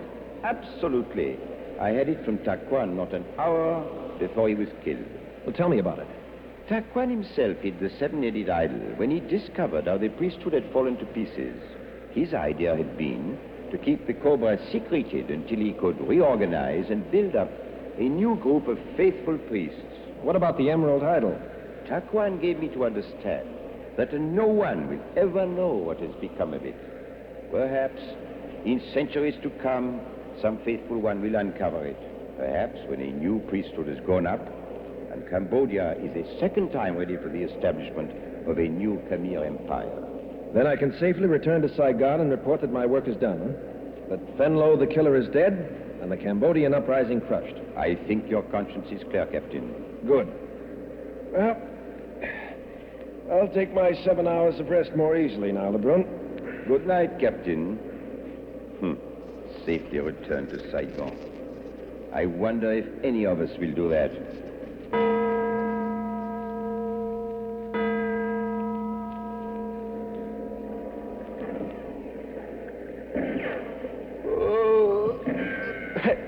Hey, what's that? Captain Friday. Captain. You call, Skip? Hey, listen. Listen to them firearms. Guns, all right. I didn't know these Cambodian hillmen used army rifles. You awake, Perry?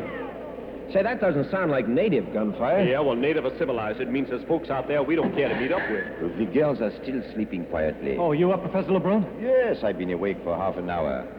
I went back to see how the girls were getting along. Have those guns been firing all that time? What guns? Well, listen. That's strange. Never expected to hear that sound 200 miles deep in the jungle. Well, strange we'd be able to hear gunfire like that when there's a roaring curtain of water over the mouth of this cave. Oh, it's quite plausible. This far back in the cave, Captain. But as soon as we approach the waterfall, every other sound will be killed. Yeah? Well, what do you say we hike down to the mouth of the cabin and see what we can see through the waterfall? I'm game. No one can see us through the water. That's a good idea. But, one of us better remain here.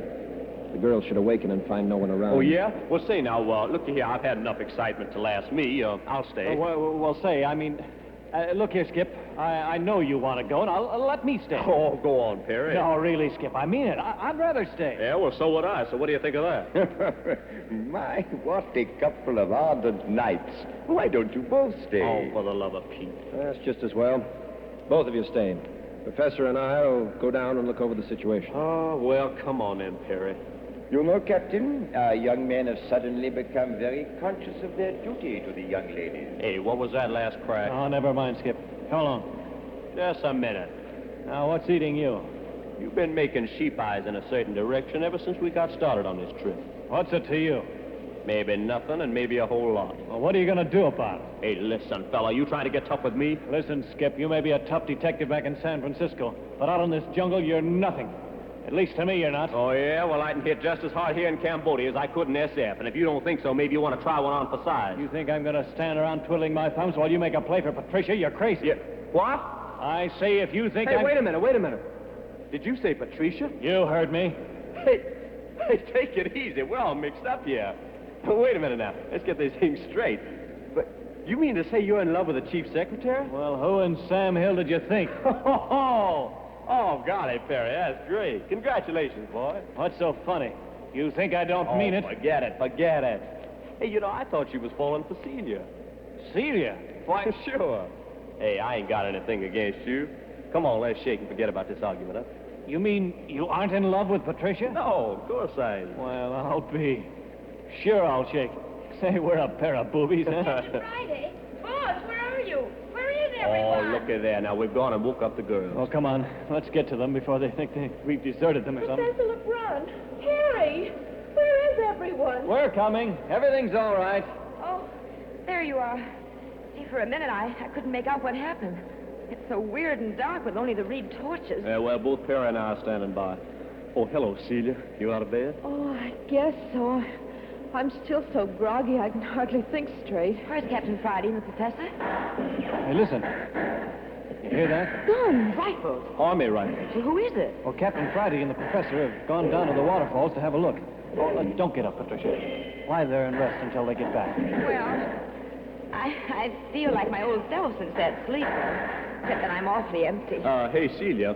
How about you and me taking a walk down the tunnel a ways?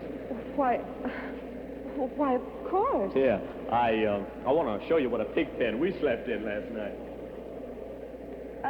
Why did Skip take Celia away, Perry? Why, I think he had something to tell her. Oh? Celia's a sweet child. Uh-huh. I think so, too. Patricia. Hmm? Patricia, have you ever been in love? Why, yes. You have? Of course. Seemed an awfully long time until it came to me. You see, I'm almost 22, and I thought sometimes I'd never fall in love. But now that it's here, I'm glad I waited. I think I'd lay right down here and die if anything should happen to spoil it. Gee, why did you ask, Perry? Well, as a matter of fact, that's exactly how I felt, only I've had to wait 27 years for it. Oh. You're in love then, Perry? Yes. Oh, that's wonderful. With whom? I'll tell you if you'll tell me. Why, well, all right. It's with you, Patricia. Oh? And you? Oh, don't be silly, Perry. Who else could it be but you? What? Honestly? Honestly, Patricia? Do you mean it? Hey, now sit up, Patricia. How can a man do the right thing when a girl's curled up like a kitten?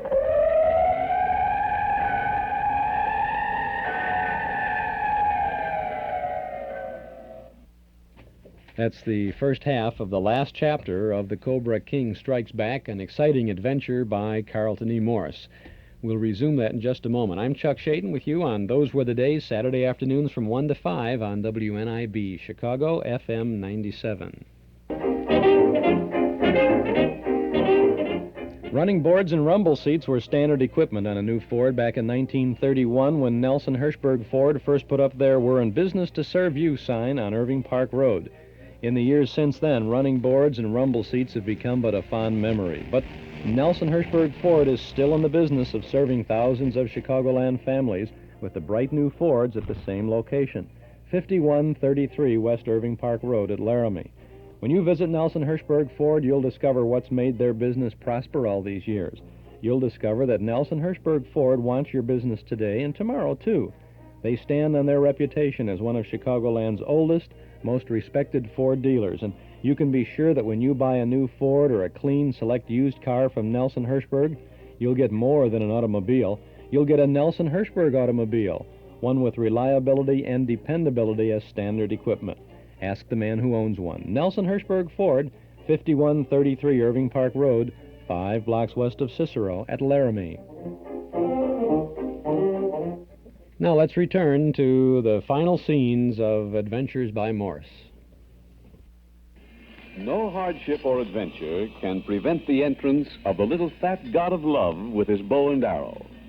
Deep in the great cavern under the hollow mountain and behind a curtain of waterfall, Perry Mills has just laid his heart at Patricia's feet and has been accepted. A little further down the cavern, Skip Turner and Celia Carter are standing in the shadow of a smoky reed torch. Skip also has a glowing heart, but a very reluctant tongue. And I brought you down here to ask you sort of a question, Celia. What sort of question, Skip? Oh, it wasn't anything, I reckon. But you said you had a question. Yeah? Oh, aren't you funny, Skip? Yeah. Golly, I like to hear you say my name. You do? What? Nothing. I was just thinking out loud. Oh. Hey, did you ever think about getting married? What? Oh, I guess every girl thinks about marriage. Uh-huh. I guess they do, all right. Yes, I guess they do. Yep, guess they do. Personally, I never thought much of dames. Oh? I mean, until now. Oh. Yeah. You see, I've been kind of chasing around all my life, I guess. Being a detective, you don't know what you're going to be doing next. And then I guess a dame don't care much about a guy that has to maybe be messing around in the seamy side of life, even if it is in a good cause. Uh-huh. And so I never had nothing to do with dames. I see. But, well, now things are different, see? And, since we've been on this trip together and had a lot of time to loaf and think about things, and we got to know each other, and, things are just different, that's all. I guess I ain't making myself very plain, am I, Celia? See, when a guy feels like I do, and, oh, for Pete's sake, look here, Celia, what do you say if you and me up and gets married, huh? What? Skip. Oh, gosh, I didn't mean to surprise you. I've been trying to lead up to it. I guess I made a mess of it, huh? Oh, I knew you were going to say it. I knew it. And I wanted to stop you, but I couldn't find anything to say. Stop me? You mean you don't want to? Oh, Skip, I'm so sorry. I didn't know until you started to talk that you felt like this. Honestly, I didn't. You mean you don't think you ever could learn to like me? Oh, I do like you. I like you tremendously. Honestly, I do. Well, then, what's the rub? Oh, Skip, how could you be so blind? Haven't you seen the engagement ring on my finger? It's been there all the time. Hey, you mean you're engaged to someone else? Uh-huh. I have been for almost a year. He's a university professor. Oh, but how could you have missed the ring? Oh, I saw it okay, but... Well, I guess I ain't much up on this sort of thing. Well, I never heard you mention anybody else. Oh, I am sorry. Oh, that's okay. It was a nutty idea. I think it was wonderful of you. Yeah? Really, I do. I'm awfully proud you asked me. Golly. And you don't think I'm one of them dumb clucks that... No, really. I'd love awfully to be friends. Okay, sister. You and me are friends. Hey, what's this you're talking about? Did you say friends? Hey, looky here, Perry. What'd you have to come popping up here like this for? But you've been so long, we were afraid something was the matter. Besides, we've got some news that won't keep. Tell them, Patricia. Oh, you tell him. Well, it's like this. Patricia and I are going to be married the minute we hit Saigon. The trip home will be our honeymoon. Well, doggone. Oh, Patricia, I'm so glad. Well, Perry, I guess you're the best man after all. You win, I lose. Oh, Skip, you make me so miserable. Oh, forget it. What's an egg like me want to get married for anyway? Hey, don't it seem like the Chief and Professor LeBrun's been away a long spell? Hey, I'd forgotten all about them. You don't suppose anything's happened? Hey, listen. Hey, the guns have stopped. Shouldn't we go down to the waterfall? Maybe they're looking for us. Of course, we should have gone sooner. Hey, how about me going ahead and having a look, huh? Let's all go. I don't want to be separated. Of course we'll go together. Well, I don't know about that now. Well, of course we will.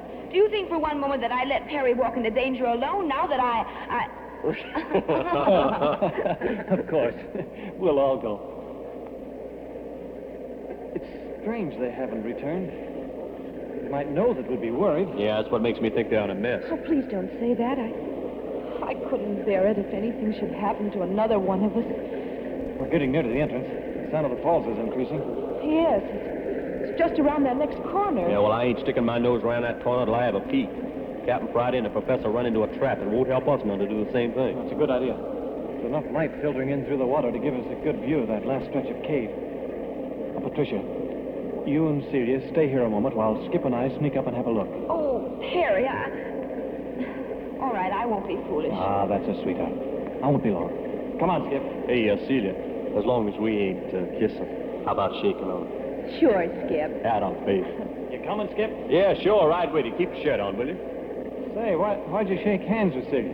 Well, me and her friends. Oh, sure, but do you have to shake hands with your friends every time you go around a corner? Oh, go lay down, will you? Yeah, we're coming to the turn. Yeah? Well, nobody can hear us on account of the noise of the water. Just as well to be careful, anyway. Here, let me stick my head around the corner. Well, be careful. Sure. See anything? Nope. Captain Friday and the professor not there? Nope. There's nobody else either. Strange. Think it's safe to bring the girls down? Well, I can't see anything out of the ordinary. Sure, let's wave to them to come along. Wave your torch. Well, they got the signal. They're coming. Oh, a swell mess. Hey, are you half as hungry as I am? Oh, don't even mention it. I'm telling you, it's indecent to treat a guy's insides like this. How can a fella expect his stomach to have any respect for him when it don't even give it an even break? You'll have to answer that for yourself. It's all right, Patricia. Well, what about the boss and Professor Lebrun? Are they all right? Well, not in sight. There's no one in the cave ahead of us. We're safe enough. Then are we going down to the entrance? Well, might as well, don't you think, Skip? Yeah, might as well. You know, Skip, you and I are going to get good and wet before we get through with this. Now, you mean wading out around the falls? Yes, carrying the girls. Yeah, well, I sure wish we had some of them giant human pack horses that carried us behind the falls coming in. Hey, look out, run! Where'd he go? Loosen me! Perry! Oh, they got me too, Patricia. You big ape. Quit choking me. Get your hand out of my... Don't fight, Patricia. It's no use. Don't fight. What are they going to do with us? What are they doing with us? Well, Skip, I hope you're satisfied. Yeah, what do you mean? You asked for some of those giant Cambodians to carry us, didn't you? Well, you got them. Yeah, well, how'd I know this was a place where wishes come true? They're taking us under the waterfall. They're taking us under the falls.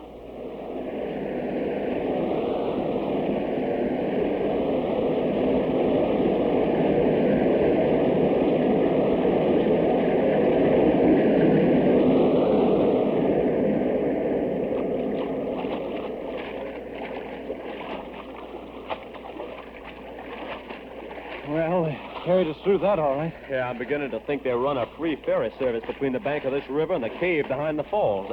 Oh, here we go up on the sand.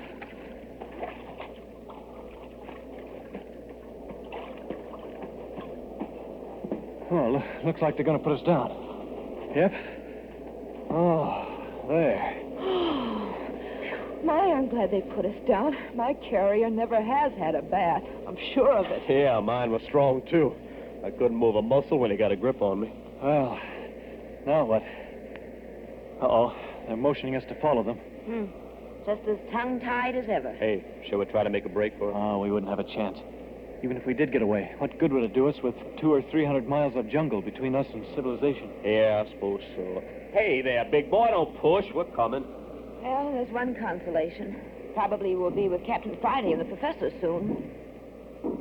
Hey, listen. Drums. First Army rifles, now drums. Oh, boy, when I tell all the boys in San Francisco what I've been through this last couple of weeks, their eyes will bug out a foot. Oh, San Francisco. Oh, I wonder if we'll ever see it again. When I close my eyes and think of the San Francisco skyline, I think it's the most beautiful picture in the world. It's sort of like thinking about heaven, isn't it? Here, you folks, stop it. You can't get sentimental and keep up your nerve. Hey, we're coming to a break in the jungle. Look, There. Oh, yes. Yes. French territorials. Look, French soldiers. Hey, you mean they come to rescue us? I don't know, but there they are. You can see them, hundreds of them. Look, tents and everything. Oh, there's Captain Friday. Boss, are you all right? And there's Professor LeBrun. Hey, look, Perry. These guards of ours don't seem to be the least bit scared of them French soldiers. Why, it seems kind of funny. There's something queer, all right. Oh, let's wait here. Patricia's coming with Professor LeBrun and the captain. Well. So you're a prisoner again, Skip. Getting to be quite an habit, isn't it? Oh, hey, look here, teacher. Lay off the comedy, will you? Hey, what's the lowdown? Well, the lowdown, Skip, is that we're rescued at last. Hey, That's right. One of the French military spies saw us being taken to the Temple of Priests aboard the ponies in this neighborhood. He reported at Angkor that we were prisoners, and the French government immediately sent troops into the jungle. Fast work. Troops got this far and were stuck. Our captors seemed to have vanished at this point. It wasn't until this morning that their native guides ran under the cave behind the falls. Well, as luck would have it, they were still in the cave when Professor LeBrun here and I went down to the falls, and they fell on us and carried us outside. And what a drubbing I received. I'm sore in every muscle. So when the French commander heard our story, he sent the natives back in for you. Yeah, well, you'd have thought we was being taken prisoners instead of being rescued. Well, then we're going back home now. That's right, Patricia. Oh, Harry, did you hear that? Here, what's this? Oh, boss, I forgot to tell you. You're going to have to find a new secretary. What? Say, would you mind telling me just what went on in that cave while the professor and I were gone? Sure. I'll tell you, Chief. You see, Perry here put the third degree on Patricia, and he got a yes for an answer. And you? Who, me? Oh, I had my usual luck. You know, Chief, I never was good at getting the right answer when a dame was mixed up in the case.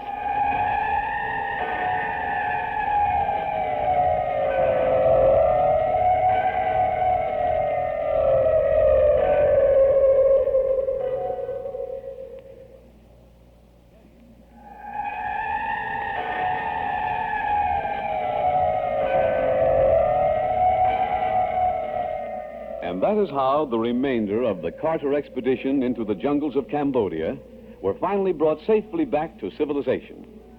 But how did Captain Friday and Skip Turner and the others return safely to San Francisco? Well, for one thing, the French government gave them an airplane to fly to Australia, an airplane that had a breakdown in a most unfortunate place, right out over the Indian Ocean.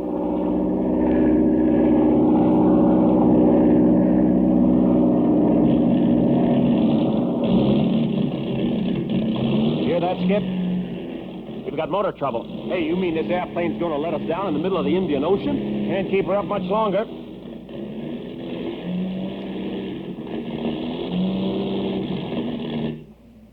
She's dead. We're going down. Hey, Chief, there's an island. Head her into the wind. There's an island. Do the best I can. Ain't no bigger than a pocket handkerchief, but any island's better than no island. Amen, brother. Amen.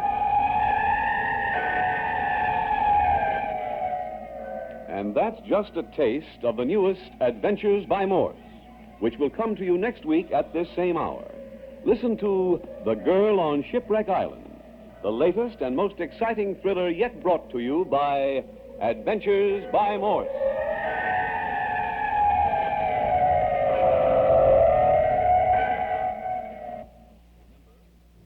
Oh, boy, The Girl on Shipwrecked Island, huh? Ooh, I think we have that in our collection.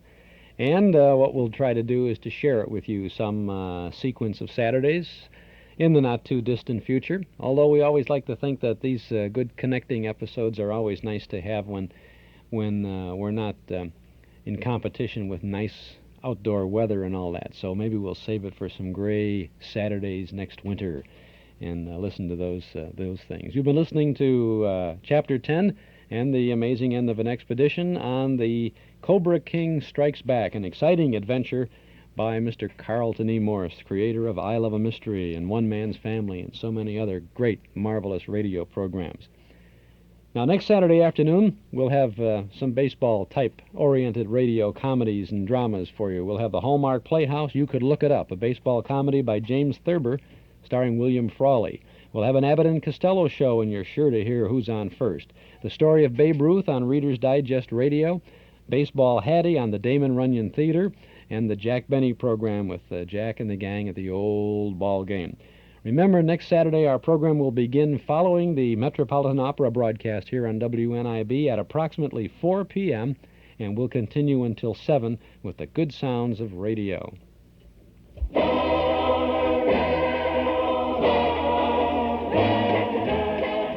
And that's it for today. The old clock up on the studio wall says it's time to go for now, but as I said, we'll be back next Saturday afternoon with more nostalgic sounds. Our thanks to Mort Paradise, Dennis Bubaz, Joel Bogart, and Gary Schroeder for their help behind the scenes, to our sponsors, Northwest Federal Savings, Nelson Hirschberg Ford, and Eden's Plaza Shopping Center for making this weekly get-together possible, and to you out there in Radioland for making it worthwhile. This is Chuck Shaden speaking. Have a nice weekend. Say, I hope to see you at Northwest Federal Savings tonight for the special evening with Sherlock Holmes.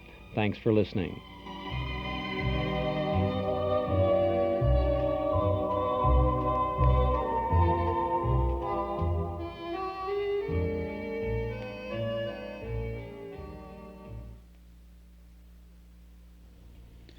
You're listening to Those Were the Days with Chuck Shaden on WNIB in Chicago at 97 FM. Time in Chicago is 5 p.m., and this is Bruce Duffy welcoming you now once again to Zephyr. Zephyr is a 2-hour program of short, familiar classical music which we present every evening, beginning around 5 o'clock, except for the next 2 Saturdays, of course. In the first hour of tonight's program, we have some Russian music of Glazunov, Borodin, Rimsky-Korsakov, Rachmaninoff, and Stravinsky. Then in the second hour, beginning at about 6 p.m., we have some piano music by Robert Schumann, an overture by Reznicek, the music of Smetana, Dvorak, Chopin, Wieniawski, and Tchaikovsky. To begin, we have music of Alexander Glazunov, who lived from 1865 until 1936. This is his concerto in A minor, opus 82, for violin and orchestra. The violin soloist is Ruggero Ricci. He's heard with the Philharmonia Hungarica, conducted by Reinhard Peters.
Thank you.